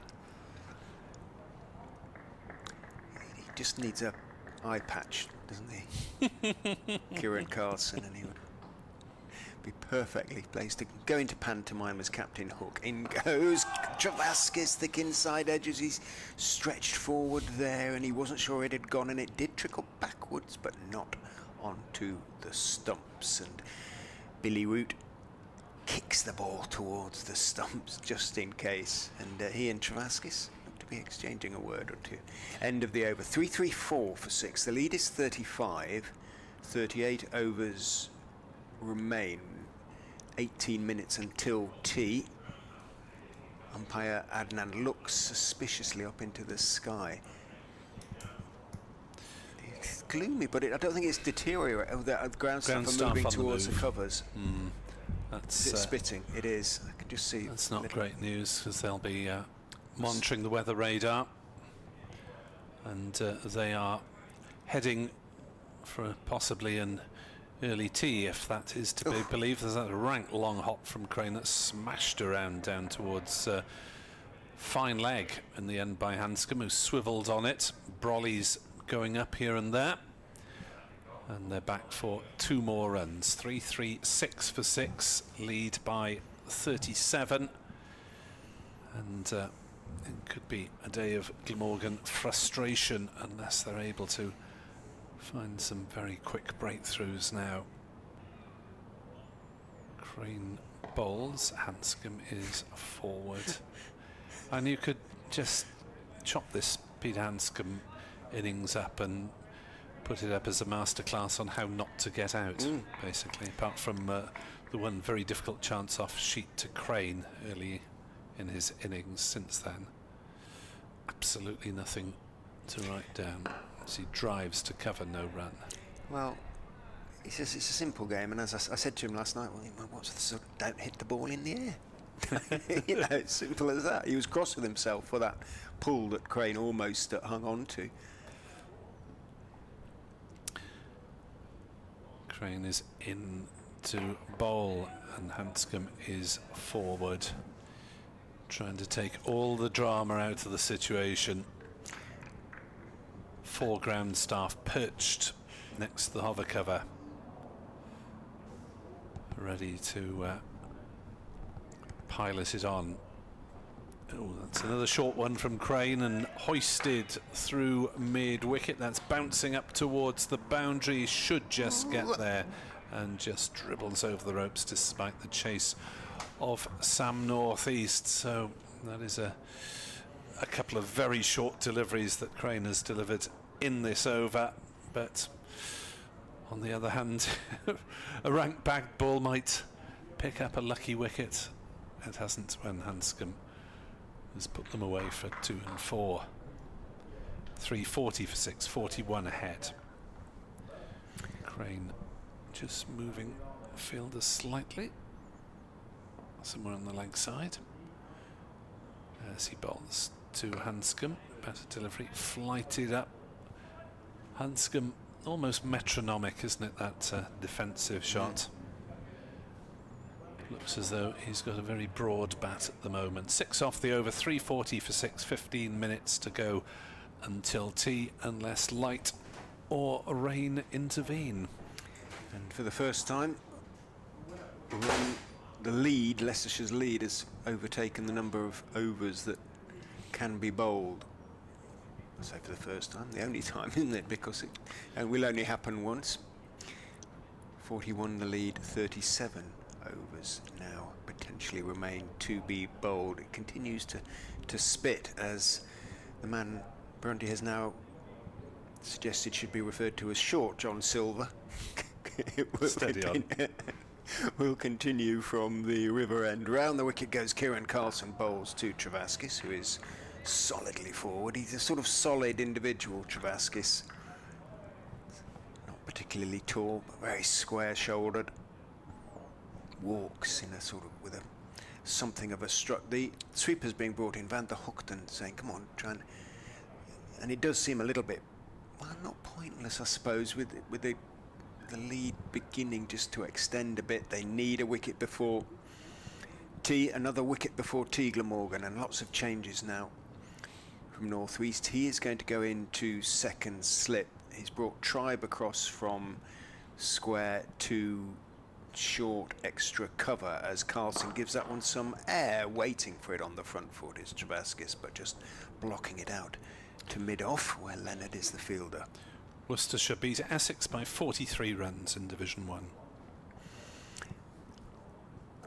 In goes Carlson, forward goes Travaskis, down the onside goes the ball. I was going to say, if we're not careful, we'll be on 5 Live Sports Extra, but there's a small matter of the test match, I suppose, as well. Well, but that's Sri Lanka is 7 down, so. Carlson is in, outside off stump, left by Travaskis, safely, despite the oohs and the ahs from Colin Ingram and Sam Northeast at first and second slip. Travaskis waves at the pavilion. What for, I wonder? Oh, new gloves, he says. He has faced 37 deliveries. As Carlson is in, gives it some air. Travaskis forward, blocking it carefully. 12 minutes until tea. And again, it's just, for me, just got a fraction lighter again. It's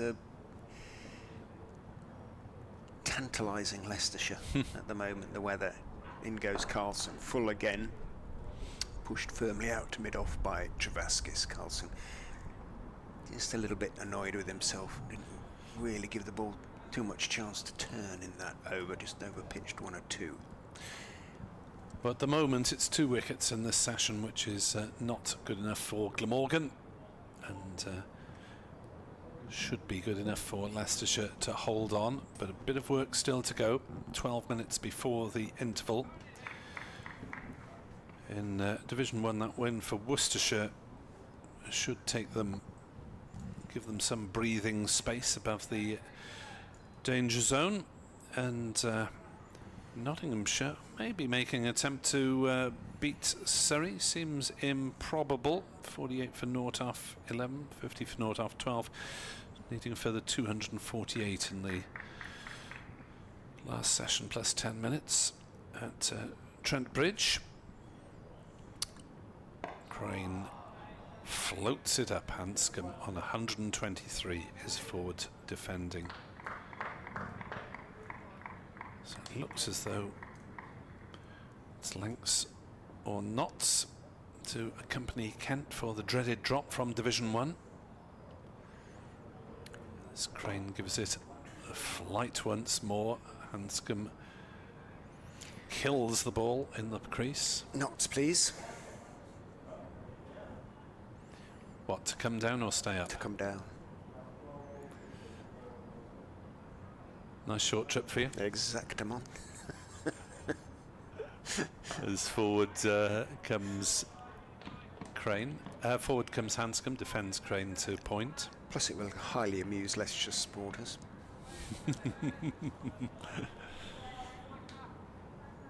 Yes, there'll be a bit of spice on those. Oh, yeah. As that one's tucked away on the leg side by Hanscom for a single off the fourth ball of the over. 341 for 6, 42 runs ahead, and may entertain some Derbyshire supporters as well if they're playing Nottinghamshire next season in the county championship. A bit of Schadenfreude against their neighbours. Crane directing operations in the Test. Sri Lanka still 7 down, 211 for 7. Target 483. 3 round the bat. Crane bowls, and it's flipped up in the air. There's an appeal for a catch at leg slip. Not given. Glamorgan getting very excited as the ball gently ballooned in the air. Travaskis with a bit of a grin on his face, saying, "Come off it, boys," or words to that effect. Tribe grinning as well. Well, had to ask, didn't I? The man who patched it. Very simple catch at leg slip. Crane in again.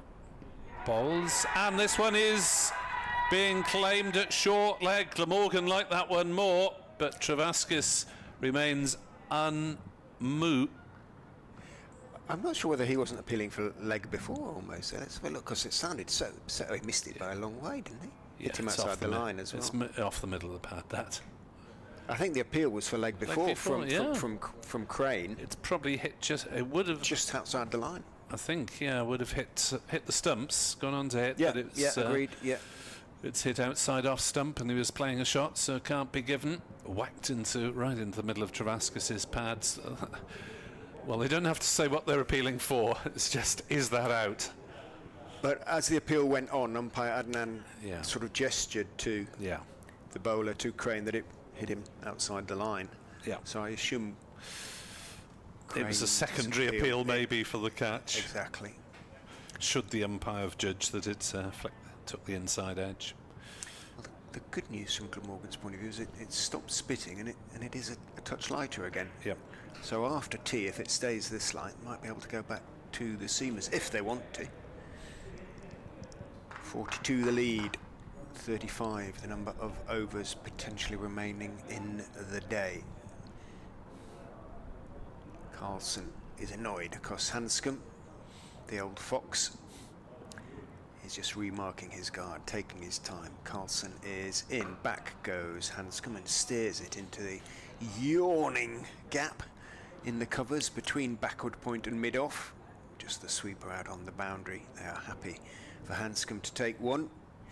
He does, moves on to 125, the lead 43. Maybe 2.5 overs until tea, given we're getting the spinners at the moment round the wicket. A little bit short is Carlson, no turn, and on the back foot Travaskis just pushes it out into the offside.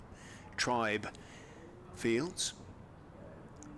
Carlson Steps in and bowls. Oh, that one turns past the outside edge of the reaching bat of Liam Travaskis, who looks back at his stump somewhat disconcerted. Well bowled. Carlson, almost a third wicket.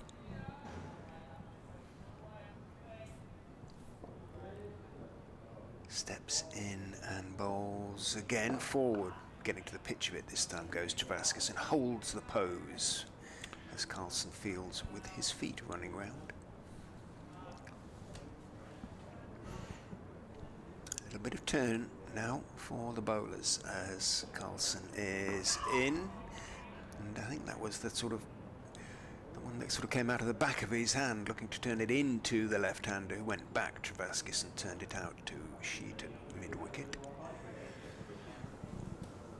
What Glamorgan have done now is slowed down the scoring rate as well as getting more overs in. Carlson in, outside off stump wide. Got in position to cut Travaskis. Thought better of it. Wisely let it go through. End of the over. 34 remain, 43 the lead. There's 5 minutes until tea, so certainly 2 more overs.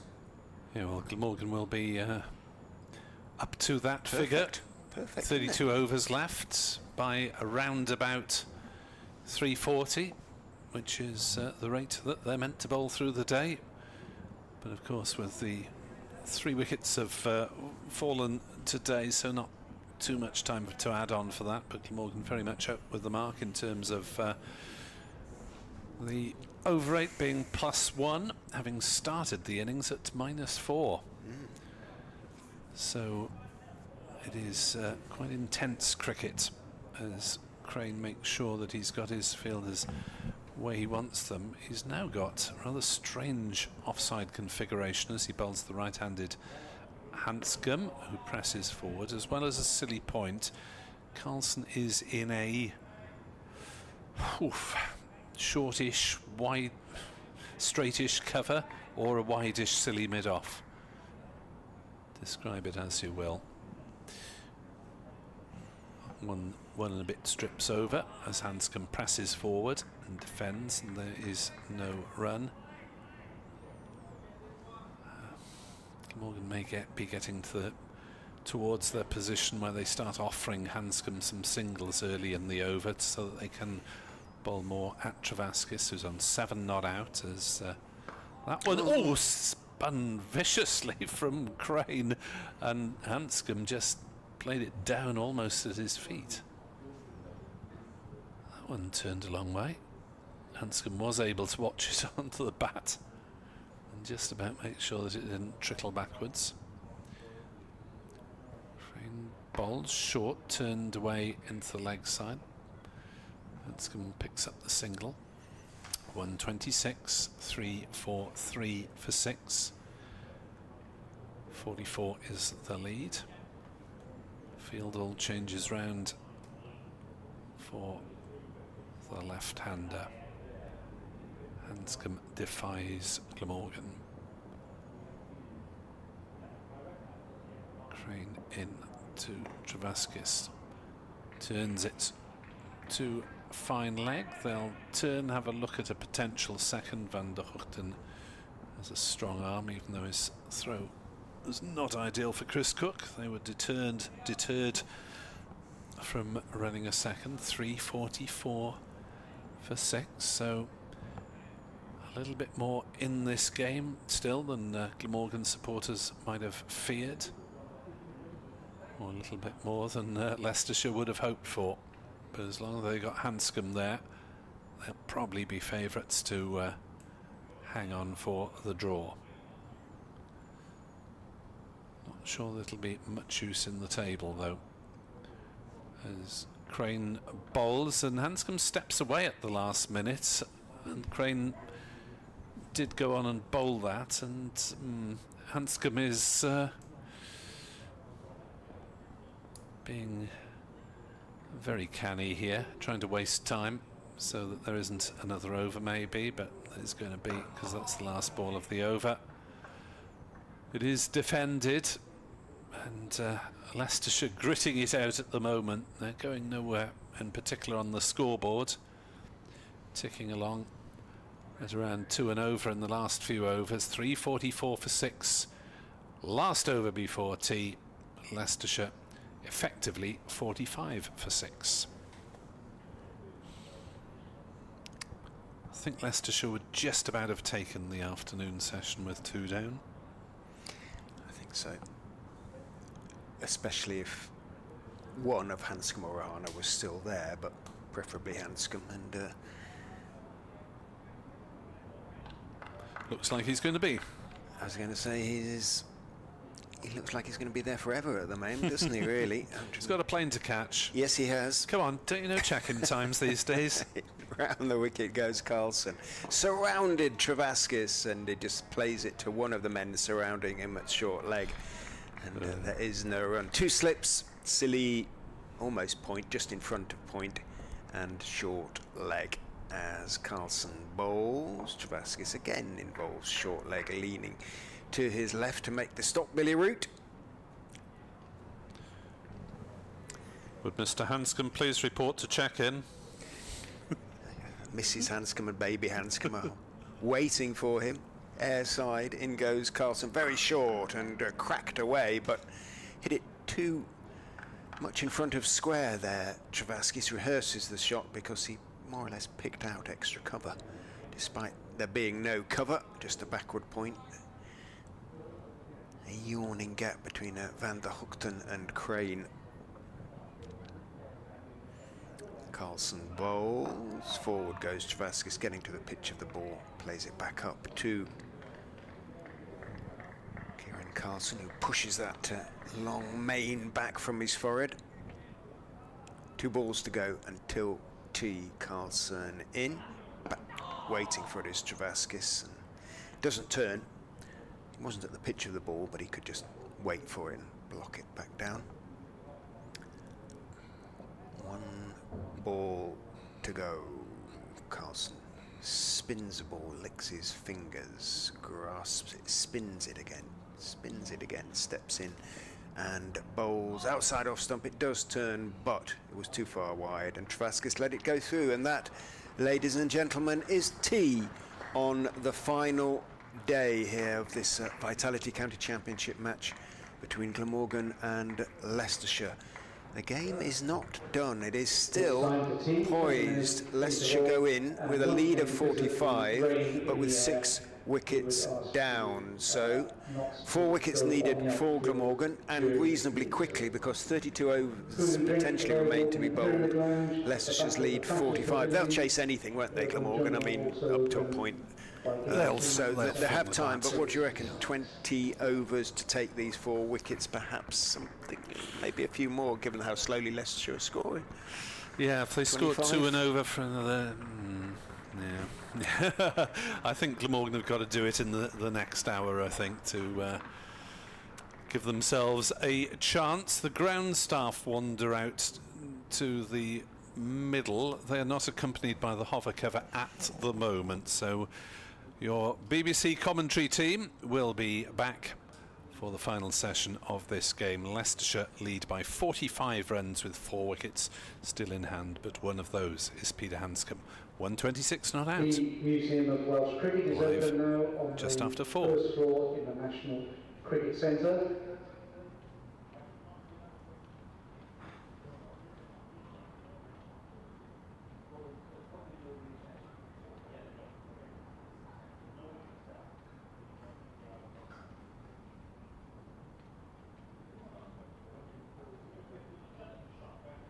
The last few tickets are available for the England versus Australia T20 International here on Friday the 30th of September. We've also got 2 international games here next season, and a reminder that members' exclusive priority window to secure the best seats for these games against the West Indies in June and South Africa next September. The priority window is open until a minute to midnight tomorrow. As a member, you can also enjoy a 10% discount on all adult tickets across any category.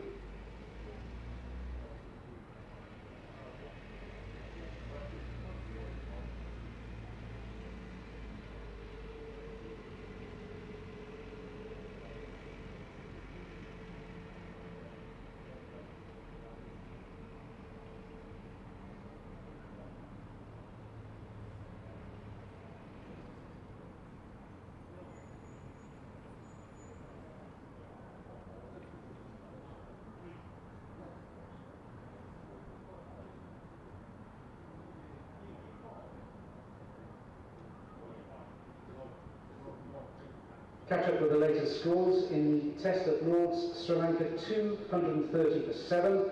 They require a further 253 runs to win the match.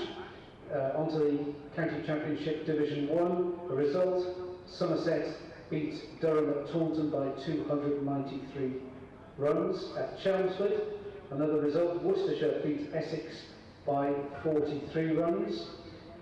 And in Division 2, a result, Sussex beat Derbyshire by an innings and 59 runs.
Welcome back for the final time in this match to the umpires, the Glamorgan fielders and the Leicestershire batters.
Ned Leonard to bowl from the Cathedral Road end, Peter Hanscom to face.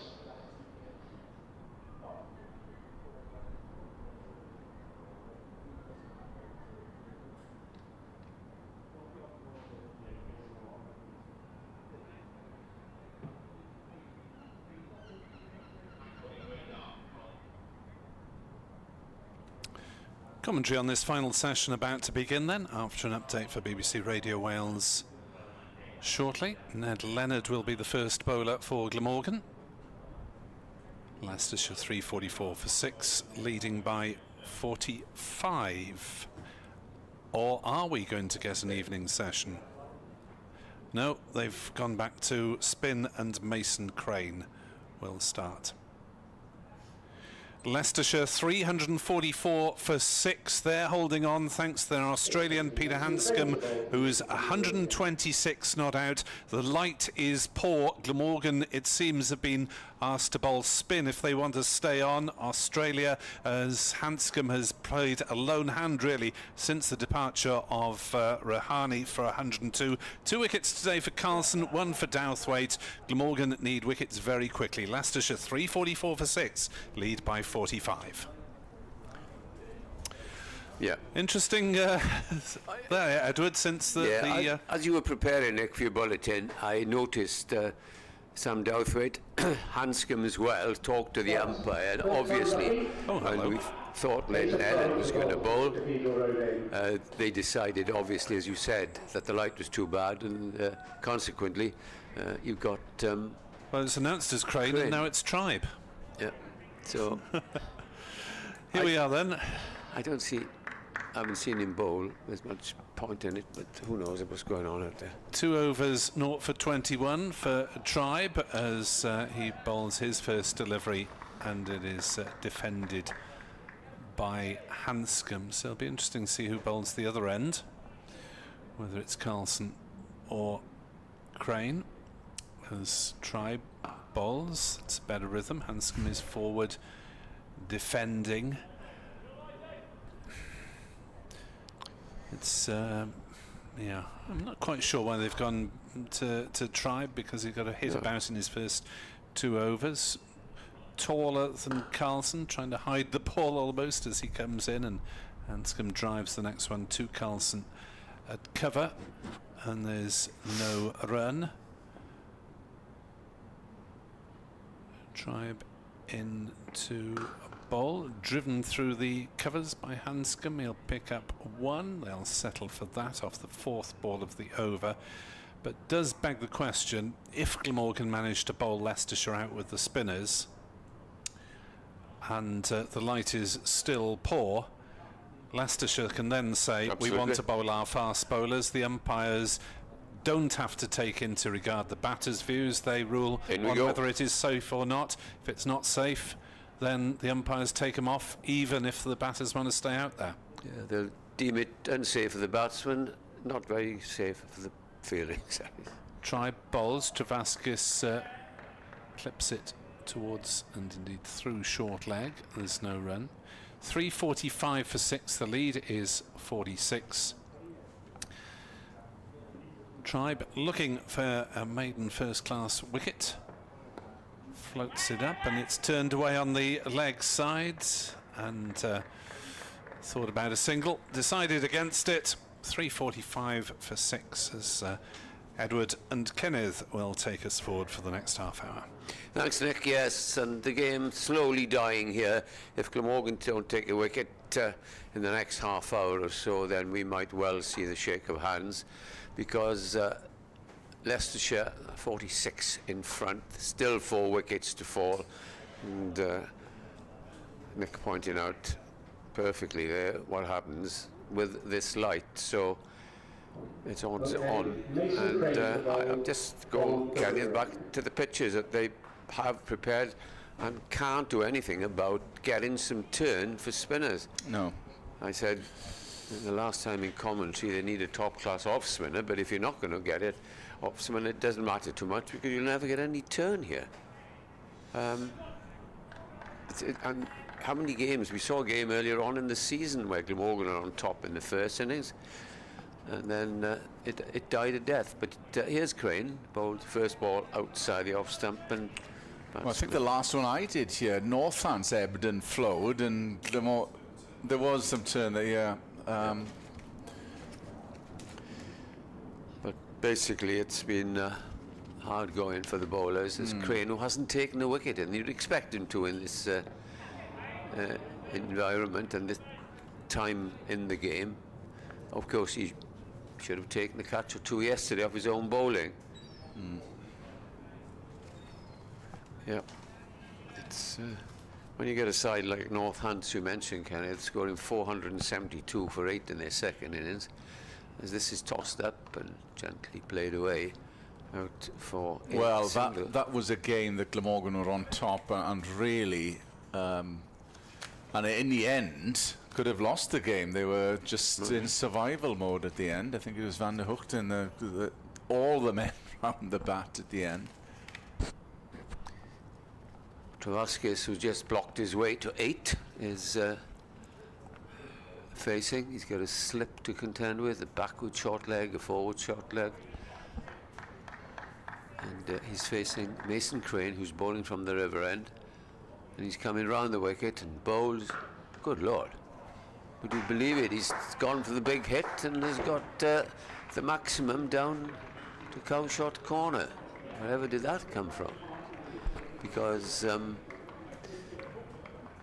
he did pitch it up, and he must have thought, well, I'm fed up of blocking. I'm going to have a swing, and he hit it for 6 because he has faced 55 balls before that blow for 8. But if he wants to play that shot, well, Glamorgan will be quite happy. But the ball now has got lost.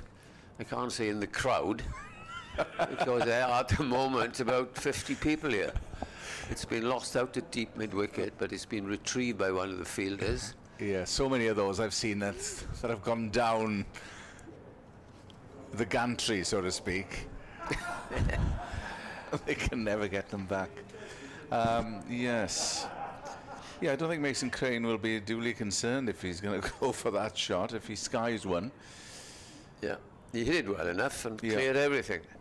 And here's Crane looking for revenge again as he comes up and bowls to Travaskis, who this time taps it backward, short leg where it's fielded.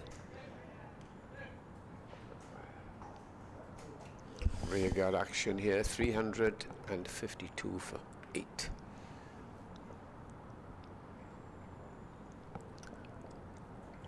In comes the next ball round the wicket, and the stifled appeal there, but he was well outside the off stump.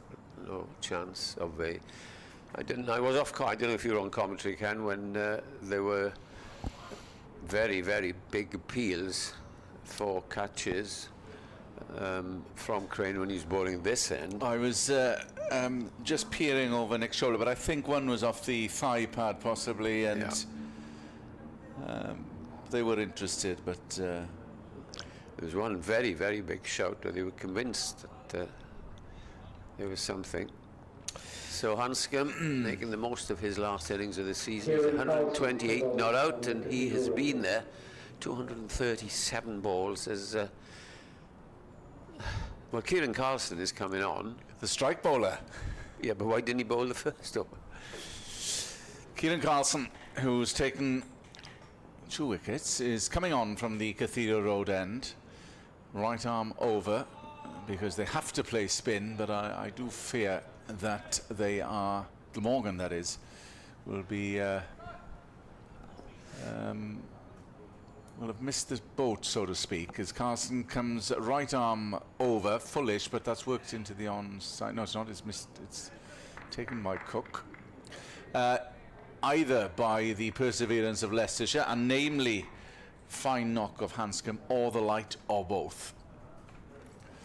Carlson in bowls, good length, and that's tucked away through square, and they'll come through for an easy single.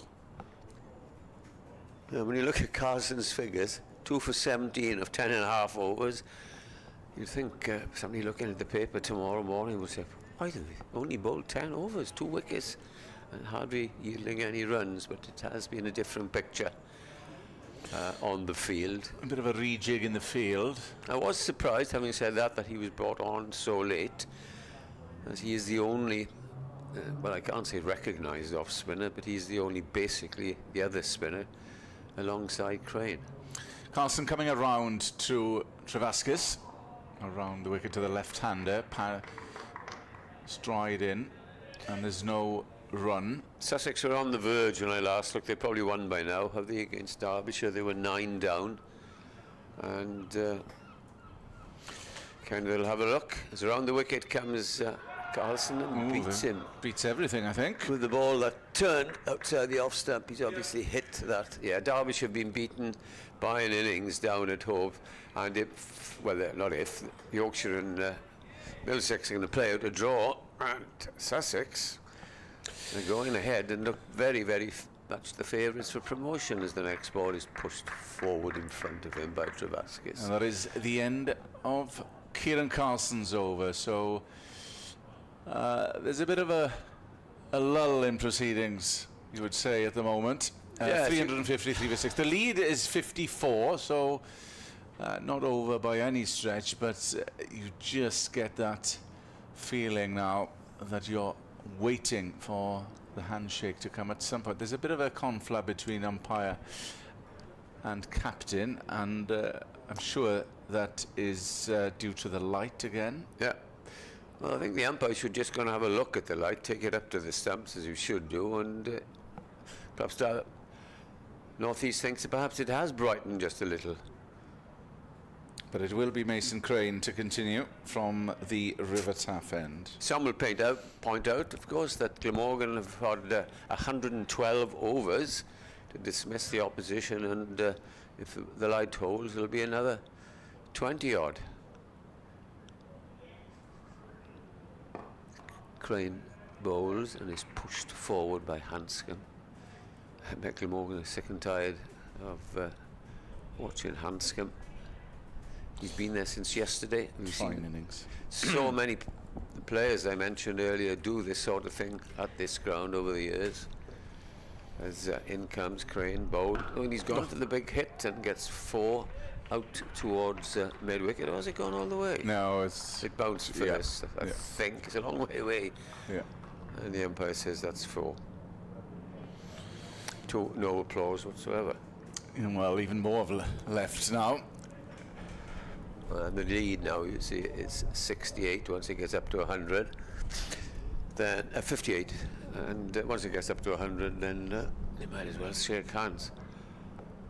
But Glamorgan will go on, hoping they can take quick wickets as Mason Crane comes in and bowls, and that's a better delivery. Yeah, just at a rock back there, on the back foot. Crane 0 for 97 off 28. It doesn't really reflect his bowling, because he should have taken a couple of wickets, and he will only blame himself for that. A couple of 3 chances I think he's dropped off his own bowling as he bowls again, and this is played out for a single on the onside.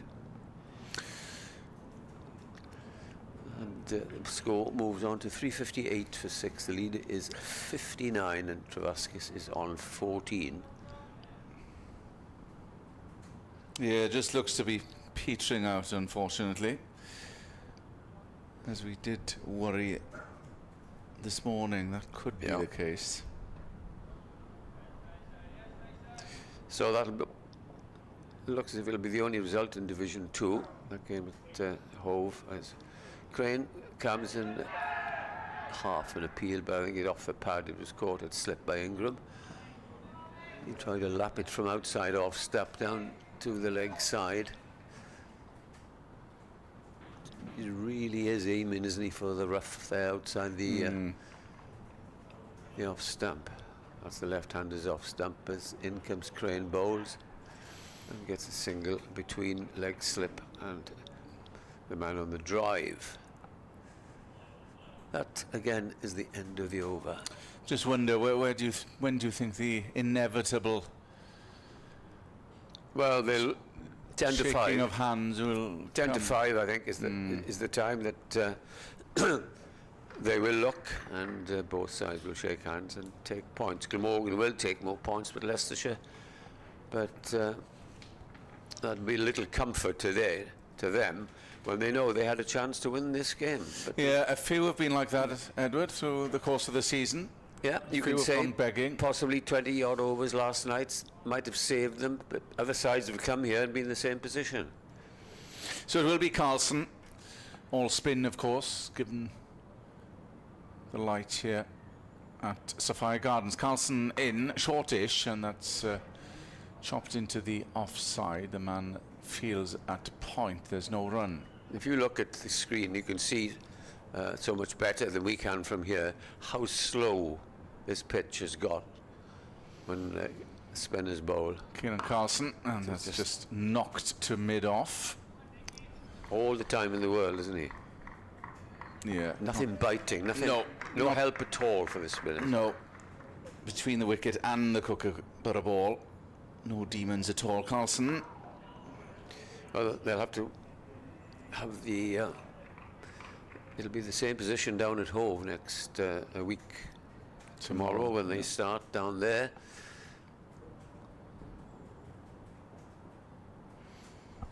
Yeah. This is Kieran Carlson, and it's just left by the bat outside off stump and taken by Chris Cook.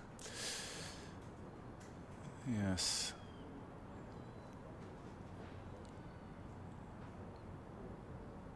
Short leg is in, slim it off. There's two slips rather. Carlson in, trying to engineer something, but as we've been mentioning, no aid in the wicket whatsoever. And it just has that feeling at the moment.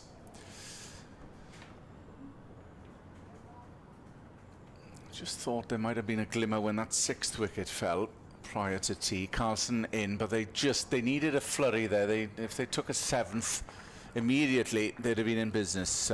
End of the over. That was a maiden from Kieran Carlson, who has more than acceptable figures for a part-time bowler, 2 for 17 in his 12 overs. But Leicestershire are eking out a draw here. 359 for 6. That is a lead of 60. I'm sure Nick will tell me. I think the other two Kookaburra fixtures were the first 2 games of the season. Thought they were. Because I'm just looking here, Kenneth, at scores. Middlesex 620 for 3 declared. And Glamorgan 620 for 3 declared. Middlesex 655. And in the following game, Derbyshire, Glamorgan second innings 361 for 7, Derbyshire 225 for 3. And that, I think, will tell you the story after this. As we are watching again the leg spin of Crane, who bowls and is played gently up to mid-on. As I pointed out this afternoon, you go to Australia, you must have practice against Kookaburra balls. Well, there's nobody playing from the England squad at the moment. Well, that was the point we raised this morning. Anyway, we move on as in comes Crane. Tosses this one up invitingly, but it's just tapped out to cover for a single. I spoke to James Harris about, I mean, he wasn't against, you could see the logic of using a kookaburra ball. You could see why the ECB want the counties to use them in a couple of matches. But kookaburra balls on these wickets, it doesn't work. No. So I'm sure when Nick does his interview, if it's the captain or the coach, will probably allude to that as well. But it doesn't make for good watching, and you do want spectators to come back. And as again, as Nick says here, people say, oh, let's have more county cricket. Certainly, I love county cricket, compose the other one. But look at it today. yeah, you have to have results. Here's Crane into the left-handed Travaskis, Or nudges it away to short leg. or even exciting draws, so to speak. Yeah. Through 9 down here now, it'll be great fun. But, and you've got a number 8 batsman, no mean player, but doesn't look like getting out at the moment, which is the commentator's curse, as he chips one away and it's well fielded by that man, Carlson. 360 for 6, and the lead has moved on to 61. Mark Crane bowls, and he's tucked away. Throws his hands in despair as it went between 2 close fielders for a single. Yeah, all too easy at the moment, given what we've been mentioning in terms of the wicket, but also, of course, Glamorgan can't use their pace bowlers at the moment. They would have a real last blast, I think, the quickies after tea in this last session, but they, unfortunately for them, unfortunately for Leicestershire, it hasn't happened. As Crane comes in and tosses this one up. It's a full toss in the end, Yeah. and it's 4 runs.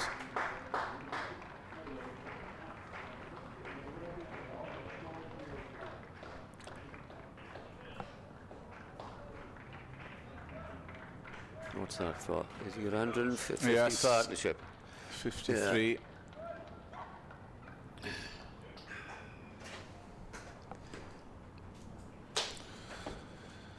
Yes, so disappointing end to that over from Mason Crane. Both batters come to the middle just to say, well, we just need to negotiate a few more, and that will be that. We're going to have, obviously the light has improved marginally because it looks as if we're going to have some pace this end. It's going to be Ned Leonard, I think. Leonard, yeah. to bowl. I suppose it has, we can't say from in here, obviously, but it, well, they wouldn't be bowling, would they, if the umpires say no. Ned Leonard to bowl at the Cathedral Road end. So Ned Leonard will come back on. He'll come around the wicket to the left-hander, Travaskis, who's on 16 from 72 balls. The lead is 66 with 4 wickets in hand. But unless anything happens in the next few overs, that'll be that for the day and for this game. Here is Leonard, starts his run-up from the Cathedral Road end. Around the wicket, past the umpire, bowls full and firmly driven to mid-off rather, for no run.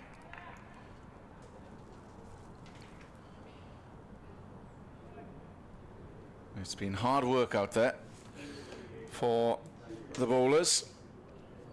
And, well, Tim van der Hoogten bowled a beautiful spell after lunch without reward, past the bat a few times. Here is Leonard, and a stride forward from Travaskis. Good forward offensive shot, and there's no run. Yeah, he beat the bat of Kimber on a few occasions, did van der Hoogten. Yes, he had Kimber in all sorts of trouble. But he the survived. golden arm came on, dealt with it. Yes. And took a wicket. Leonard coming in then from the Cathedral Road end. Glamorgan desperately needs some divine inspiration intervention here, and that strays down leg is taken by Chris Cook. There's a leg slip in, 2 slips, short leg, short cover, mid-off, mid-on. And there's a man at point. There is a fine leg in as well. Yes.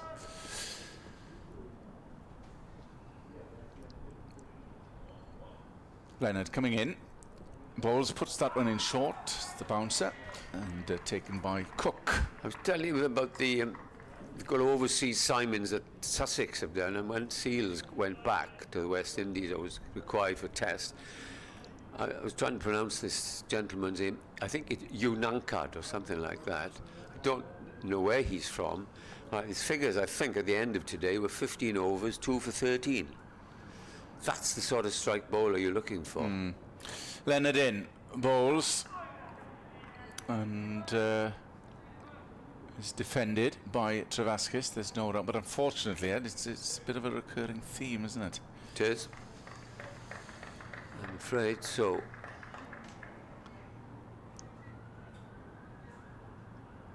Because these players are available.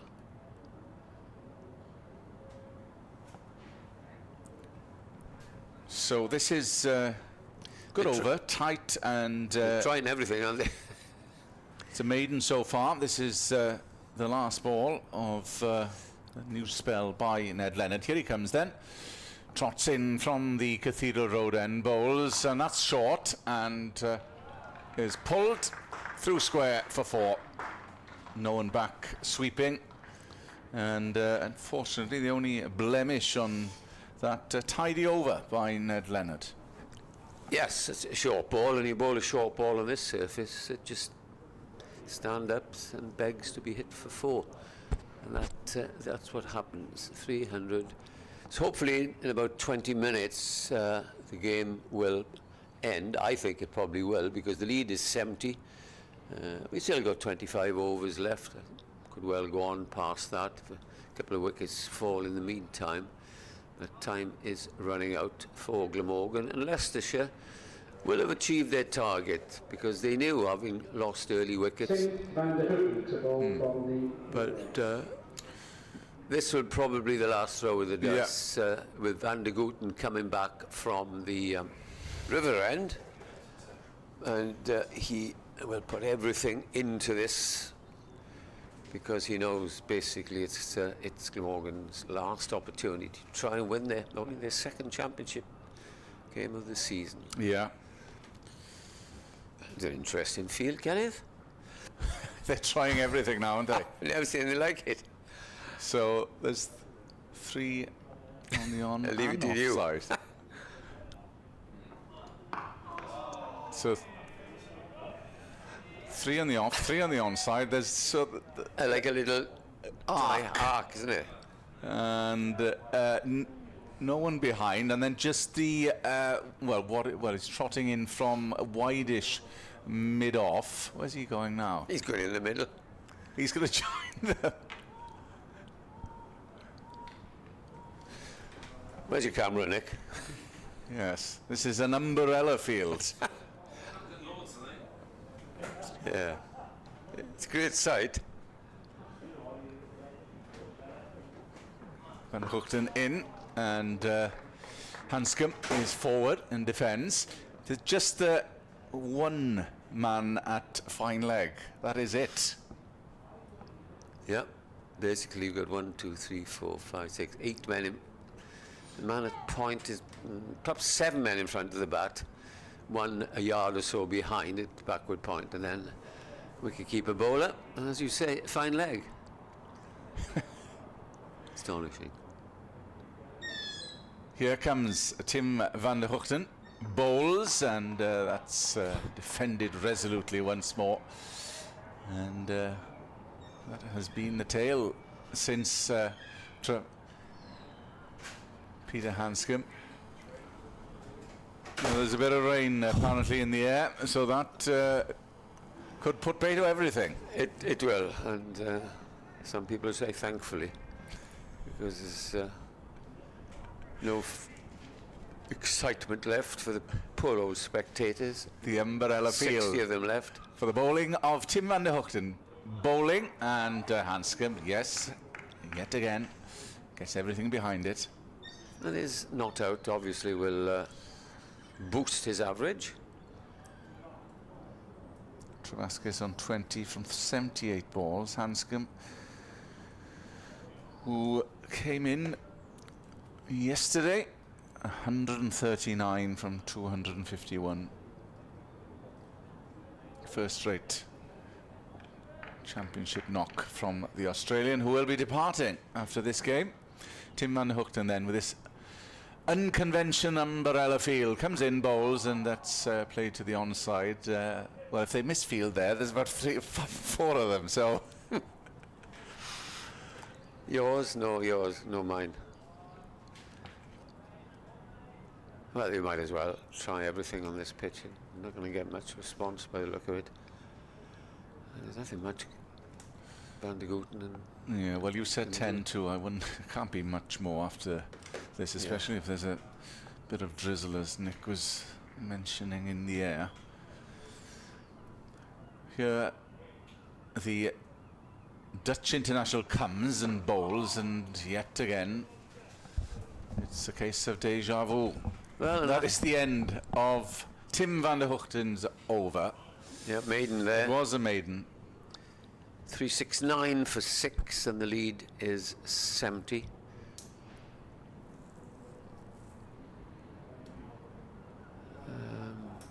Just everybody's body language now, Ed. You can see they're just trudging. They're just waiting for the inevitable. Yes.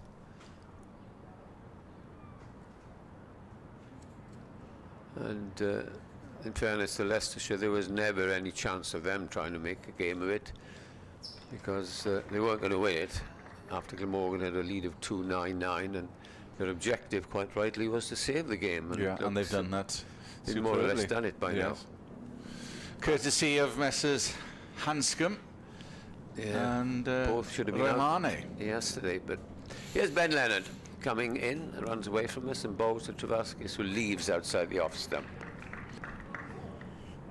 So Glamorgan have a week off before they go down to Hove next week, and they'll be on fire down there, because they have an excellent chance of winning the Second Division Championship, and a very good chance as well of finishing top. I think it's 4th or 5th win this season today. As in comes the next ball, it's short, goes over Travaskis, who's not very tall, and goes. Oh, the umpires are they're going coming in because of that, after that bouncer. Yes, I don't know quite, because the batsman saw it and let it sail over his shoulder, and they're off. And I think that's it. Might be it for the day. We'll have to wait. Well, he's the umpire just going over to the stumps. And a disappointing end to a game that did promise much of an exciting 4th day. What are they going to do? What are they doing here? Are they? No, they're just waiting for the covers to come on. And my guess is that this game will end shortly. Richard will be on his way up to the Midlands before long. We'll say a final word of what's been a rather disappointing end. Thank you, Ed. Yes, I thought that it might have been that, but it's just rain-stopped play. You can hear the hovercraft in the distance coming on. But it just petered out as we thought it might in the last 16. I think the pitch was probably the winner in the end, wasn't it? I think Glamorgan did pretty well to get as close as they did, to be quite honest, with something of a makeshift bowling attack.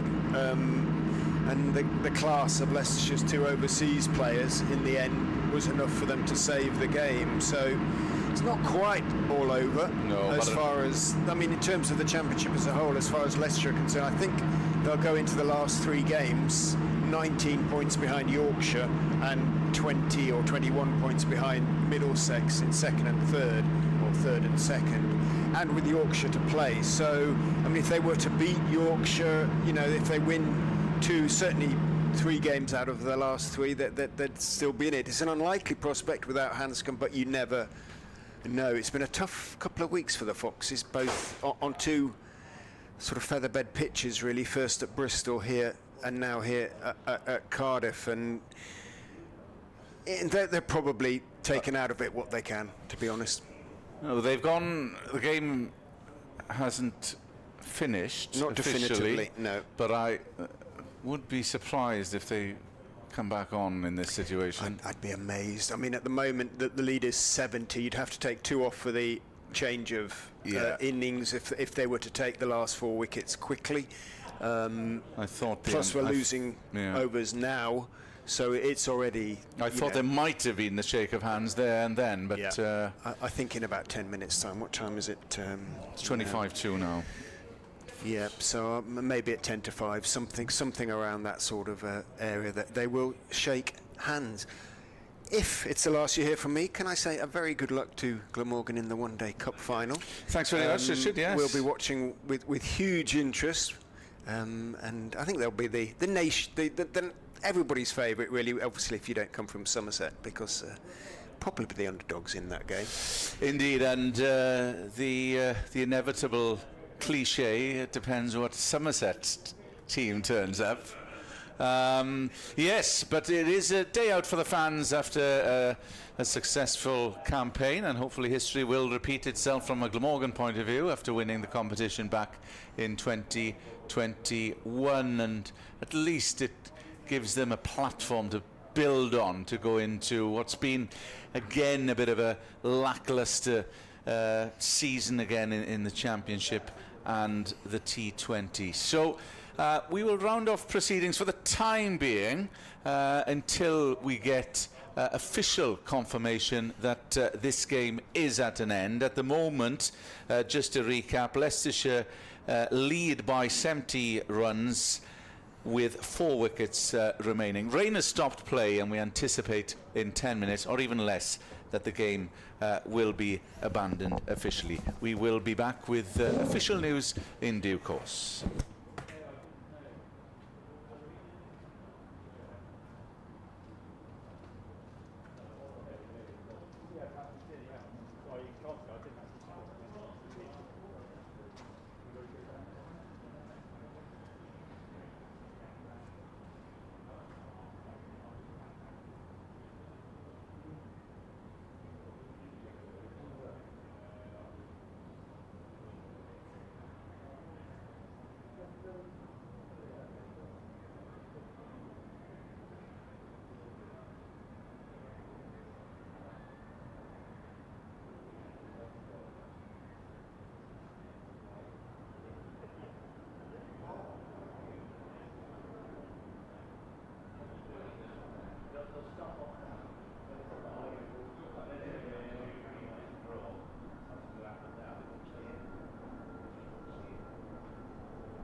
The match has been abandoned as a draw.